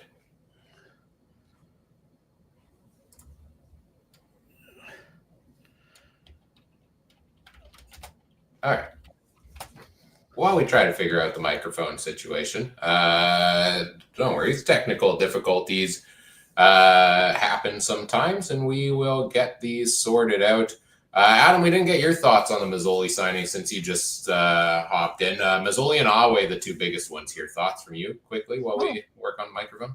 Yeah, Jeremiah Masoli is a good signing for the BC Lions. Good depth. Needed something, especially, Nathan Rourke is one of those guys that's a really mobile quarterback. And if he gets hit, I mean, you got to have somebody that can block up for no, still no audio there. Cole, just go ahead and try. Yeah, I'm still muted. Maybe try exiting the stream and rejoining completely. It might be. Give it a quick try. Anyways, on Masoli, a good veteran signing, good guy to have in your backfield, just as a solid, reliable piece behind Nathan Rourke. You hope you never see him, on all honesty, if you're a BC Lions fan. But if you do have to see him, honestly, he's played some good games in the CFL. He's been to a Grey Cup. He knows what he's doing. So, yeah, I don't mind the signing for the BC Lions. The other signing, Micah Alway, I mean, he was a previous Saskatchewan Rough Rider. And Calgary Stampeder and BC Lion, and then BC Lion again. So honestly, yeah, he's a good linebacker. Has good edge potential. Cole, we got you now. Can you guys hear me okay? Now we got it. There you go. Awesome. Sorry. So I hate doing all the technical stuff like this because I know how you guys feel on the other end of doing shows like this. But my apologies, boys. Like I was saying about Jeremiah Masoli, I was having this conversation with JC Abbott over at 3 Down Nation about, maybe a direction the BC Lions could go with backup quarterback and not really having many options out there in free agency right now. Jeremiah Masoli obviously was one of those names out there available, but over the last few years, the injuries he sustained with the Ottawa Redblacks, probably not one of the more sought after backup quarterbacks, veteran type quarterbacks. So interested to see it kind of come through my phone this morning and kind of get the notification that Jeremiah Masoli, I would imagine, is kind of probably going to be coming into BC, not giving him the backup quarterback position, but probably in a tandem with Chase Bryce, probably giving those two guys the opportunity to fight it out at training camp to be the backup quarterback behind one Nathan Rourke. Not too sure how to feel about it right now, just thinking about it right hot off the press, but I like giving the opportunity to a guy like Jeremiah Masoli who, kind of I feel like needs to prove it now. Getting an opportunity after this one, I don't see it likely. So him kind of coming into training camp, being very motivated to show well that he can still play in this league if Nathan Rourke was, God forbid, to go down this season. Yeah, they've still got Chase Bryce in there as well. And I somewhat almost equate Chase Bryce to being like the Davis Alexander type, where he's stuck around in the third string role. And does he one day get the opportunity, and can he shine to some degree in there? But I do like having the Jeremiah Masoli veteran experience there. Let's talk about the wide receivers for the BC Lions, because early in the season last year, this offense was unstoppable. My fantasy team was very excited about that. Adam was in turmoil, and then it all went crashing down, and Adam won the championship. So I have to bring up the Lions receiving core. You had, together with Vernon Adams Jr., you had Justin McInnis, you had Alexander Hollins, and then Keon Hatcher coming back early from injury last year is kind of that big three to lead the receiving core. They re-signed McInnis. They had to give him quite a bit of money in order to do so. Keon Hatcher they released, but then brought back a day later. And it looks like Alexander Hollins was cut by the Lions and has not signed anywhere else yet as of this time. Leaving them maybe a little bit thin at receiving, the receiving position. What's your thoughts on BC at wide receiver? Yeah, this is a very layered conversation, I think, to have. And maybe I guess I can kind of go individually here. And we'll start with Justin McInnis. And we saw the contract, obviously. I believe he's going to command about 250, 260K. And I think the conversation is more had around if he's going to be able to live up to it and continue to, be in contention of, leading the league in receiving yards, that sort of thing. I know there's probably a little bit of split in the fan base of belief that he's going to be able to live up to the contract, or, maybe hover around that, maybe top 7 to top 8 receiving category stat wise, but not ever have a season like he just did. Personally, I think Justin McInnis will live up to the contract and continue to build on this past season. I think we saw, him come over from Saskatchewan, had a quieter role in 2023, and really broke onto the scene when I'll remind you guys, Dominic Rhymes kind of had a little bit of injury problems there in 2023, and Justin McInnis really took full advantage of when his number was called upon and when he went into the starting lineup. So I think his arrow is really pointing upward, and he's on trending in the right direction going forward. You talk about Alex Holland, you talk about Keon Hatcher, I think two very important guys when having the conversation about this receiving core. Keon Hatcher was a weird one. I think the timing of it with, obviously, he got, as you mentioned, Ryan, got released by the Lions, and then we saw it the next day, had got brought back by the BC Lions. I was very curious. I think a few people put it out on social media that they were curious of, maybe he went out there and kind of tested his market, if you will, and maybe had some offers from other teams. I thought it kind of very quickly, and I don't know if he would have been able to get the true, market he was going to be able to command in free agency, only kind of leaving the Lions for, I believe it was maybe even less than 24 hours. I'm very curious to see how this one turns out for Keon Hatcher. Obviously came back from the torn Achilles last season. I'm curious to see how a full offseason will do him returning back to the Keon Hatcher form that we saw in 2022 and a little bit of 2023 as well. I think the question marks start to come after that. And, you have a guy like Javon Catoy who had a disappointing year last year. Aiden Ebert, I think, quietly stepped up into his role. And I think they're going to be looking upon him to take another step in his development this year. I think they need another weapon in that 4th or 5th kind of option range. And we saw it last year with an addition like Travis Fulgham, a first-time player into the CFL, relying on Ryan Rigmain's scouting ability to go into the States and hopefully find some guy that's looking out there to come into the CFL. I think that's kind of the only options the BC Lions have left so far. You look at the landscape in the available free agents left in the CFL, there is a few available names that I wouldn't mind maybe taking a flyer on, but when it comes to and it's a tough conversation to have because you're asking for a fourth, fifth guy, and you're going to want some production out of him. So, it's an interesting conversation to have. I think right now, as of now, Stanley Berryhill will be slotting into the starting lineup as probably that fifth receiver with Justin McInnes, Keon Hatcher, Javon Katoy, Stanley Berryhill, and Aiden Eberhardt being the five as of now. I would definitely like to see them add some competition for that fourth, fifth spot, like I was mentioning, just not to come into the season and give it handed to Stanley Berryhill.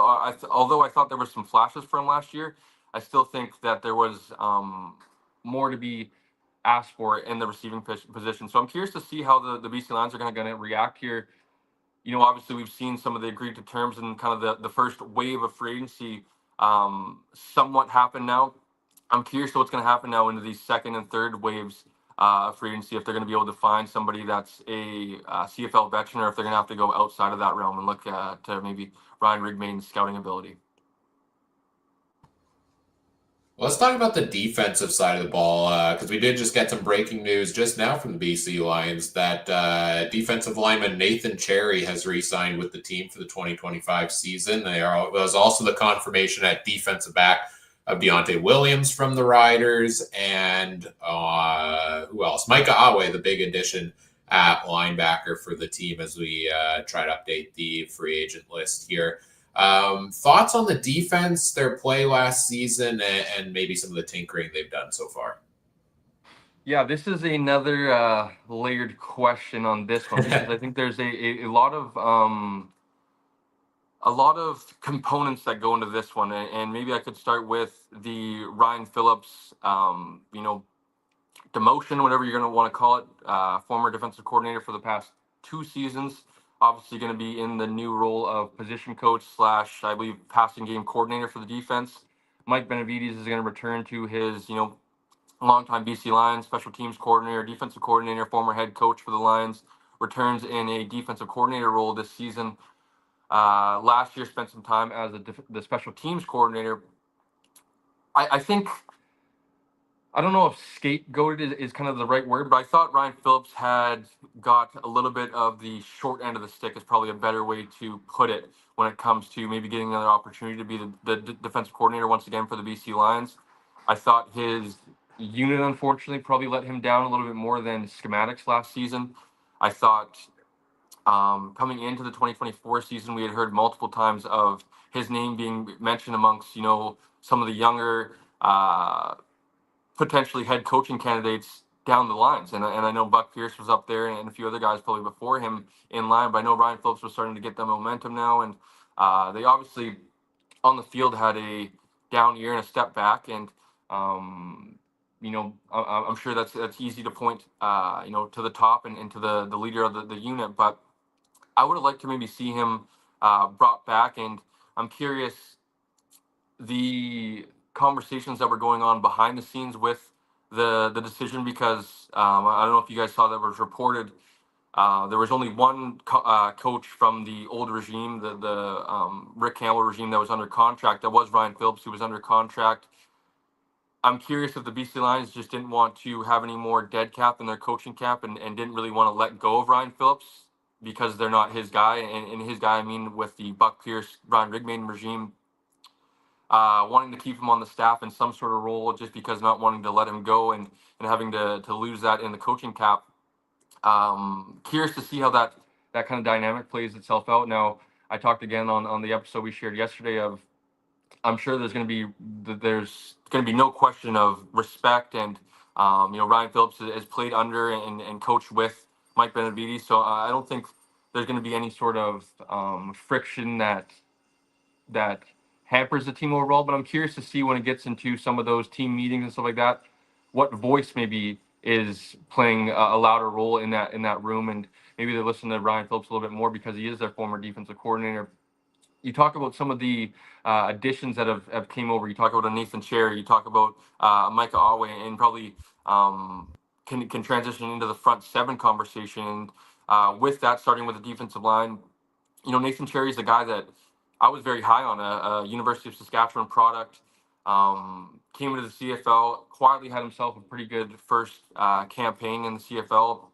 unfortunately suffered a torn ACL, and it's kind of set him back now. I feel like in his second and third years in the CFL, has quietly gone under the radar as a Canadian draft pick, was a higher profile prospect coming out of the CFL draft as well.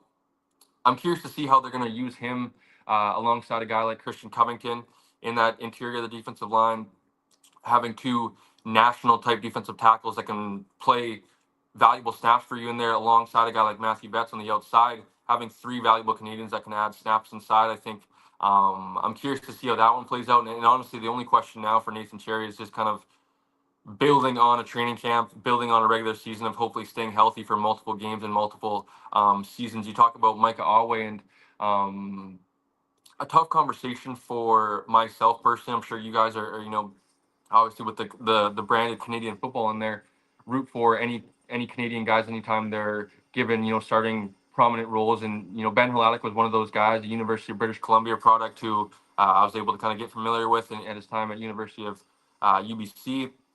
Watch him grow into his role, and last year obviously was a down year for himself with the injury and stuff like that. It had been mentioned right away when Buck Pierce and Ryan Rigman did their press availabilities to start their last year when they took over. They mentioned of going away from the national spot at linebacker and probably looking to go with two Americans there, and that's kind of leads into that even more with Josh Woods hopefully returning from his torn ACL last year. You still have Ben Haladic under contract, but I wouldn't be surprised if maybe that's a draft day potential trade or something like that, where he's shipped out of town for something as well, especially with a guy like Micah Alway coming over and most likely pairing him with Josh Woods at linebacker this season.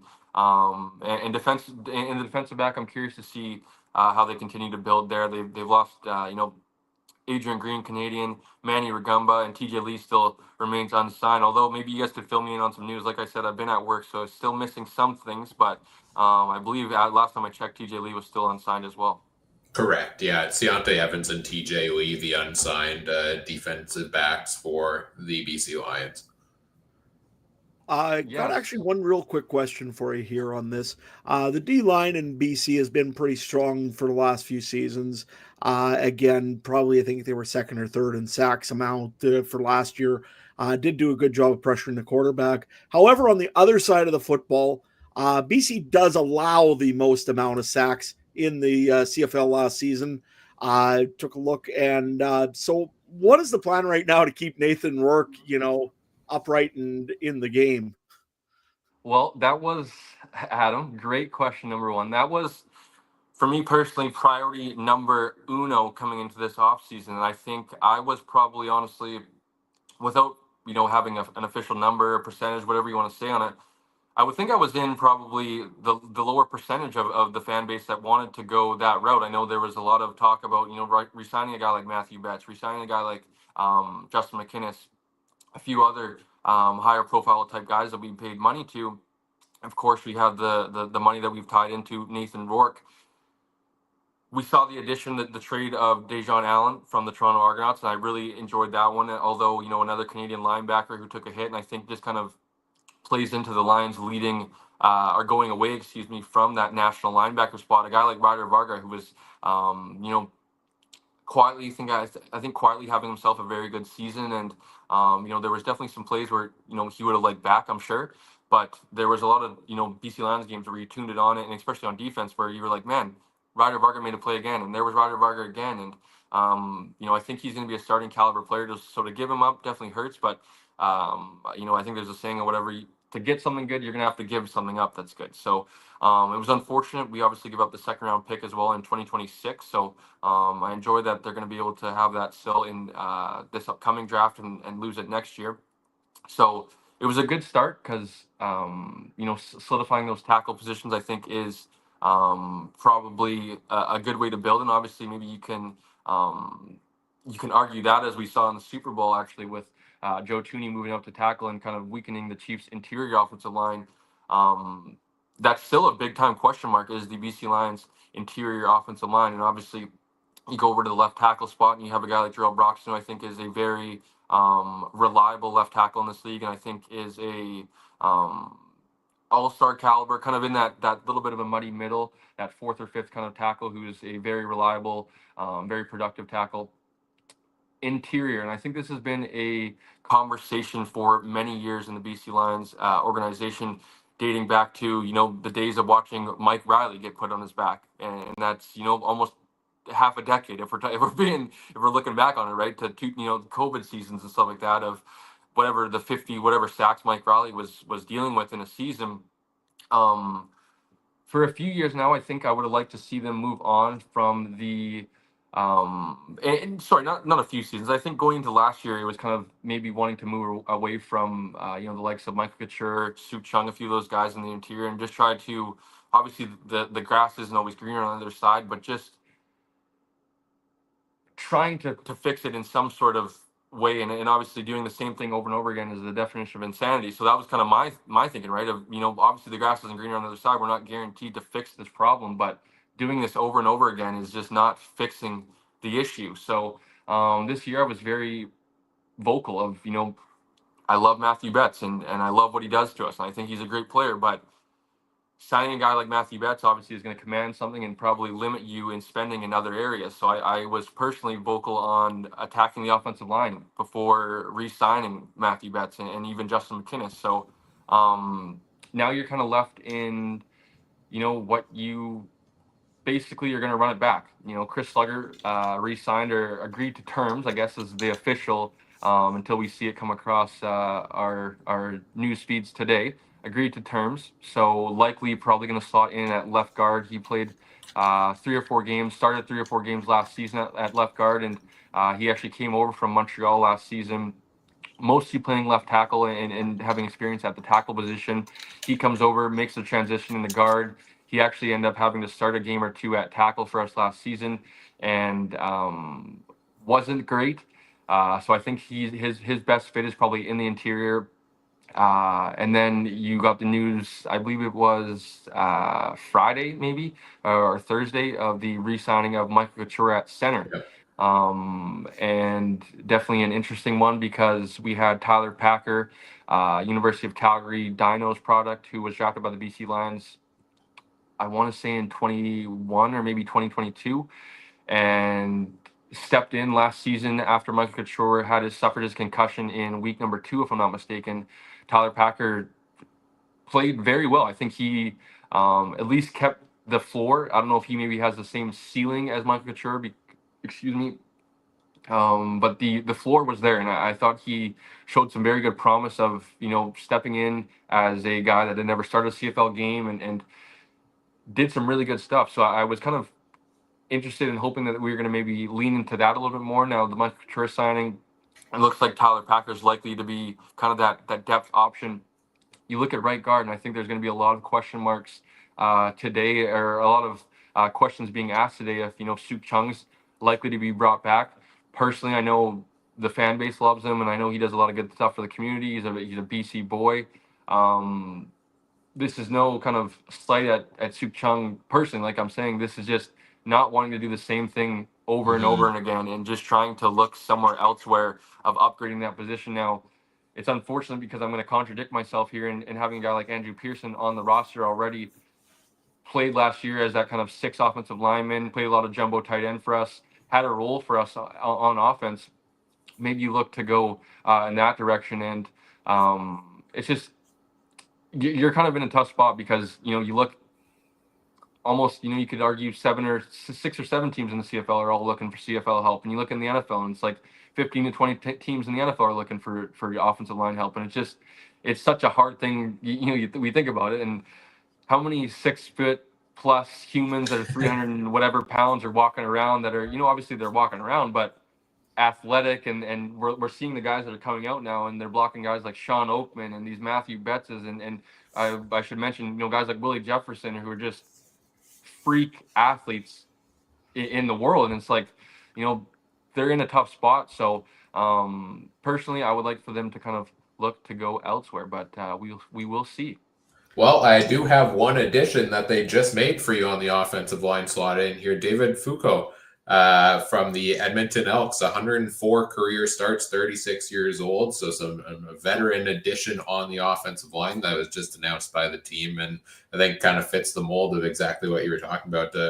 I guess it's kind of doing something different, kind of not, because he is a former BC Lion, but he's back in the fold now. And the Dijon Allen, I see Blake in the chat mentioning that addition via trade earlier in the offseason was a huge addition on the O-line there.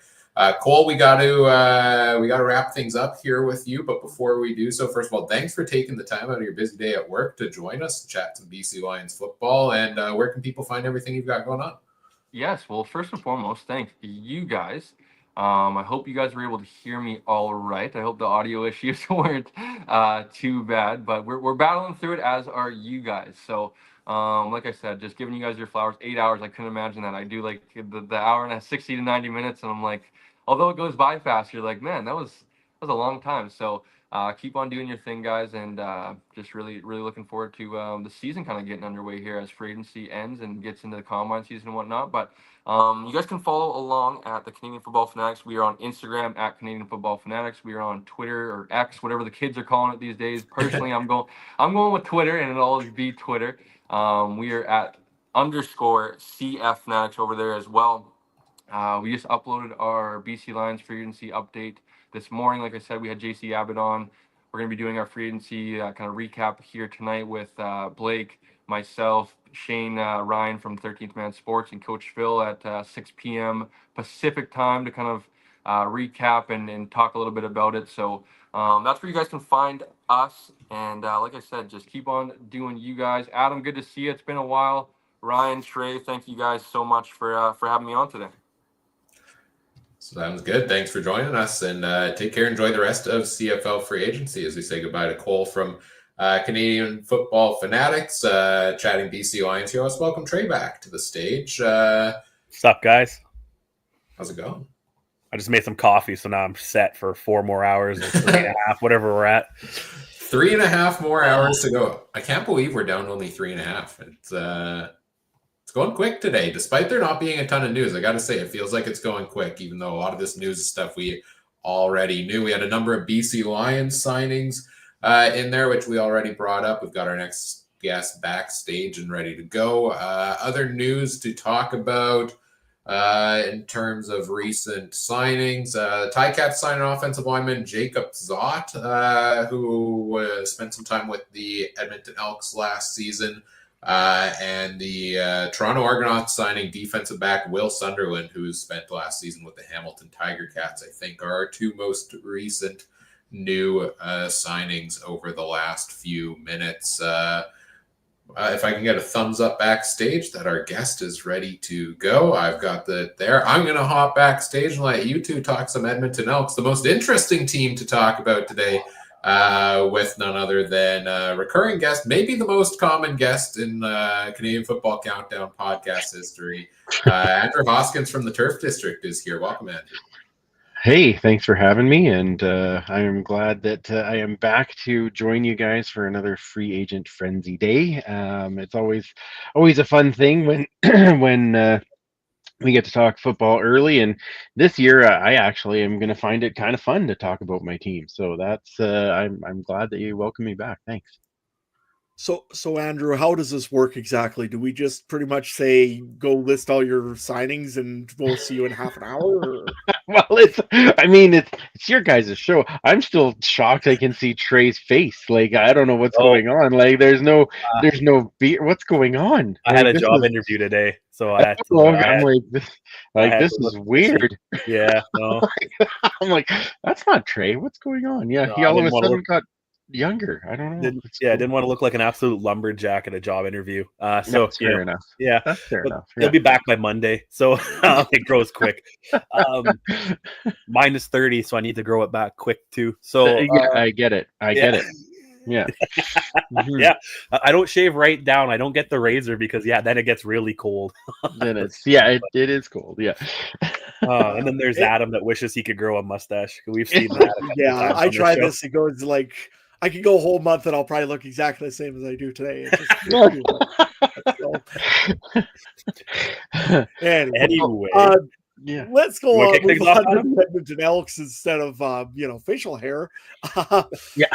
First of all, you guys got some new quarterback. New and some quarterbacks. Be honest, Andrew. Did you really expect Trey Ford to re-sign at the beginning of off season, or was this kind of a little bit of a surprise? Or what's with the quarterback room in the Edmonton Elks? Well, I must say I wasn't terribly confident that he was going to re-sign until I heard Ed Hervey talk about what he thought he would be able to bring to the team when he was announced as the GM, and he had that really impassioned welcome speech. I thought, oh, maybe there's hope. We'll see how this goes, and yeah, Ed was able to close that deal. But not only that, to be able to bring in a quality backup in Cody Fajardo. So I will say that once that fell, as far as Trey Ford being re-signed, and we knew that he was going to be here, I felt pretty excited about what Ed could do, and I'm glad he got it done fairly early in the off-season process, so that you can start building on that excitement early. But I really do think that it was time. Trey gets the keys to the car, and we're going to put some stuff around you to help you have some success, and see how it goes. So does he have a fairly long leash in Edmonton, especially with a backup like Cody Fajardo, who can get it done? Does Ford really have a long leash, or is he going to have to start really turning some heads here in Edmonton early? I think he's going to have a long leash. I think they're going to give him a fair shot. Like, okay, show us what you can do. And I mean, to this point, and I know I've said this on my show too, is that he hasn't really beaten one of those top four defenses as of yet. So he's got some work to prove himself. But coming in as the known number one is probably going to do a lot of good for him. I think that having Cody there to help him through that situation is going to be good. And if Trey gets hurt, which has happened a bit in this last couple of years, then we have a capable backup in Cody being able to come in, and they play a reasonably similar style. Not obviously exactly the same. Trey Ford is pretty dynamic. There's not a ton of quarterbacks that can run like he can, so it's hard to find that exact match. But you do have somebody who is a little more mobile, and likes to move the pocket to throw the ball down the field, and that's where we're going to see both Trey and Cody play the same way. No, I'm glad you say that, because I wasn't sold that necessarily Trey Ford was the guaranteed number one, bringing in a guy like Fajardo, who played lights out for half a season in Montreal till he got hurt. But I want Trey Ford to be the starter, and that's good. One position, though, I'm going to say that I think is a little lacking in Edmonton is still that receiving core. I don't know if they have a genuine number one guy. Is there someone I'm missing, or did they still need to add that? No, you are correct. At this particular moment, even with all of the signings that have come through, it'll be interesting to see who they tag as kind of the number one receiver. Now, the one thing I will say about that is that when Ed Hervey was here last time, he was pretty good at finding receivers. When you think of Darrell Walker, Brandon Zylstra, Duke Williams, like it always seemed like there was some guy that we didn't know at the beginning of the season that by mid-season we were all saying, where did this guy come from? And Ed is really, really good at finding receivers. So as we go in, I know it has been officially announced now that Keon Julian Grant is coming over, which isn't a small addition either. He's got some good yards behind him. Another lanky body, which is kind of more what Ed goes for as far as your receiver. He looks for those tall, lanky guys that can, high point a ball. So Curly Gittens Jr. doesn't exactly fit that mold, but he does fit 1,000-yard Canadian receiver. So I think that actually helps for both of them to have that success. And when you look at guys like Arkell Smith, who only really played half a season last year, had some really good moments. And Zach Mathis, I think, is a guy that you're going to really want to keep an eye on this season. He started in the last 4 or 5 games of last year. And again, you want to talk about lanky body that catches anything that comes within that 6-foot radius. He's really, really good at that, and I think we're going to see a whole bunch of him this year. So is there a clear, this is going to be our number one guy? I don't think so right at this particular moment, but I think once we hit training camp, we'll see who emerges. Yeah, no, I thought for sure with them not going after or re-signing Eugene Lewis that maybe they'd be heavy on some of those other guys, Schoen, Lawler, those guys like the trio from BC. So they kind of fell short in those sweepstakes if they were even in on them. So that's just where I'm kind of curious about that. Adam, do you have anything else you have to add? Not a whole lot on the receiver side. I mean, yeah, there might be maybe a little bit thinner than usual, but on the running back side of things, I mean, do you guys just to kind of collect them as like stickers or what? Because I mean, you guys got like just an amazing amount of depth in that running back backfield for this year. I think a lot of teams are going that way. And one last thing I'm just going to say about the receivers. I mean, I guess Alexander Hollins is still out there right now, so there is a possibility if you needed that big play guy. It depends on how he would fit in the room, and obviously Maximic knows him coming over from BC, so possibility there. Now going back to running backs. Yeah, we're pretty lucky with Justin Rankin and Javon Leake. It seems like every team is going to have those kind of 1 and 1A guys, though, as we go across the league. So I think you need that. I'm excited to see Rankin with a whole season under his belt, how he does. And of course, Javon Leake is very explosive. So if we are able to keep him in the lineup and have the two of them kind of, a thunder and lightning type thing, I'm quite happy with that. Moving into your offensive line, obviously where I'm from, there's a lot of offensive linemen that go through every day and all over the place. Edmonton, see you guys added David Beard and added back Brett Boyko. What makes you so excited about this offensive line for the Edmonton Elks? I mean, last year, I think they were one of the least amount of sack teams in the league. What makes you excited about maybe this offensive line going forward in Edmonton? Well, I will say that there's two things I'll say about that. The first one is that they have the same offensive line coach in Sorrells, and he, for how kind of poorly they started the season, boy, did they ever turn it around, and they had a lot of success as the season went on.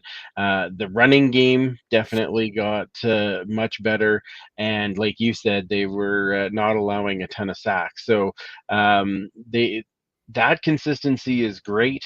But then you look at bringing a guy back like David Beard. Beard and Cordy are really good friends, played at U of A together.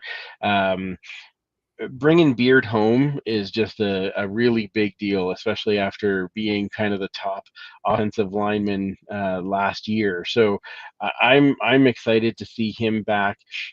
Bringing a guy like McKellar in challenges, where we're going to be at with a guy like Tomas Jacordilla, who has been here and then was injured for a lot of last season. So we're going to see kind of where that lands, but it really does look like to me the excitement is that we're going to run 4 Canadians on that offensive line, but they're some of the top offensive linemen in the league, and to me that makes me pretty excited to see how that gives Trey a bit more time to act back there, and we all know what he can do when he gets a little bit of time.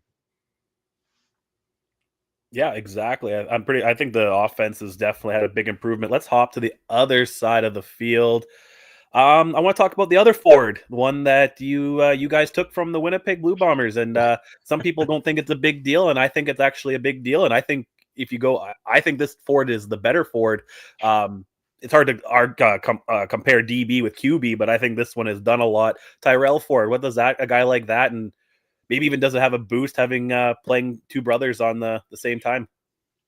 Yeah, well, the best part is that we also signed another Ford named Demetrius Ford, Right. who is a special teamer. So we could have a Ford on the field no matter which, phase of the football we're in. So that's that's pretty exciting. I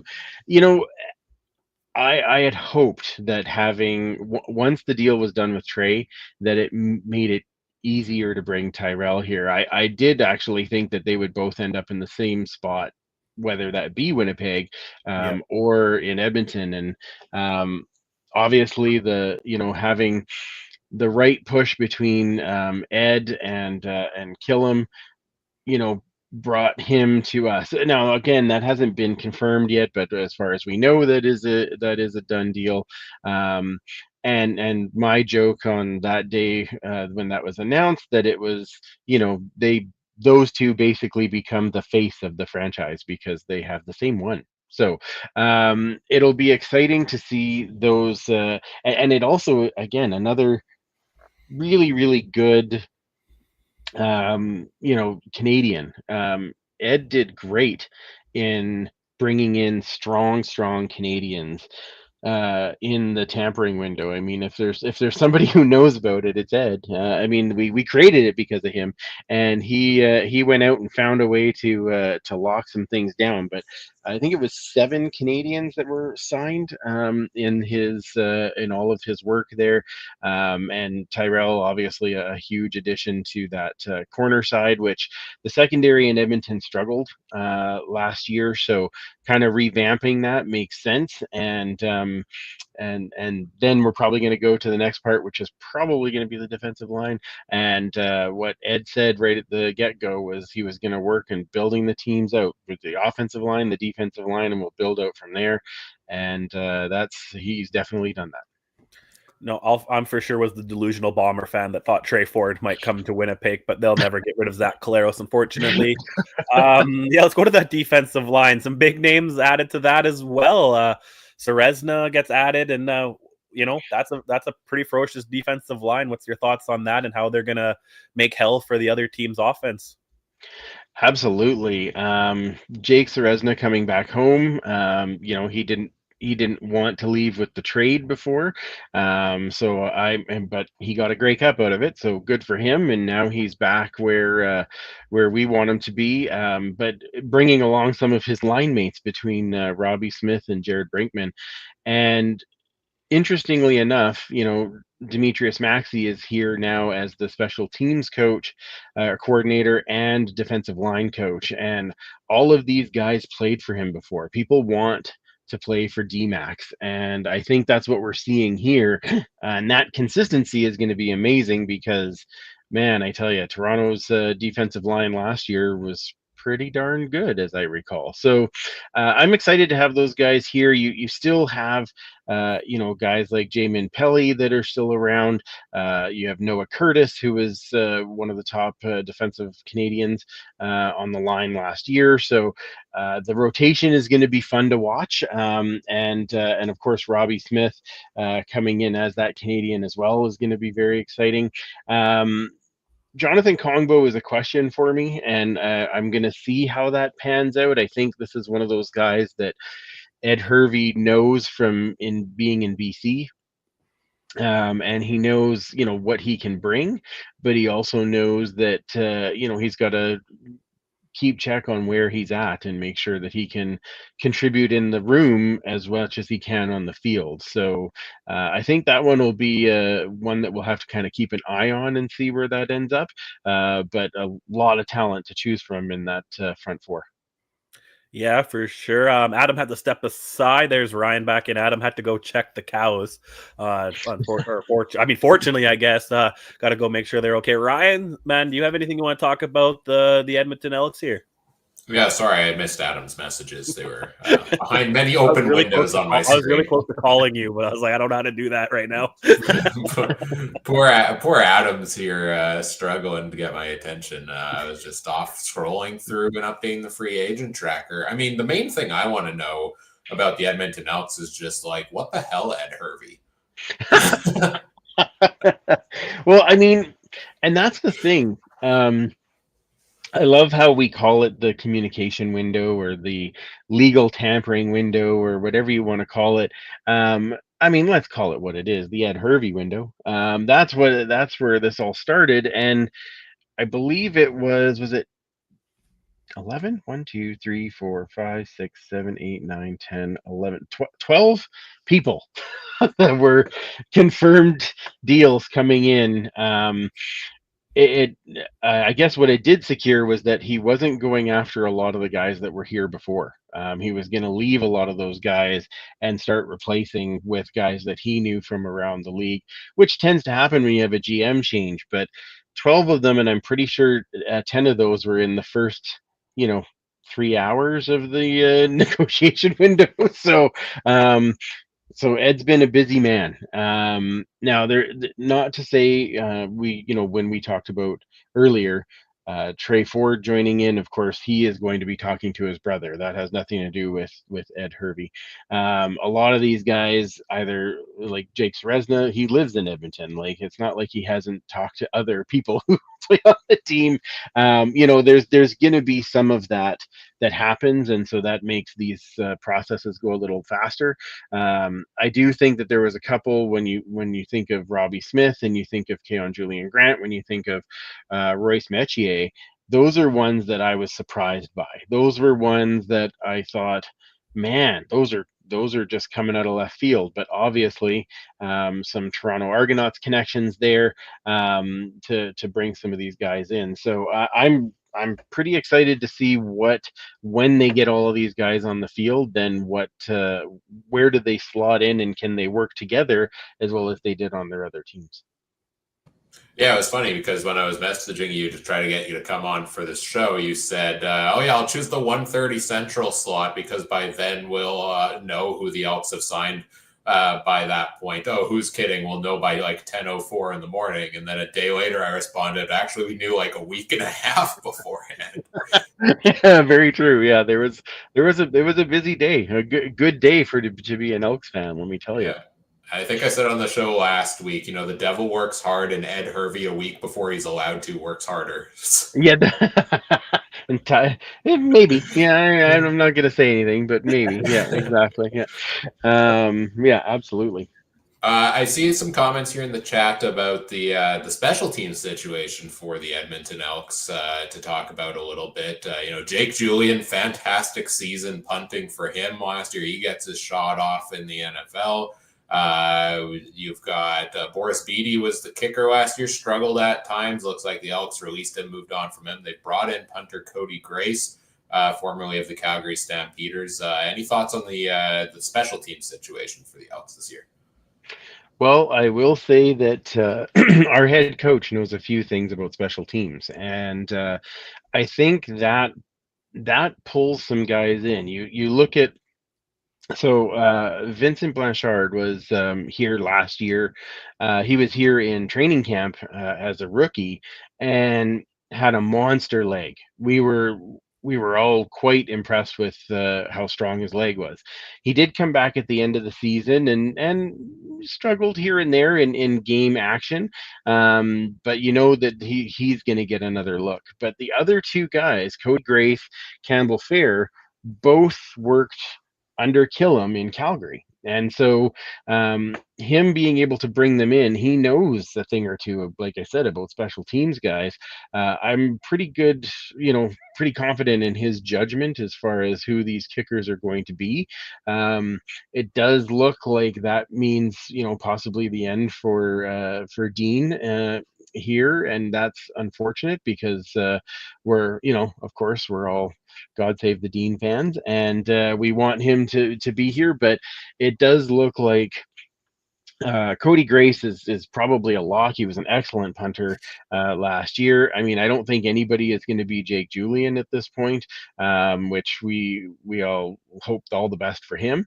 But Cody Grace was a great punter, and so bringing him in and then having Campbell Fair to push Blanchard, I think, is great, and should be a really good competition anyway at camp. Yeah, for sure. Getting close to the end of the time, so I just want to make sure we touch on it. New ownership in Edmonton, right? It went from community owned now to privately owned. It seems like at least they've given the green flag to do some spending so far. It seems like what kind of changes have you seen from that perspective since the new ownership's taken over? Yeah, well, I think the spending definitely more open. There isn't such a obviously, as you look at last week, you think, oh yeah, they're not afraid to go out and get guys. Like, go get them. Go get what you think you need to make this team happen. And I mean, as far as I know a lot of people were saying, well, how are they doing all this with the cap and all these things? And we have to remember it's not it's not a cap.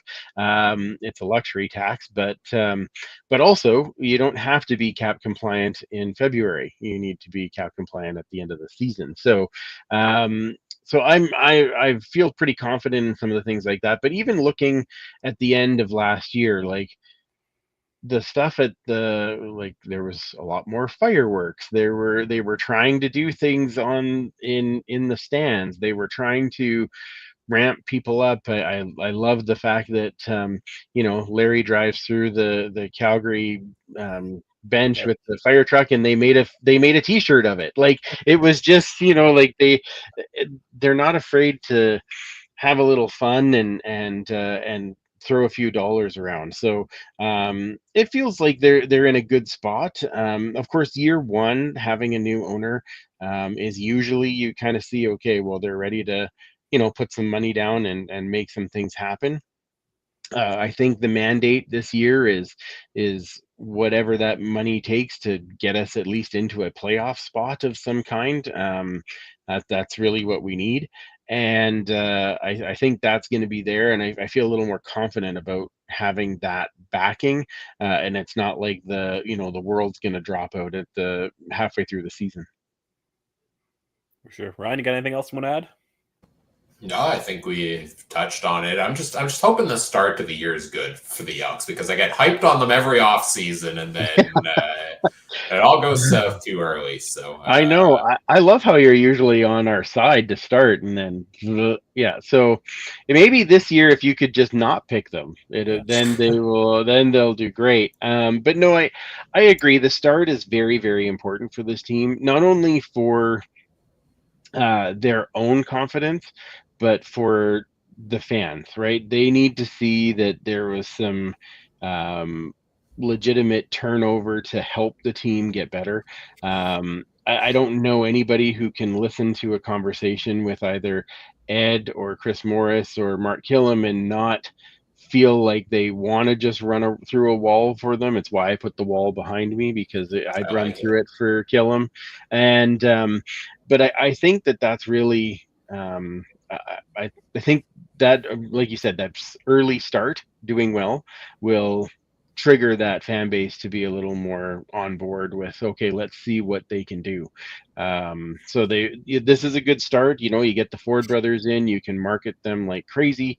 You get Jake Seresna back, who is a big fan favorite, and you get Mark Killam in front of as many people as possible, who he just pumps everybody up, and people are going to start to want to come and see what are they doing with this, and how exciting is it going to be. So I agree, start is huge.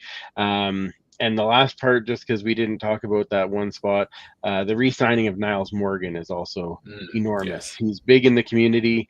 He's excellent. He led the league in tackles. The combination of him and Nick Anderson, and now Ragumba likely on the Sam position, that's a excellent linebacking core. So excited to see what they can do under the former linebacker JC Sherritt. Yeah, you mentioned the brick background. We're giving out fake awards throughout the day. Doug from Argo's Fancast won best costume earlier in the day, and I think as of right now, you get the best background for the exposed brick background. Beautiful. It comes with no prize or anything, but you can wear that title with pride for the next year. It's just bragging rights. I like bragging rights. I'm good with that. But wait a minute, is Ryan coming on after me? He'll find a way to do something better just so that he can brag about it to me all year. He is. Ryan, yeah. I mean, I should say Calgary Ryan, not you, Ryan. I believe he was unavailable today, unfortunately. Oh, that is too bad. All right. So Well, you hold the title here. But before we let you go, thanks, Andrew, for taking time to join us. And where can people find everything you've got going on? Absolutely. Thanks for having me back on. I always appreciate coming on with you guys. And you can find us at the Turf District, pretty much on every type of social media that there is, except I believe it's Turf District Pod on Blue Sky, so make sure that you check out there. We usually go live on Tuesday nights during the off season here. It's every 2 weeks, but we will have a show tonight at 7:30 Mountain Time, going over some of these free agent signings, hopefully getting a guest to talk about it, and setting up some of the lines and things that we see coming for this year as we head towards camp. So join us every couple of weeks there, and otherwise you can catch the podcast wherever you catch your podcasts at. Right on. Awesome. Thanks for taking the time, Andrew. Yeah. Enjoy the rest of free agency day and the next 25 signings that Ed Hervey does in the next 4 hours, and we'll chat again soon. Yeah, well, it should be done by tomorrow. Yeah, exactly. Yeah, thanks, guys. I really appreciate it. All right, take care, Andrew. All right, that was Andrew Hoskins from the Turf District joining us to talk about the Edmonton Elks. I see our next guest waiting in the wing. But first, a couple announcements, news items here for you, Trey. I'm trying to see, where did we leave off last? I think we left off here. Just after we finished talking with Cole, the BC Lions got busy again and added linebacker Adam Konar, spent last season with the Calgary Stampeders. Canadian linebacker depth piece there for them. Saskatchewan officially signing offensive lineman Philippe Gagnon from the Montreal Alouettes. That was rumored. That's now official. One that I don't think was talked about, a rare one that was not talked about in the free agent negotiation window. Wide receiver Ryson John off to the BC Lions. He was a depth piece for the Stampeders, got into a couple of games last season. He joins the slew of Canadian wide receivers in BC. Tunde Adeleke to the Ottawa Redblacks at defensive back is now official as well. That was rumored during the negotiation window, so a piece at defensive back for them. And Deshaun Amos of the Grey Cup champion Toronto Argonauts at defensive back, signing with the Hamilton Tiger Cats across the rivalry there. Any thoughts on any of the moves that have come in here lately, Trey, before we move on to our next segment? No, my head, I got triggered by a comment, so I just have to address it, and then we can talk to Brandon. Scott White said, MLB also has a luxury tax. That's why the same teams dominate every year. That statement triggers me because the Dodgers don't always win. The Yankees don't always win. The Rays were in the World Series a couple of years ago, and they spend $60 million a year compared to $300 million. So I'm actually a big advocate for getting rid of salary caps in all major pro leagues because it doesn't mean anything. Hey, does NCAA? I think we're going to talk about some college football with our next guest here a little bit, and I think there's no cap on NIL money. You know what I mean? So legally. Anyway, let's bring in Brandon. Also, quick news item from the NFL that's notable. Kellen Moore, the offensive coordinator of the Philadelphia Eagles, is now the head coach of the New Orleans Saints. I thought that was almost already official, but had to wait till today. But yeah, good. That's good. Good on him. All right, let's bring in our next guest.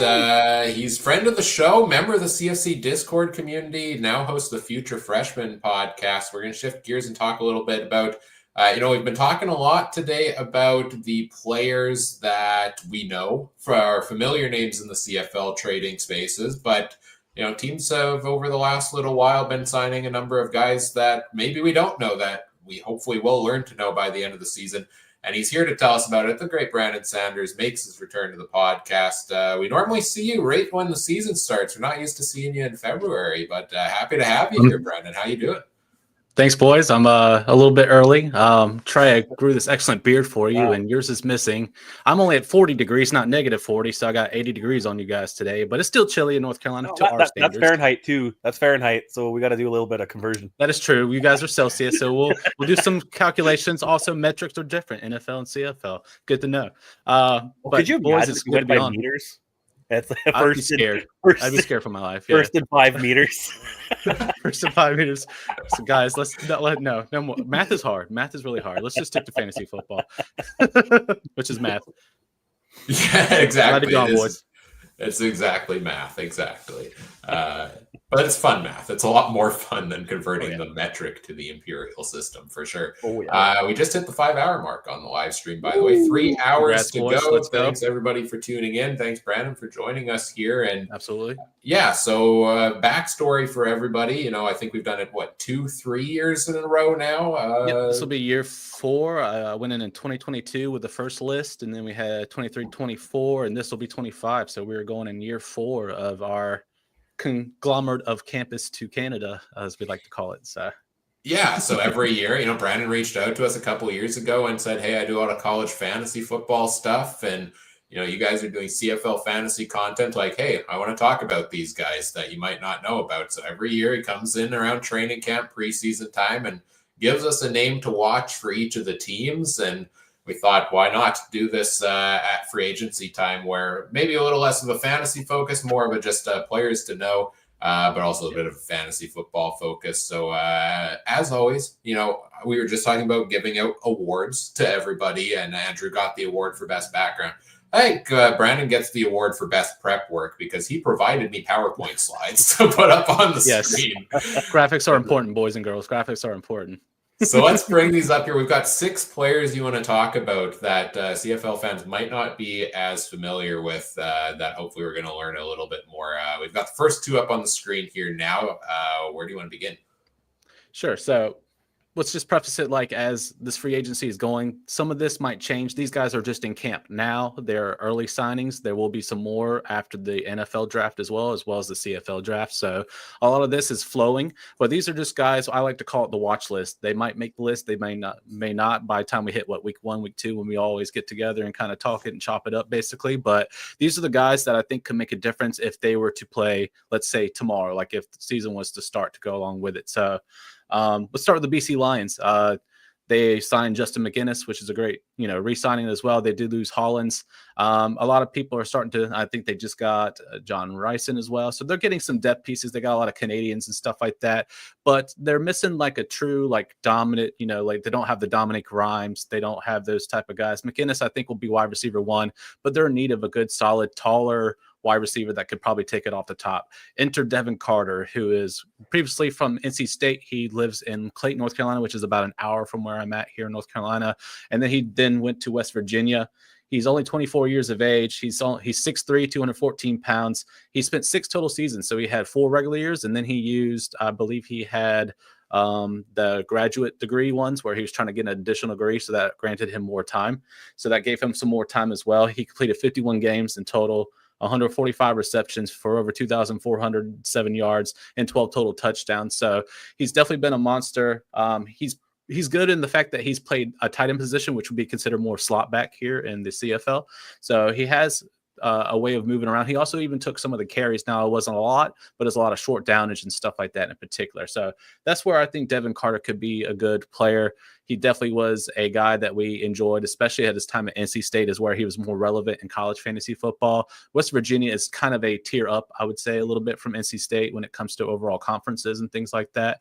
So West Virginia, he had more competition as far as targets and stuff in his thing as well. But he's a guy we should definitely take a focus on in the BC one if he can, make it through the entire camp and make that full roster on there as well.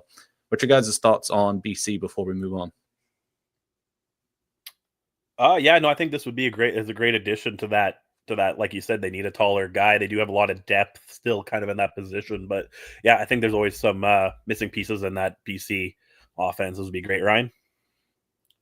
Yeah, I agree. That's one of the positions we just talked about with Cole a little bit ago, where they've got McInnes at the top, and they brought back Keon Hatcher. Can he bounce back from the injury? Javon Coutoy's been that solid Canadian piece there, and then there's some up and coming and some unknown. So I think there's definitely room for camp competition for, if not on the active roster, top of the practice roster spots. And I like the fit here with Devin Carter.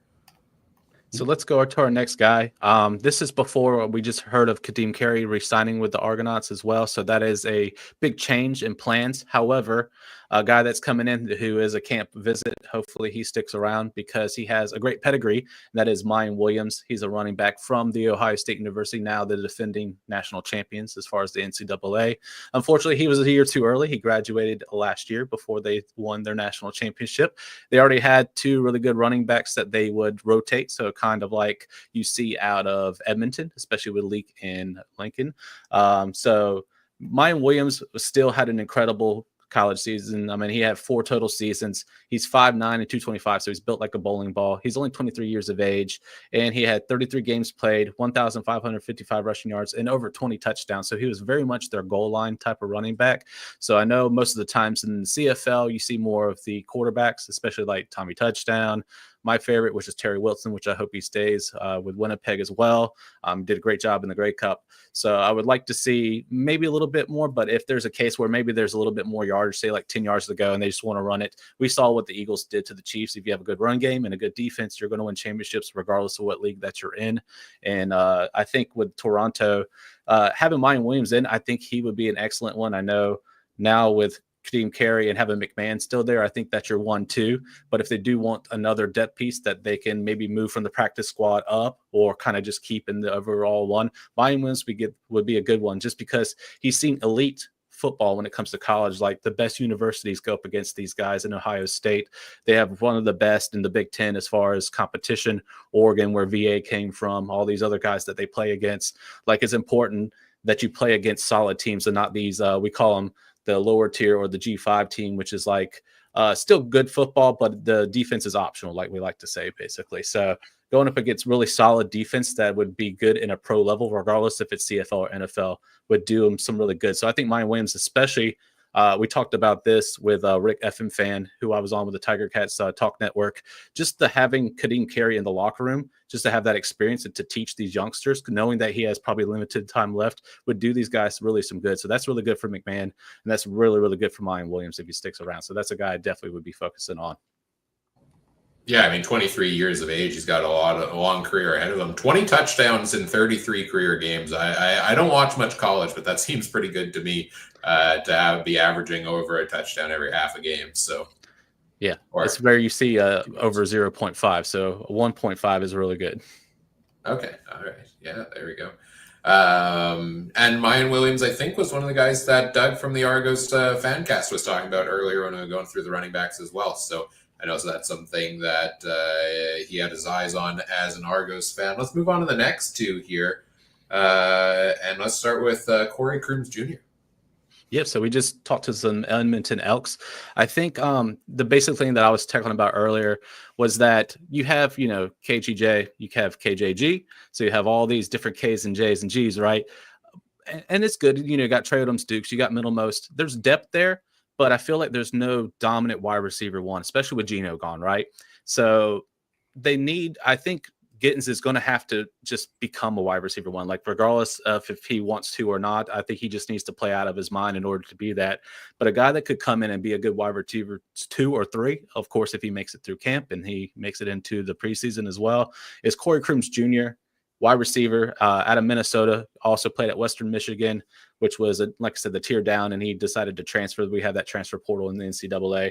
He's only 23 years of age as well. He's 6 feet, 195 pounds, and he's also had 5 total seasons using 1 graduate year as well. 42 games played, 142 receptions, 2,138 yards, and 12 touchdowns, which is pretty solid. His best protection came at Western Michigan, which is the same conference that you see from Nathan Rourke, who played at Ohio, also Curtis before he transferred up to Indiana. So that conference, like I said, defense optional, but that's where he was truly able to show the higher universities, especially Minnesota, is that he's capable with his hands. He gets open. I could really see Crooms, getting into like more of a slot back roll to start, kind of like a Jared Stearns, and maybe work his way into an outside type position in like the wide receiver 2 or 1 spot that's on the other side. But sure hands, very sure hands, and really good about tracking the ball down really well. So if they are looking for a sleeper that could kind of go, I know they have all that extra depth and a lot of Canadian that they can use as well. But if they're needing an American to kind of make the ratio of what it needs to be, I think Crooms is a guy that I think could make this roster very easily. So And then let's talk about, we'll move to Terrell Vaughn, and then we'll get you guys' opinions real quick. So Terrell Vaughn is wide receiver from Utah State. He's 24. He's 5'7", 170. 2 total seasons. So he came from what we call community college, which is, I don't know if you guys have like a step down university where it's like a 2-year degree or something like that. I'm not sure what you guys call that, but basically came from a 2-year degree, like an associate's type stuff, moving up to a top tier NCAA school of Utah State. So he only had 26 games total, but he did go 1,557 yards, 17 rushing touchdowns, and he does have some receiving or rushing in him. He did go for 1 rushing touchdown. So he's quite a bit of the speedster that also can kind of get open, can handle carries, but also can do passes as well.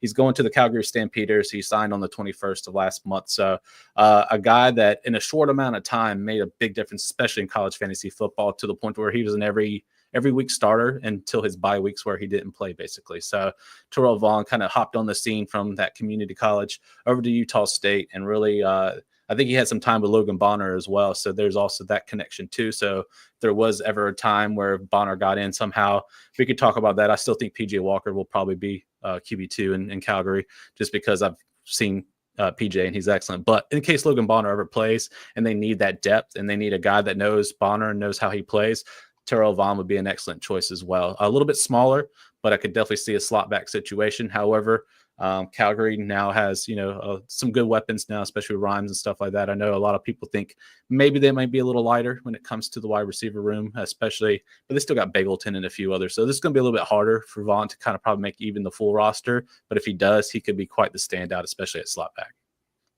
What do you guys think? I like both pieces. Both teams definitely need receivers. I guess that's your college, community college. What we have is college, and then when you go for the 4-year, that's university here. So okay, that's you just call it in general. We'll just call it college in general. Yeah, when you guys say go to college, that's it's a weird term to us a little bit. But I like both of these. I like both of these pickups. Both teams need some depth in that receiving room, and some familiarity. Even if it is is Bonner still on Calgary? He's a free agent. Oh, he's a free agent, Curl. I thought so. But even if they do re-sign him or there's some familiarity, and definitely Edmonton needs some depth too, right? Yeah, I think Edmonton, there's room for competition there. I kind of agree what you were just saying, though, Brandon. Calgary, I think, is going to be tough, perhaps, this year for Vaughn to crack the roster. I think last year, if he came in, maybe there was more opportunity. But Calgary has really focused this offseason on we need to improve from last year. We're going to bring Vernon Adams Jr. in there, and we need to bring in some big pieces with them. So Dominic Rhymes, another 1,000-yard receiver. Tevin Jones, a 700-yard receiver last year, who really did most of that in just like the second half of the season. And then Jalen Philpott brought back this year. That's kind of your top 4. And I know they're high on guys like Clark Barnes in there as well. So I think he'll be in the rotation. I think competition for a team like Calgary definitely isn't a bad thing, but to have, right? Because you're a team that needs to grow and improve, but might be a little tough for him to crack that roster, at least at the start of training camp. But hey, their loss could be somebody else's game if he doesn't make it.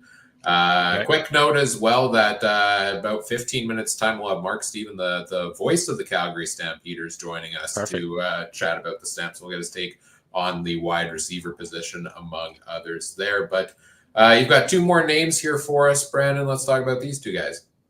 Sure. We're going next to Lincoln Victor, who is a wide receiver from Washington State. He transferred over from Hawaii. So he is definitely one of the top Polynesian players in the country when it comes to overall. Age 24, he's 5'8", and he's 178 pounds. Literally, this guy, like if something ever happened to Pimpleton, this would be like the mirror image that you could just slot him right in, and then he can make that happen. Takes the top right off of a defense. Definitely able to kind of make it happen. 4 total seasons, 48 games, 1,504 yards, 10 receiving touchdowns, and he has a rushing touchdown to him as well. He even took a few snaps at quarterback as far as a little bit of Wildcat action, because Washington State used to have Cam Ward before Cam Ward transferred to Miami. Now Cam Ward will probably be the number 1 overall pick in the NFL draft, him or Shedeur Sanders. We'll see how that goes. But Lincoln Victor, small, explosive, sure hands, athletic, and pretty much can get quick and get open. So if you give him enough space, if he creates the space that he needs, then he's gone, and it's really going to be hard to pull him down. So that's really good, especially when you have a position like Khalil Pimpleton. You saw what he's able to do with his stature, the same type of stature, the same type of speed, and the same type of pedigree. Like we talked about Pimpleton, and then I just had hopes that he would actually start, and then he did, and he blew up. So it was another guy that we all together as a crew together, we all got right. So we're stoked about that. But Lincoln Victor can be a guy that could substitute for it. Now the Red Blacks, they lost Ackland, which is not great, but at the same time, we just had the Red Blacks on earlier. I was watching a little bit of their segment. They got a lot of pieces, man. Like they got Gino now, they got Justin Hardy, they got some of the best wide receivers, and I'm thinking if they kind of stick to it and really, like, on paper, they look like a playoff team. They just got to act like a playoff team, right, when it comes to Ottawa. So, but Lincoln Victor is a great depth piece, and I know he's a fairly new. I think he was the 14th of last month. So, I mean, they got him shortly after.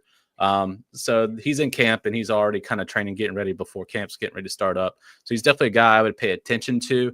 I did see where he signed a little bit last year, and they had to, I guess they cut him for a free agency, but then re-signed him to camp again. So he could just be a camp guy, and then that's, maybe practice squad. But in case he does ever crack a lineup, he would be a great Pimpleton replacement for substitution if something was ever to happen with Pimpleton.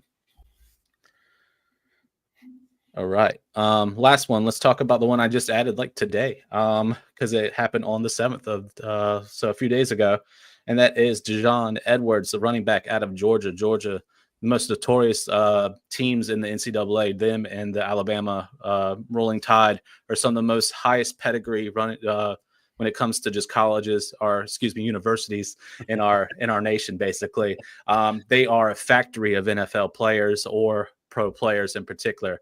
So Dijon Edwards is 23 years old. He's 5'10" and 200 pounds. 4 total seasons, so played all four years. 51 games, 2,083 yards. 24 rushing touchdowns, and he had 343 receiving yards. So very good hands. Another guy that could catch out the back. Think of a Peyton Logan. Think of those guys that could carry handling duties, but still be efficient either in a kick return situation or in short yardage and catching on there as well. He's going to the Montreal Alouettes. I know they just picked up a few pieces. They still got Fletcher. I think they lost Antwi, right? Hang on, let me look. Correct. Yeah, Antwi was I think traded maybe to BC last year, and then signed with Calgary. Yeah, right. So they still have Fletcher, and then looks like they still got. Did they still got Thomas Erlington, or did he? Yes, go? Correct. Yeah, okay. Sean Thomas Erlington. And he's the national there, so that's good. That helps him with the ratio type situation. So, but other than that, like the rest of them's like Stevie Scott, who we had like on the mentions list last year, but he never cracked, any playing time. So he's just kind of there as like the backup type situation. And then Tanner Nelms, who's also the national as well. He's from Laurier. Another good one that could be a good competition. But when you talk about pedigree, Dijon Edwards has it. He's a national champion. Like he has a ring because he was on a team that, even with Stetson Bennett of all people, who is, you don't have to worry about Stetson Bennett. He's not in the league anymore. He partied his way out of football, but kind of sounds like someone familiar, in Toronto, but we won't talk about that out loud. But he's definitely a guy that understands high pressure situations and understanding what it means to be a champion.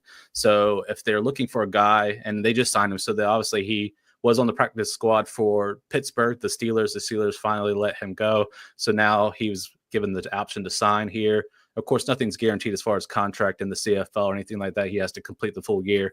But I still think this is a great get for the Montreal Alouettes. And then if given the opportunity, this guy could really do some damage out of the back end, especially with like a 1-2, if he's able to beat out Thomas Erlington and those guys to be a running back 2 behind Fletcher. Because I know what's the kick on Fletcher's like? He's a good runner, but maybe not the most sure-handed, maybe out of the backfield or something like that. So you might need to have a little bit more of a combo action, instead of a full bell cow like Oliveira say in Winnipeg. What's your thoughts, guys?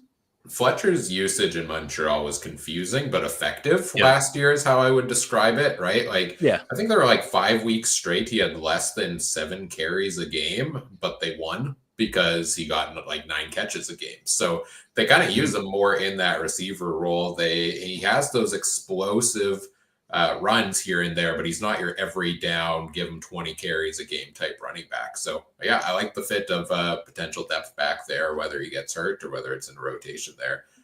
with Edwards. Trey, any thoughts on either of these? No. I like both these guys. This Lincoln Victor sounds like a traditional Canadian CFL receiver, 5'8". Probably got speed, like you said, Wildcat guy. Sounds like a Nick Dembski. The shorter, faster guys, Whitehead, stuff like that. Love it. And then Edwards, like you said, Bulldog champion, going to Montreal. Hopefully he gets some opportunities, like with a weak running backs room there. Ryan, anything else?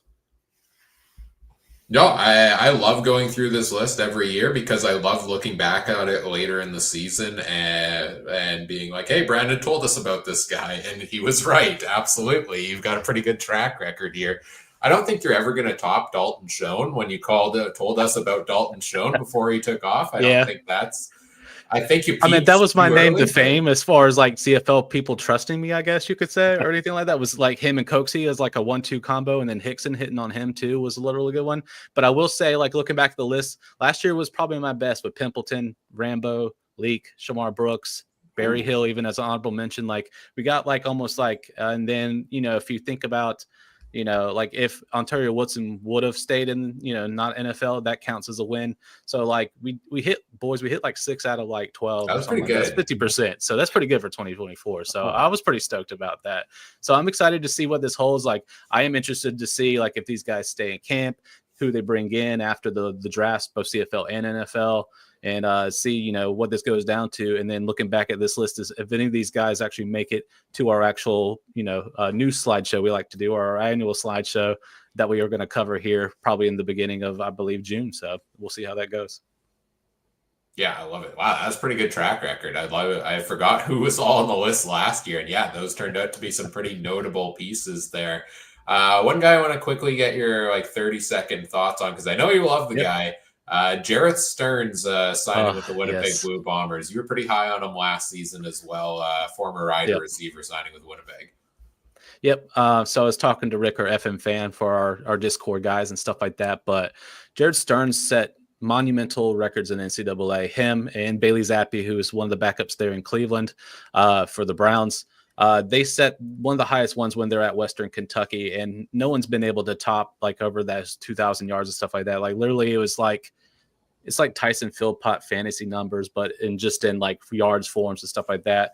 Stearns is such a go-getter. He knows, and he's a winner. Like it's just his mentality, and then just the way that he's able to kind of put it 2 and 2 together, and how quickly he was able to go from college and then a little bit of the NFL camp and be able to switch into like different metrics and yards and understanding the Canadian game and stuff like that. It just blows my mind. Like when I'm just surprised that Sask didn't use him as good as I think they could have this past year. Like when he was coming on the scene and they had the need because they signed him and they needed him.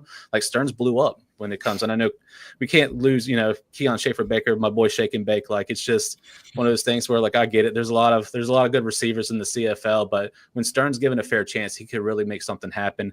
I see him as a really good depth piece. I think him and Cobb, I think, are a great like wide receiver 4 and 5 option for that one. And I hope Reggie White will come back to form. But in case that he doesn't, I think Stearns specifically, and then even Cobb, I think could be a great asset for Winnipeg. So it makes my heart not hurt as much to lose Lawler and lose Wolotarski, who I grew to love as a Blue Bomber fan. But it's good to keep Dembski and good to have my boy Schoen on the team still. So.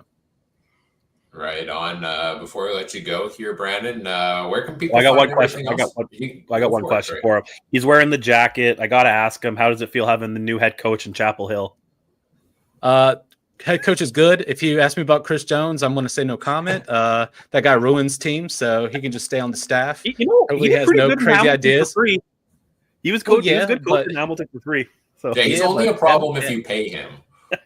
And also, if he goes to Edmonton, I would guess he really hates them. I don't know what happened there. That was wild. It just gives me nightmares because I remember 2022 coming in for the first time in the league and just seeing the chaos that Chris Jones created, especially like Lawler and all this other stuff. Like, it just blew my mind.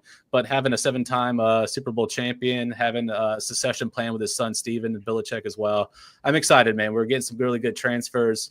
I don't think we're going to be Georgia or Alabama right out of the get-go, but give us a couple years, and I think we could actually be in the playoffs and fighting for a national championship. and that's good coming from a former basketball school where all we care really about is Michael Jordan, and then that's a at basketball, which we're not doing too hot right now this year. So we're definitely looking forward to football season in the NCAA. And like I said, and now my focus can focus on the CFL at hand and in the coming in summer. So I'm excited about more football, guys. But yeah, definitely excited for my Tar Heels. Perfect. Yeah, for sure. And we can't wait to have you back in a couple of months with our annual preseason episode. And you've always got an open invite to come back anytime you want, really, in between. Hey, if you want back in a couple of meets, we can talk about the fallout. We can talk about all things. I'm down. I already talked to Rick for a good hour and a half. I'm down to do it again. So let's make it happen. Sounds good. Where can people find everything you've got going on in the meantime, Brandon? Sure. So the best way to get up with me is on X or Twitter, whatever your heart's desire. It's at CFF University. I have a podcast called the Future Freshman Podcast where we focus on a lot of the younger guys that are coming into the NCAA. So I'm talking right out of high school and things like that and how they can develop as well. I am mulling around an idea of a possible dedicated CFL fantasy. So if you guys are interested in maybe being guest, it can be the whole crew. I'll take Trey, Mike, Ryan. I'll take Adam. I'll take the whole crew. FM Fam, I've already talked to him about that possibly, but I'm mulling around an idea of maybe doing that type of one to where we have something to where we can just have something we can talk about. That way we won't take up like a whole 2 hours of a CFC pod or anything like that. That way we can cover all things Canadian football here. But I am mulling around an idea of possible of a podcast there. But until then, you can catch me doing a lot of the college fantasy football and then on guesting on some of the stuff for the NFL fantasy as well. So check me out at CFF University. That's probably the best way to keep up with what I got going on, guys. Right on. Well, thanks as always, Brandon. Always a pleasure. And enjoy the rest of free agency, and we'll chat again soon. All right. See you guys later. Peace. See ya. All right. That was Brandon Sanders of the Future Freshman Podcast. Talk about some of these college players entering the CFL and trying to make a name for themselves as we hit the 5.5 hour mark on today's show here shortly. 2.5 hours to go. Still going strong. Not much in terms of news in the last half hour. Brock Gowanlock, former University of Manitoba Bison, was with the Montreal Alouettes, has signed with the Bombers. And notably, the Bombers on social media also posting a goodbye video to one Adam Bighill. So if it wasn't clear that he was gone before, I think it's pretty clear that he is gone now. Also in just now, it was rumored and now it's official, the Edmonton Elks signing linebacker Emmanuel Ragamba, who was with the BC Lions previously. Checking if there's any other news. There's some quick comments here. Isn't Jeshurun Antwi a free agent? I believe he has signed a tentative deal with the Calgary Stampeders. And there is a question in the chat about, do you think Calgary is done, or could signings be coming to load up for the Grey Cup in 2026? That is a great topical question for the guest we are going to be bringing in here shortly to talk all about the Calgary Stampeders. Keep those questions coming here over the next 2.5 hours. Trey, I just double checked on YouTube and we are currently at 199 subscribers on the YouTube page. So if anybody is watching right now and wants to be lucky number 200, please race to go do that, and you could be the one, or you could be 201, maybe even 202. We'll see. Just keep them coming. Anything from you, Trey, or should we bring in our next guest? No, I forgot to give Brandon a quick shout out. He also designed my Mr. Manitoba logo that I wear weekly. So I have to give him a quick shout out for that. He made a nice horse racing hat for me. So yeah, but I'm ready to talk some stamps. All right, let's do it. Well, let's bring him in. He is the radio voice of the Calgary Stampeders. Who better to get to talk about everything going on with the Stamps in a very interesting offseason for them. The great Mark Steven is here to join us. Mark, good afternoon to you. How are you doing today? Good. Hope you guys are holding out. Sounds like it's already been a pretty busy day. Yeah. It's been a day. Yeah. But we do it for the love of the game, as do you, I'm sure, right? So yeah. Well, it's a little slower than I expected today, but I'm sure that's going to change. So. Yeah, it's a bit slow. A lot of the news so far today has been the things that we've known over the last week or so with the negotiation window. The Calgary Stampeders have had a little bit of activity in that time, and more of those items being official. But normally we get to free agency day every year, and it's really hard in the Stamp segment to talk about news because they just don't do a lot on the opening day of free agency. But this year they've been a little more active. So Just to, I guess, go back to last season, we're used to the stalwart Calgary Stampeders at the top of the standings a year in and year out. Last year was a disappointing season for them, and we've seen them maybe be a little bit more aggressive. What's your thoughts on Calgary's perspective coming into this year's free agency? Well, you're certainly right. 5-12-1 just isn't going to do it. They have to start from the acknowledgement they're in the basement. So they got to fight their way out of it somehow. They have been very aggressive. I know a lot of the moves won't take place or haven't taken place in this free agency period, but very shortly after the season ended, they let 2 longtime coordinators go. They acquired Vernon Adams, made a deal with him, signed some players to extensions. They didn't let young Jalen Philpott get anywhere near free agency. So he's a guy that they locked up very early. They were a little more aggressive in keeping some of their players. So those were some of the things that they did. They made, I thought it was quite a bold and I dare say unexpected trade, sending Cam Judge to Toronto for Flor Ormalat. I guess the best way to describe that is you have to give up a good player to get one. Then the Stampeders a couple of weeks ago let go 2 of their veteran defensive linemen in Mike Rose. He was sent on his way along with James Vaughters. Both have subsequently signed with other teams. So there's been some other moves, and they promised to be more aggressive, and I would say they've certainly been more aggressive even before this free agency period. Yeah. You go right. You go right. All right, rock, paper, scissors. I win. You talked about the defensive line. I think that's an interesting place to start. Mike Rose, James Vaughters released by the team. Folarin Orimolade, former Stampeder, brought back in. What do you think those changes do for this team along the defensive line? Well, they did feel an obligation to shake it up because they last year were a team that struggled to get consistent pressure on the quarterback. They were near the bottom in sacks, and they were chewed up pretty good against the run. It just didn't work for whatever reason. So they decided it was time to make some moves, and they did. And that's, it's been a lot of moves when you bring in Flo Ormalat, who's a great player, but also brings a big ticket with them, but let the other 2 veterans go. They both signed, one in Saskatchewan, one in Winnipeg. So, they just had to make changes. They realized that everything wasn't working the way it was supposed to, and they've got to be bold and make those moves. No, exactly.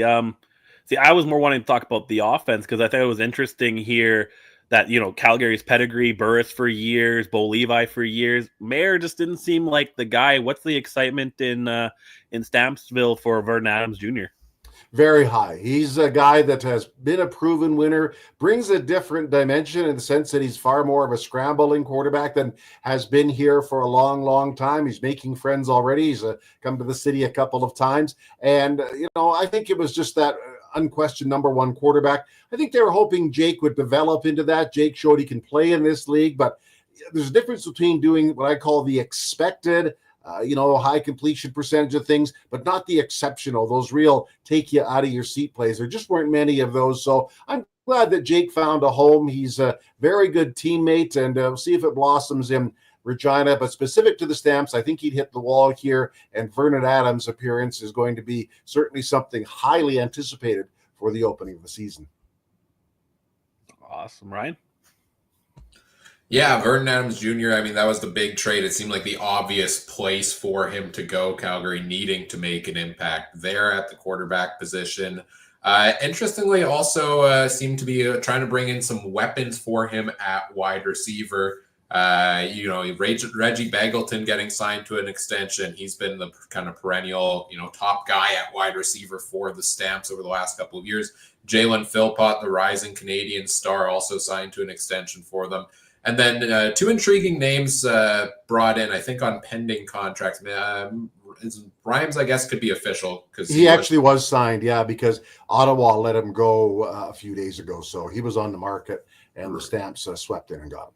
Right, yes. So Rhymes is official. Tevin Jones, I believe, not quite official yet, but 700 yards for him last season brought in as well. What do you see shifting here for the receiving core this year for Calgary? Because I feel like over the last couple of years, you've had kind of that Bagleton piece, and then you've had, Mark and Michelle played a significant role, but he's now a free agent there as well. I feel like Calgary's been trying out a lot of these pieces in and out of the Clark Barnes, the Cam Eccles, the Ishmael Hyman got in there for some games last year as well. And now it seems like they're bringing in some proven depth. Well, certainly, first of all, you mentioned Rhymes. He has the relationship, of course, with Adams from their time together in BC. He's a little more of a field stretcher, I would say. Reggie Begelton's more of a possession, great second down receiver. The others all made contributions. I mean, I thought Philpott had a tremendous year last year, 66 catches. Clark Barnes was good as well last year. So bring in some depth, make it a little more challenging, because far too often everyone knew the ball was going to, especially opposing teams, the ball was going to end up in Reggie Begelton's hands. So now it's not as fixed as to who's going to get it, say, on second down, or, they used a lot of those wide side and short side screens that they line up on the line of scrimmage. So do something a little more diverse, and I think they have more of an opportunity to do more things with the offensive receiving group. No, yeah, for sure. See, I thought they would be a little bit more aggressive early on. What kind of spots do you think they still need to work on either side of the ball? Well, I think both lines are still. The defensive line, Flo Ormelad is a tremendous player. I think that was a really, really good signing. But, they have to hope some guys like Hicks played last year. Clarence Hicks, his team's rookie of the year. I think he can take a starting spot, but I'm not going to guarantee it. So I'd like to see a little more depth there and see what they can do. Who's going to take the import spot of Mike Rose? Don't know. Who's going to take the Canadian spot that they used inside? I'm not sure right now. Flo Ormelad's got one in spot, so let's see who emerges. So maybe they'll get somebody with a little more experience. Sean McEwen, the longtime center for both Toronto and here, is on the market, so he may be replaced. They do have some guys in the interior of the line, but not a heavy dose of experience there. So we'll have to see what they do. And I wouldn't completely rule out Sean McEwen coming back as well. For sure, Ryan? Yeah, you touched on the offensive line, defensive line. A couple notable defensive additions. We talked about the D line, but I think a couple of notable signings today have been Derek Moncrief at linebacker. I think that was one of the few signings today where it was not something we were aware of during the negotiation window that came out. 50 tackles, 3 sacks, and interception for him last year there as well. They brought back Fraser Sopik, former Stampeder, over from, I believe, the Grey Cup champion Argos there. He was one of my top 5 pending free agents when we did our list a couple weeks ago. Damon Webb at defensive back, bringing him in 68 tackles last year, 2 sacks, 5 interceptions, and a forced fumble. Let's talk about the rest of the defense here a little bit. And, I think we have to kind of acknowledge in talking about that as well, the news reports that have come out about Demario Houston, I believe it is, this week, with some police allegations there. And what that might mean for this team in the back half of the defense. Oh, no question. It's going to have to be dealt with. And, I think the CFL is going to have to come out with a statement on it under their domestic violence policy. I don't know exactly what happened. I've just read the arrest reports as well. That's all I know. The Stamps have talked to him about it because the coaches convention was in Charlotte, and that's where he lives. So they talked to him about what was going on. But you know what? If the league jumps in and said, this is part of our policy, here's how you're going to deal with it. So I'm not going to guarantee he's on the field opening day. He might be under league suspension, or maybe let him go. I don't know. I don't want to, try a guy online here, but obviously there's something they're going to have to deal with. That's a story there. Also, Trey Roberson moved on, and also Kobe Williams is rumored to have agreed to terms with Edmonton. So that's another defensive back. So a couple of changes there that they're going to be making, and let's see where it goes. But obviously it's a tough situation for Demario Houston, but they got to deal with it. Yeah, and to add to that, when you're talking about, Kobe Williams being one of those pieces gone, Trey Roberson, Micah Awe as well, a major piece in the linebacking core that left in free agency to the BC Lions here as well. Well, I can see Moncrief being plugged right in there. That strikes me as fairly obvious. Or maybe Micah Tights. He played last year with the Stampeders, but 5 prior years with Saskatchewan, where he did a lot of middle linebacker work. So I think they're somewhat covered there. The other one is the cover linebacker, rover, whatever term you care to use. They let Brandon Dozier, who played a lot of that last year. He's on the market. I don't see him coming back. So there may be an opportunity for somebody to get on the field there. So going to be interesting, but, the Stampeders under the gun to make changes, and I'd say they've made a fair number of them. Yeah, for sure. Kind of a question that we got in the chat. Someone said, do you think Calgary is done, or could signings be coming to load up for next year's Grey Cup being there? I wonder, you never want to waste a year, but is this kind of the let's take a little step forward this year to really jump forward next year? Well, that'd sure be nice. Calgary's one of the few franchises that's never had a home Grey Cup win, so it would be wonderful. But I'll be blunt with you. 24 was such a disappointment. They got to worry about 25 right now and getting back into the playoffs and being competitive. Obviously, things will change when we get into the next season, the 26th season. But for now, they've got to demonstrate to a fan base that's a little sour about the way things went. Let's not kid anybody. They've got to figure out a way to, re-earn the fans' trust. I think they're going a long way, but they've still got work to do. For sure. Ryan?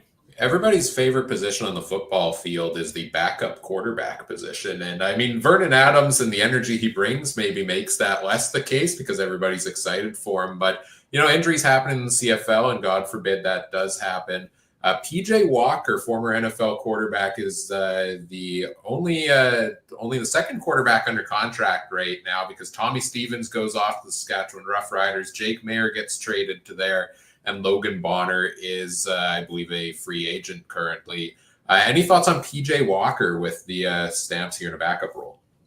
Well, I'm certainly looking forward to seeing him. He was here for about 3 weeks, sort of working out on the practice roster and, got a feel for what's going on and, demonstrated some skill. He's a little bit of an older guy. So, he's got some experience. You could see that. He moves around well, throws the ball well. He's new to the CFL. But you're right. They need some depth in that quarterback room. I wouldn't completely rule out Logan Bonner coming back, or maybe there's somebody on the neg list that they can sign. It's, I think it's going to be tough to sign a quarterback. I think everybody knows the pecking order, but we'll see. We'll see what happens. You're right. Injuries do happen.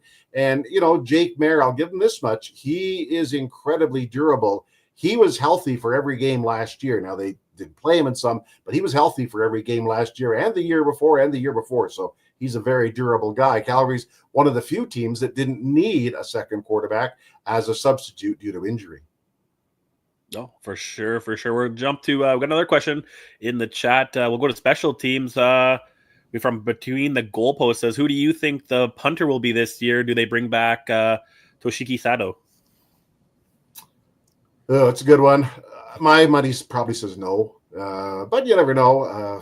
Because Cody Grace has moved to Edmonton to be with his special teams coach, Mark Killam. I don't know right now. That's to me is kind of wide open. We'll have to see.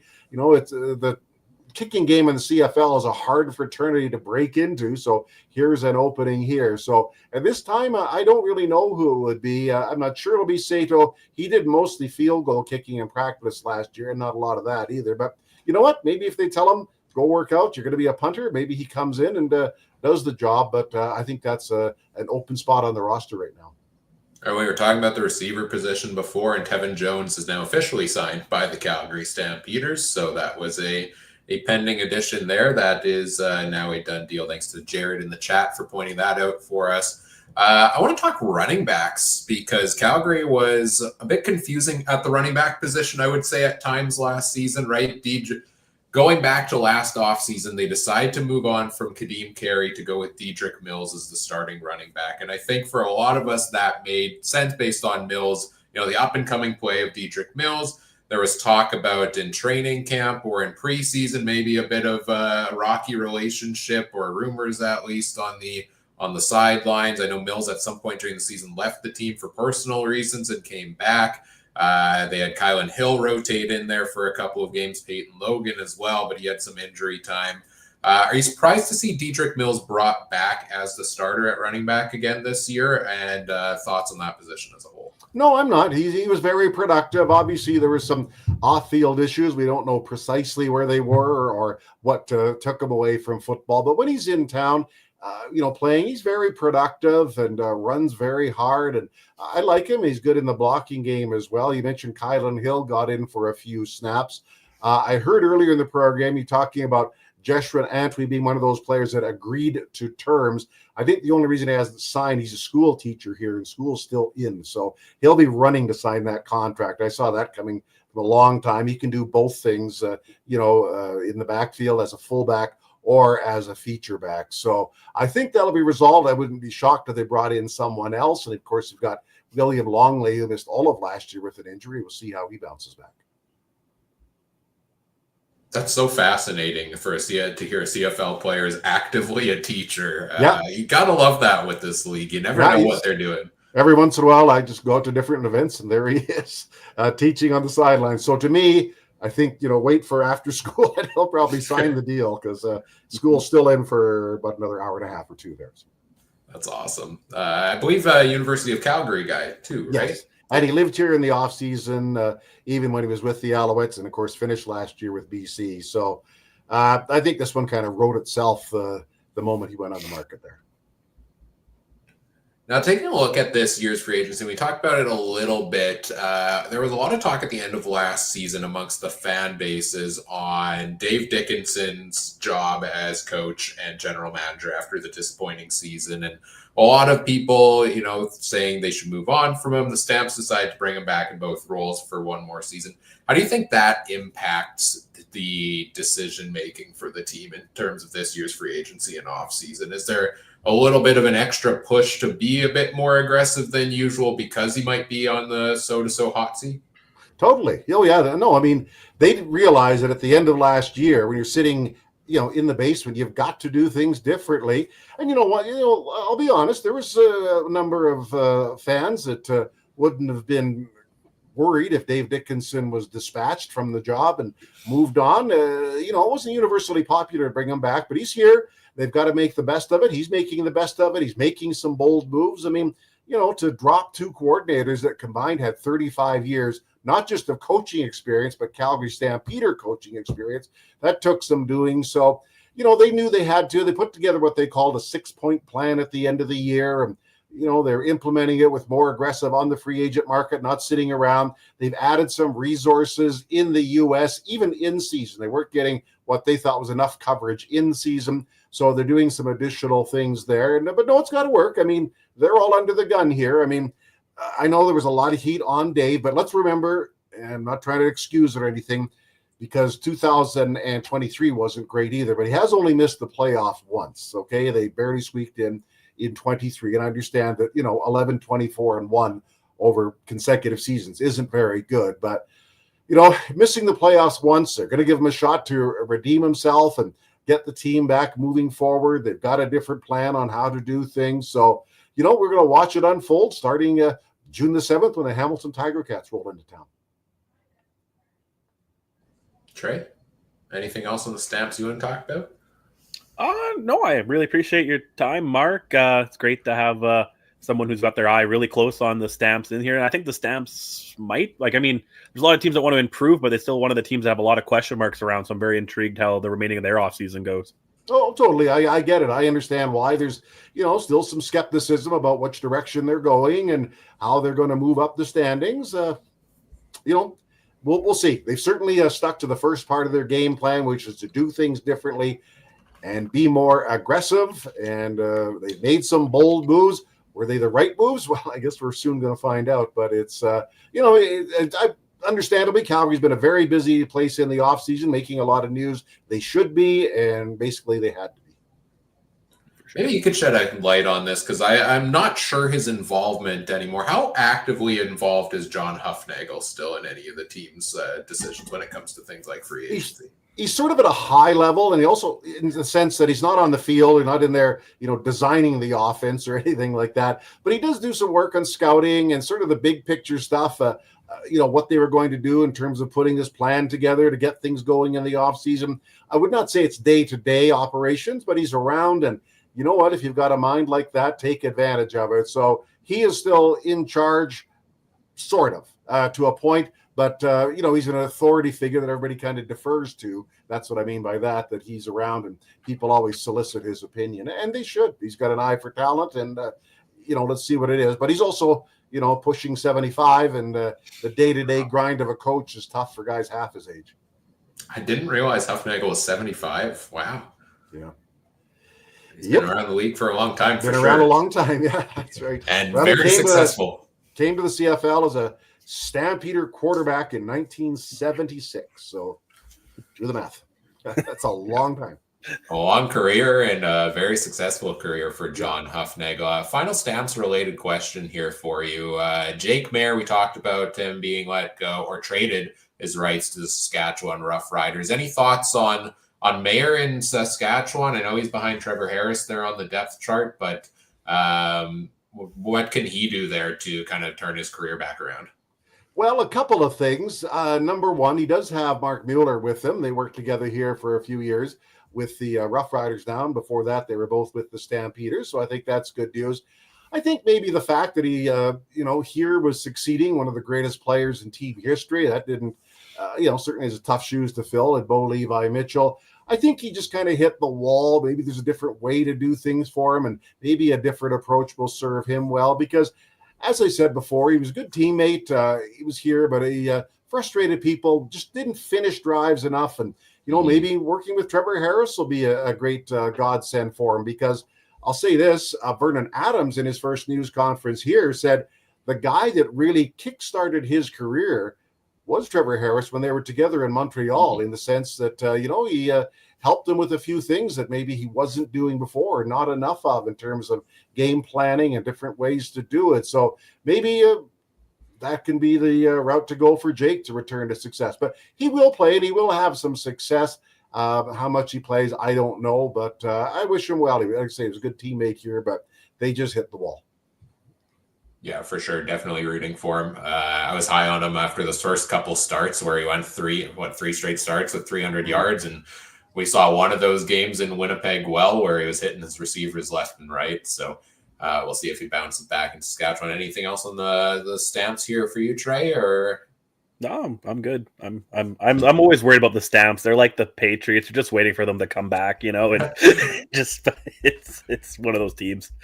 Well, there's certainly a lot of pressure on them this year, and they have been active. They will continue to be active because they've got to be better than 5-12. It was the first time they'd missed the playoffs in 20 years. First time they finished in last place in 20 years, and it didn't sit well here. So they've got to make some moves.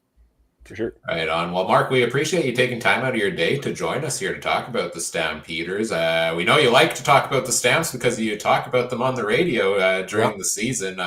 Well, I assume a lot of people know where they can check that out, but where can they hear your voice regularly, and where can they find anything else you have going on? Okay, well, we're on CHQR Calgary, and for the games, there is a link on the Stampeders website. You can go to our site as well, but it's through the Stampeders. It'll say radio broadcast. And I'm on Twitter at @MarkOnFootball, where I post a lot of CFL content, although one team is more prominent than every other team. You can figure out that. So, but, I do like to talk CFL and understand that when the Stampeders play, there are 8 other opponents you got to be aware of too and give them their due as well. So those are the places to look. As I say, I do put a lot of stuff online, and it's another resource if you're a CFL fan. Absolutely. All right. Thanks for your time, Mark, and enjoy the rest of your day. Thank you. And back to the Twitter or X feeds and phone calls. So take care, guys. Sounds good. Take care.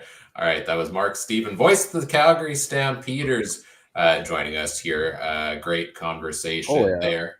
Yeah, that was a lot of fun. I loved all the insight into that here as we continue to roll along. We've got, I think, 2 guests more coming in over the next hour or so. Trey, I know you have to step out for real quick bathroom break. All right. You step away for a little bit here, Trey. I'll take us through the latest news. And you know what? I'll just hang out and chat with the folks in the chat. How's the day going for you? Let us know in the comments. Let us know where you're tuning in from. I saw somebody on Twitter before saying they were tuning in from London. I don't know if that's London, Ontario or London, UK, but either way, thank you for joining us here today. And let us know what you think so far of Free Agent Frenzy. We'll take this moment, as I've done a couple times throughout the show, to remind you we are raising money for CFL Fans Fight Cancer. As part of this, go to CFLFansFightCancer.com/donate if you are willing and able to contribute to the cause. Hoping to do some good work for them here throughout the day. We've got just over 2 hours left to go in CFL Free Agent Frenzy. Coming up over the next hour, we will have Josh Bain from the Eden Raw podcast to come talk about the Hamilton Tiger Cats. And then our friend Cliffy D from the Alouettes Flight Deck here to talk about the Montreal Alouettes. And then in the final hour, we'll get into wrapping things up with the CFC crew here. We'll get myself, Trey, and then hopefully Adam will be back, and maybe Mike will even be back as well. And we'll give you our winners and losers of Free Agent Frenzy Day, our biggest surprise moves, and we'll even make our free agent predictions. Our standings predictions, our way too early standings predictions on how the entire league will play out this season. If you are joining us today for the first time, we hope you continue to check out the podcast regularly going forward. Usually throughout the off season, we've got a new show out every week or two. We stream them live on our YouTube and Facebook pages. So follow us youtube.com/@CFCountdownPod. And same thing with on all the social medias to make sure you subscribe to us over there and get notified whenever we go live, and then here throughout the season weekly as well. All right, a couple comments in the chat. Lonnie says, as an Elks fan, the last week has been fantastic. Yeah, you should be excited. There's been a lot of great additions there for the Edmonton Elks. Quick note, if on a lot of the Elks moves, I believe it was shared on social media earlier, I forget by who, but sounds like they're waiting for medicals to be completed tomorrow before announcing a lot of those pending signings. A couple are trickling in now already, but expect more news from the Elks tomorrow. Between the goalposts, don't think we'd see long snapper Mike Benson sign with the Bombers. Heard Ian LaRue is getting paid starting long snapper money. Yeah, Benson's been around for a number of years here. He was the only piece out there on the long snapper market, and I guess the Bombers liked something from what they saw from him to bring him back for another year. He's been a mainstay there. Bomber's biggest move today has been posting a goodbye Biggie video. Yeah, interesting timing in the middle of free agency during all of the activity. Now, I saw a question earlier up in the chat from Christian. Is Big Hill retiring, or what's going on there? I don't know. I think he wants to still continue playing. Adam Big Hill does. He's been a little less effective in the last couple of seasons, I would say. As kind of, as he's gotten up there in age and injuries playing a little part in that, especially this last year. But I think he still has room to contribute in certain capacities, and a team could certainly bring him in at the linebacker position. How do you see the West shaping up this year from Brian? The West is going to be interesting to me because you have Winnipeg that's been at the top, and we'll bring Trey back in as soon as he's ready. I see a thumbs up, so we'll bring him back in. Talking about how the West is going to shape up, we'll go a little more in depth on that later, but I think Winnipeg, you maybe see taking a step back. BC has some unknowns there. Edmonton certainly on paper looks to be improving, but does that all gel on the field? And I think Calgary is definitely going to be better than what they were last season. How far better that is, I don't know. And Saskatchewan's been making moves as well. So I have a hard time every year making these predictions. It's usually just a kind of a toss-up for me of, put all the names in a hat and draw one out. No, yeah, for sure. Yeah, I think that's the reason why Mike might not show up later, so he gets out of ranking the teams. I have no idea. Even we were just talking about Calgary. I mean, you never want to count them out. VA, you never want to count VA out. You never want to count like that kind of situation. Huffnagel and Dickinson out, but their roster doesn't look like a heck of a lot right now. Do you count out Edmonton? I mean, they made a lot of moves. Again, Winnipeg. How many years have I been saying, if you're a fan of this show, that they're going to be rock bottom, and they always prove me wrong. Saskatchewan, maybe what did I say last year? 14-4? Yep. 14-4. Maybe that's this year. Maybe I was a year early. And BC, they got Captain Kid Canada there, and it's made the moves. I have no idea. And I don't think there's going to be, with how good the East has got, there might not be a crossover spot open this year. So, this would be one of those years where you might want 4 teams in each conference or division making it, just about how competitive it could be. And now watch me say that, and there's going to be a team that's 16-2, and all the other teams are going to be 5-13. But I think there's going to be a lot of good competition on both sides here of the ball.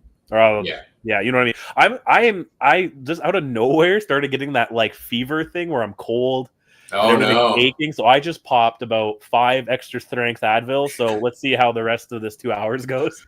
This will be an interesting adventure. The rest and Adam's of the got way. a wiener dog. What is that? You see that too, wiener right? It's dog not had the Advil. Yeah. What's that there, Trey? Oh, I just took a bunch of Advil, so I wasn't sure if I was seeing things or you had a wiener dog. Nope, this is Javi. Oh my god! I'm coming to your parents' house. Star of the show. Wow. Okay. I'm coming to your parents. I have thought about having my kid on the show, but I thought that would. He's been dropping profanities lately, so I didn't know if that was a great idea. So, but the dog's better. Just taking a quick look at a couple more comments. I see our guest is waiting in the wings. We'll bring you in just 1 second here. We've got Between the Goalposts watching from Northern Ontario. Lonnie's saying the Elks have a season seat holder event tomorrow. Yeah, that would be a great place for them to announce and unveil a lot of the signings that have been rumored for sure. And a question from David about Kenny Lawler, rumored to be signing with the Ticats, which is a convenient topic for what we're going to talk about right away, which is the Hamilton Tiger Cats. We do have one big signing to announce, and that is, the Toronto Argonauts lost a lot of pieces on the defensive line, most of them going off to the Edmonton Elks, but they brought one in, former Saskatchewan Roughrider Anthony Lanier, signing with the Toronto Argonauts, which is a real good addition for them on the defensive line there. Let's bring in our next guest. Trey, you want to take a break backstage if you're not feeling the greatest? Yeah, sure. If Adam's back? Yeah. All right, we'll give you a little bit of a break there, and he's back. There we go. I think we both pressed the button at the same time. But first, but next, let's bring in, as we get into 2 hours left here in the show, from the Eaton and Raw podcast, talking all things Hamilton Tiger Cats, Josh Bain is here. Josh, welcome to the show. How's it going, guys? It's going great. Happy to be here. Happy to be chatting free agency. Happy to be talking about a busy time for the Hamilton Tiger Cats, who have been very active in the last week or so, which I didn't necessarily see coming. So I'm happy to break that all down with you. Adam, where do you want to start when as we dive into the Ticats? Well, we always start with the quarterback, and I mean, Bo Levi Mitchell must have really worked his contract this year to get in what Hamilton has done here. But first of all, I guess I got to ask, what is your favorite weapon that Bo Levi Mitchell is getting? And there are plenty of them. Wow, yeah, wow. Of course, there's rumored to be Kenny Lawler. I feel like he probably top of the list, but I'm gonna keep it close to home. We just interviewed Shamar Bridges the other day there, so I would say he's probably top of the list for favorite weapon. He's just very explosive. And like you see there, you got Tim White as well. But I think 100% Shamar Bridges coming in this season, he's going to be ready to finish off where he left off last year. So I'm guessing that the general manager signing actually worked pretty well for you guys this year, by considering. I mean, it looks like there's a lot of new faces in this Hamilton Tiger Cats core. Probably there'll also be maybe a few Winnipeg fans coming over, I would think, with all the signings that you guys have made. Overall impressions, I guess, of your manager's work for the first free agency, I guess. Well, I guess you can really tell which guys in Winnipeg were his guys. You can see who's followed suit there, but I think he's really addressed the issues that we have harped for on our show to bringing in a true Sam linebacker with the rumors of Reggie Stubblefield. That's been one we've been kind of dying for since we lost Cam Kelly there. And then, just hitting in with Deshaun Amos as well. Outside of Jamal Peters, we kind of struggled in the secondary last year, but I'm hoping bringing in Amos there alongside who was the other one there?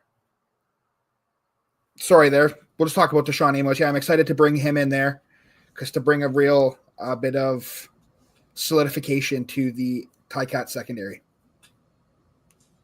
Yeah, in terms of the pieces brought in, Amos is the big one signed today. Stubblefield's the interesting one, a 3-year deal for him. Had the great rookie season and played one game last year. Gave a hit to Chris Strevler and then got injured for the rest of the season there. A bit of a surprising 3-year deal for a guy like that. Yeah, 3 years. You don't really see that too much in the CFL. I guess with the Bow contract and now Stubblefield, it might be the Hamilton thing. But yeah, 3-year deal. It's definitely exciting because it says they're 26 years old. So you got a nice young guy that you can really build your defense around. So if the 3 years works out, I think we will be laughing at the end of the day. Big signing also with Brian Cole II coming into Hamilton. You guys, I think, have probably, if I've ever looked at the Hamilton Tiger Cats, I always look at the secondary linebackers, and in the linebacking core, I think there was probably a definite drop off when Simone Lawrence left. Is this kind of the player that you guys expect to maybe replace him with, or is there somebody else in there that's kind of standing up, or what are you guys looking at? I think we really like Kyle Wilson. We're really high on him over here. Same with Ryan Baker. We thought he had a really good rookie season. So I feel like between those two, that could be our Will and our Mike. And then you have Stubblefield playing Sam. But I wouldn't be opposed to, there being a competition, because who wouldn't love a good little competition, having really good guys starting and guys on the bench as well in the rotational role. Just updating some of the free agent signings here. We talked about the receiver. You talked about how high you are on Shamar Bridges.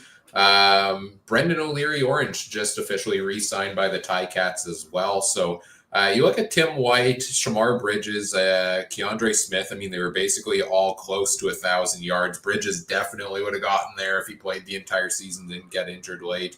Now you bring in Kenny Lawler, 662 yards in 10 games there. And then you add, I guess I have to refresh the page, I think, in order for him to show up. And that's still not working, so I'll work on that behind the scenes. But Brendan O'Leary Orange added into there as well. I want to touch on running back, though, because last year, coming into the year, James Butler, one of the top running backs in the CFL. I don't know. You got the James Butler jersey on there. There we go. Yeah, what happened with Butler, remind me, last season? Was that Adam? I was just going to ask if the Greg Butler jersey, does it come with a free dental appointment, or? I wish. Yeah, what happened there with James Butler last season? Because Greg Bell came in and played fantastic down the stretch, and I think, at least I know Adam and I would agree that, going with Bell into next season now is the right play, and moving on from Butler based on how things have played out. But what got us here last season? I forget how that all played out with Butler.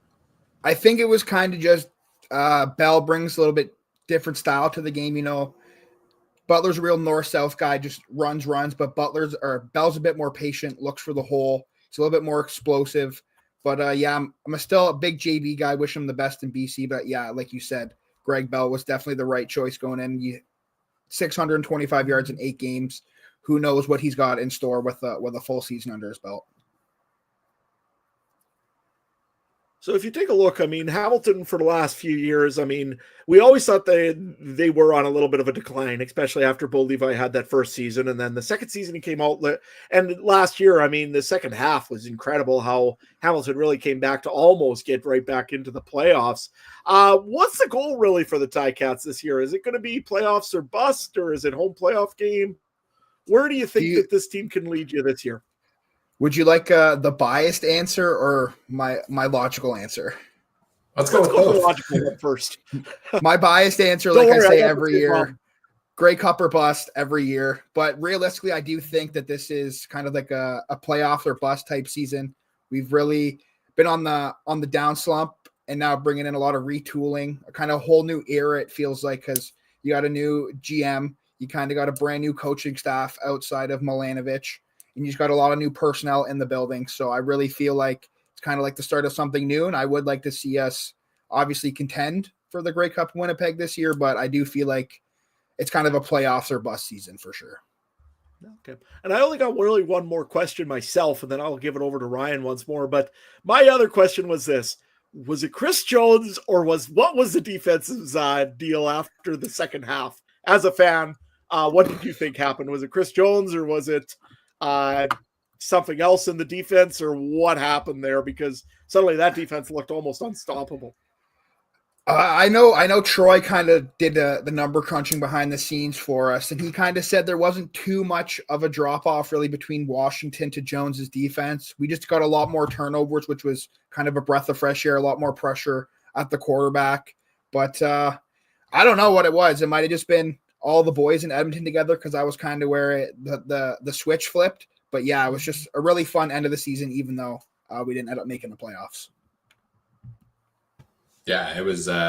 I thought they carried a lot of momentum coming into last year's playoffs, where I actually said, like, coming out of the season that I think this is a team that shouldn't be that active in free agency and should just try to build on what they had going last year and run it back. And I was a little concerned with Chris Jones' departure because I don't know, it seemed like the not a coincidence that the D gelled when he came in, and it remains to be seen where they're at now. But they were one of the teams with the fewest free agents, I think, on the list or pending free agents. And they've only got 4 guys by my count that they've actively, I guess O'Leary Orange now should be showing up on the list. I'm still working on that. There should be 6. You got Tarnowski, Litre, Smith, Hoyt, and Moxie. I'm probably missing Litre on this list as well. I think it's there's O'Leary Orange. I think it's anybody with a hyphen in their name is messed up somehow. So that's probably what's going on here. But yeah, they do bring back a couple of pieces. They don't really have that many pending free agents compared to teams like, say, Saskatchewan that have just a mountain of them. So are you surprised maybe then that they are as active as they've been so far, or is that just the new GM putting a stamp on the team? I kind of feel like it's Ted kind of going, this is my team now. Let me put my kind of touch on it. Cause yeah, you can see he's brought in a lot of Blue Bombers there. I'm not too upset about it. If he's got the eye for talent, there's obviously got to be something there. But yeah, I think the core I feel is still there. We still got majority of the same offense, the same O-line. And you got Greg Bell and Bo. So I really feel like it's just kind of, fine tuning it with giving it the Ted Gavea stamp.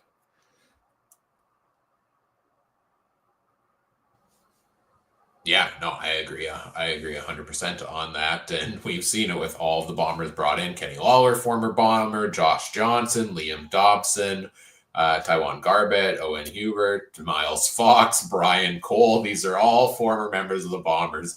Somebody, maybe as an off-season video, Adam, we need to do the web of Calgary or Toronto is the Calgary of the East, but now Edmonton is the Toronto of the West. Now Hamilton's the Winnipeg of the East. And it's just like a circular connection of all of these different teams, it seems. And you know what? That's normal, though, where GMs want their guys that they're familiar with. Yeah, and it used to be, I think, a long time ago. It used to be Hamilton. Guys used to become Saskatchewan guys, and Saskatchewan guys used to become Hamilton guys. We would just trade them around just to see what would go on with that. But very interesting to see all the blue and gold definitely on the Ticats this year. But again, they've got some good pieces in here. I really like the offensive line and what you guys have done there. Again, Noah Dobson was a huge add for Liam Dobson. Sorry, not Noah. I do the same thing all the time. Same mistake. Yeah. It's kind of the thing I'm known for around here. Anyways, is Noah Dobson the Islanders defenseman? Yeah, definitely. Anyways, classic Adam. Yeah, pretty much. Anyways, the defense, our offensive line, lots of good Canadian talent in it. Fairly young. I mean, that's the big thing that I could see on this for the Ticats. And if they can give Bo Levi the protection he needs, I mean, you have an East MOT behind him already. And I mean, that's a very good combination to have. I always like seeing 2 running backs on a team with Greg Bell just there. They played very well last year, but again, hopefully Litre or somebody else can maybe help fill in if there's a gap there.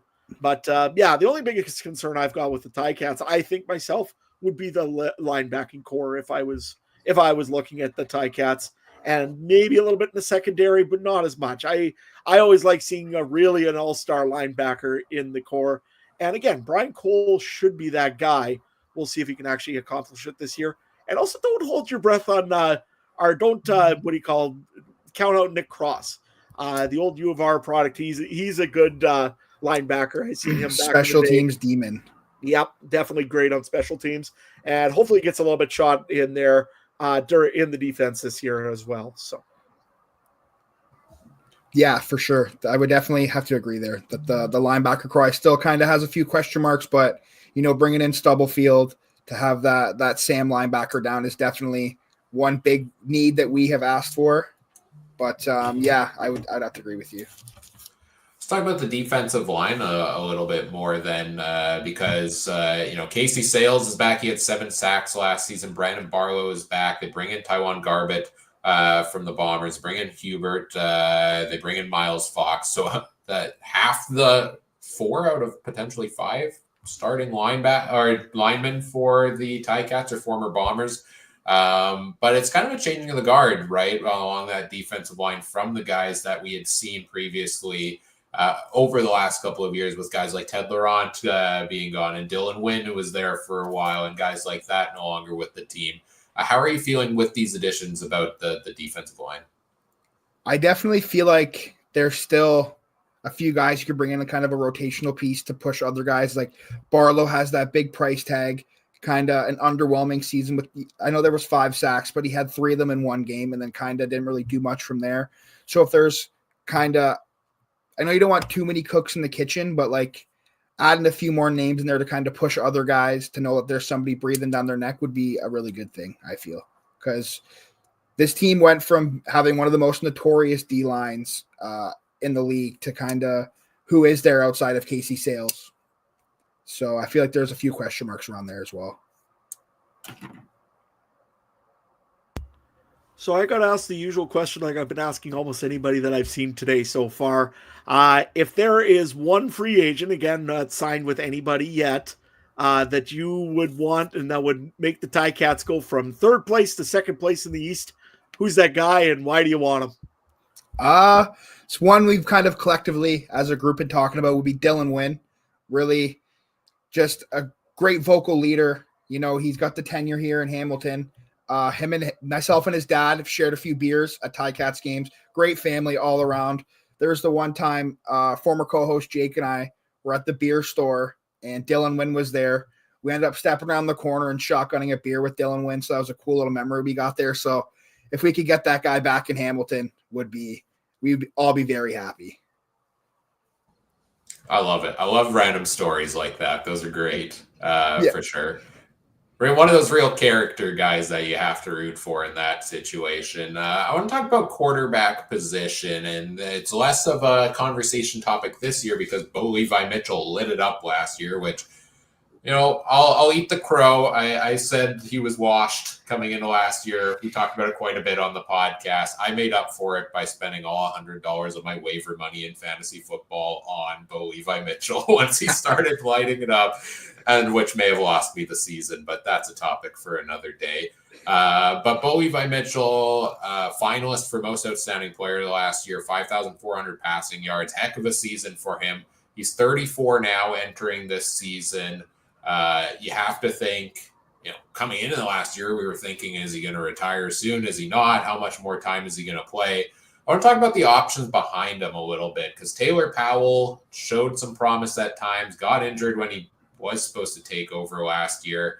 And then you've got Tua's brother, Talia Tagovailoa, there, who was doing short yardage late in the season as well.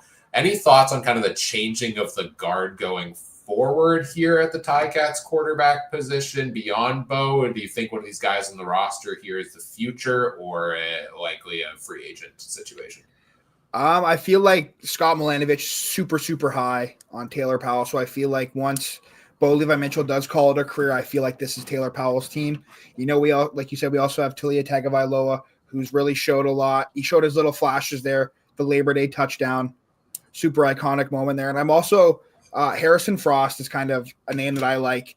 I was watching him in training camp. He could definitely be a guy who could kind of make him a name for himself in this league if he kind of sticks to it. But yeah, I feel like once Bo kind of has his song and dance in the CFL, it'll be Taylor Powell's team. And then taking a look at the rest of the East Division, Adam kind of asked the question of what piece do you want to add to move on for the Ticats to move up in the East Division. How do you feel about the competition in the East in relation to free agency so far? I definitely feel like Ottawa's adding the right pieces to kind of figure it out there. It's really nice to see the Argos kind of falling apart, weltering away there. But that's just the bias side of me. But yeah, I feel like it's nice to see that there's more of a wide open division instead of just like, oh, we're going to know this team's going to win, or we know this team's going to win. It kind of feels like there's a bit of uncertainty going on this season, which wouldn't be a bad thing because you look, it's either been Winnipeg or Toronto winning the Grey Cup the last few years. So if we could mix in like a BC Lions or a Hamilton Tiger Cats here or there, it wouldn't be a bad thing. Just taking a look in the comments here, Nick Costantino, I think that's your punter, should be coming back as the punter, it sounds like. NFL window closed today for him for the team window. So, yeah, any thoughts on your punting game or your kicking game, I guess, this year? No, shout out to Noah. We know he's the specials guy around CFL Twitter. He's got charts for days if you ever need them. But, yeah, I feel, going in with Leggio and Costantino, we are set at the specialist position.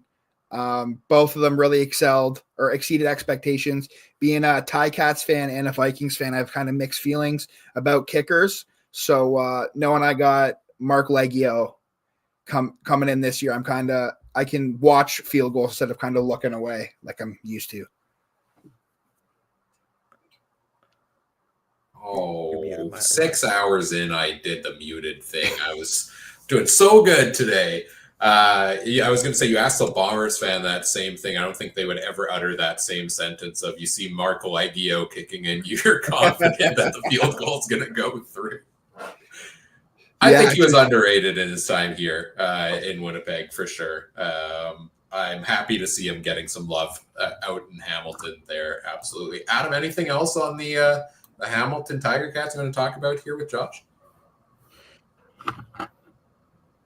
Not a whole lot that I've got, really. I mean, I think it's just going to be a pretty fun season if you're a Ticat fan. I mean, it looks like they should match well with almost any team in the East. They definitely added some improvements today, and great to have you on, Josh. Like I said, I'm kind of excited to watch a little bit more Ticat football this season. So, yeah, I really appreciate you guys having me on. It was a lot of fun. Yeah, I'll echo what Adam said. Thanks for joining us. Adam, I think your internet might be lagging a little bit here, so I don't know if you want to try reconnecting here in between. But yeah, anything else on the Ticats you want to mention here, Josh? And also, before we let you go, we want to give you a chance to tell people where they can find everything else you've got going on. Yeah, so if you want to find out anything about me, my ad is at 64YNE.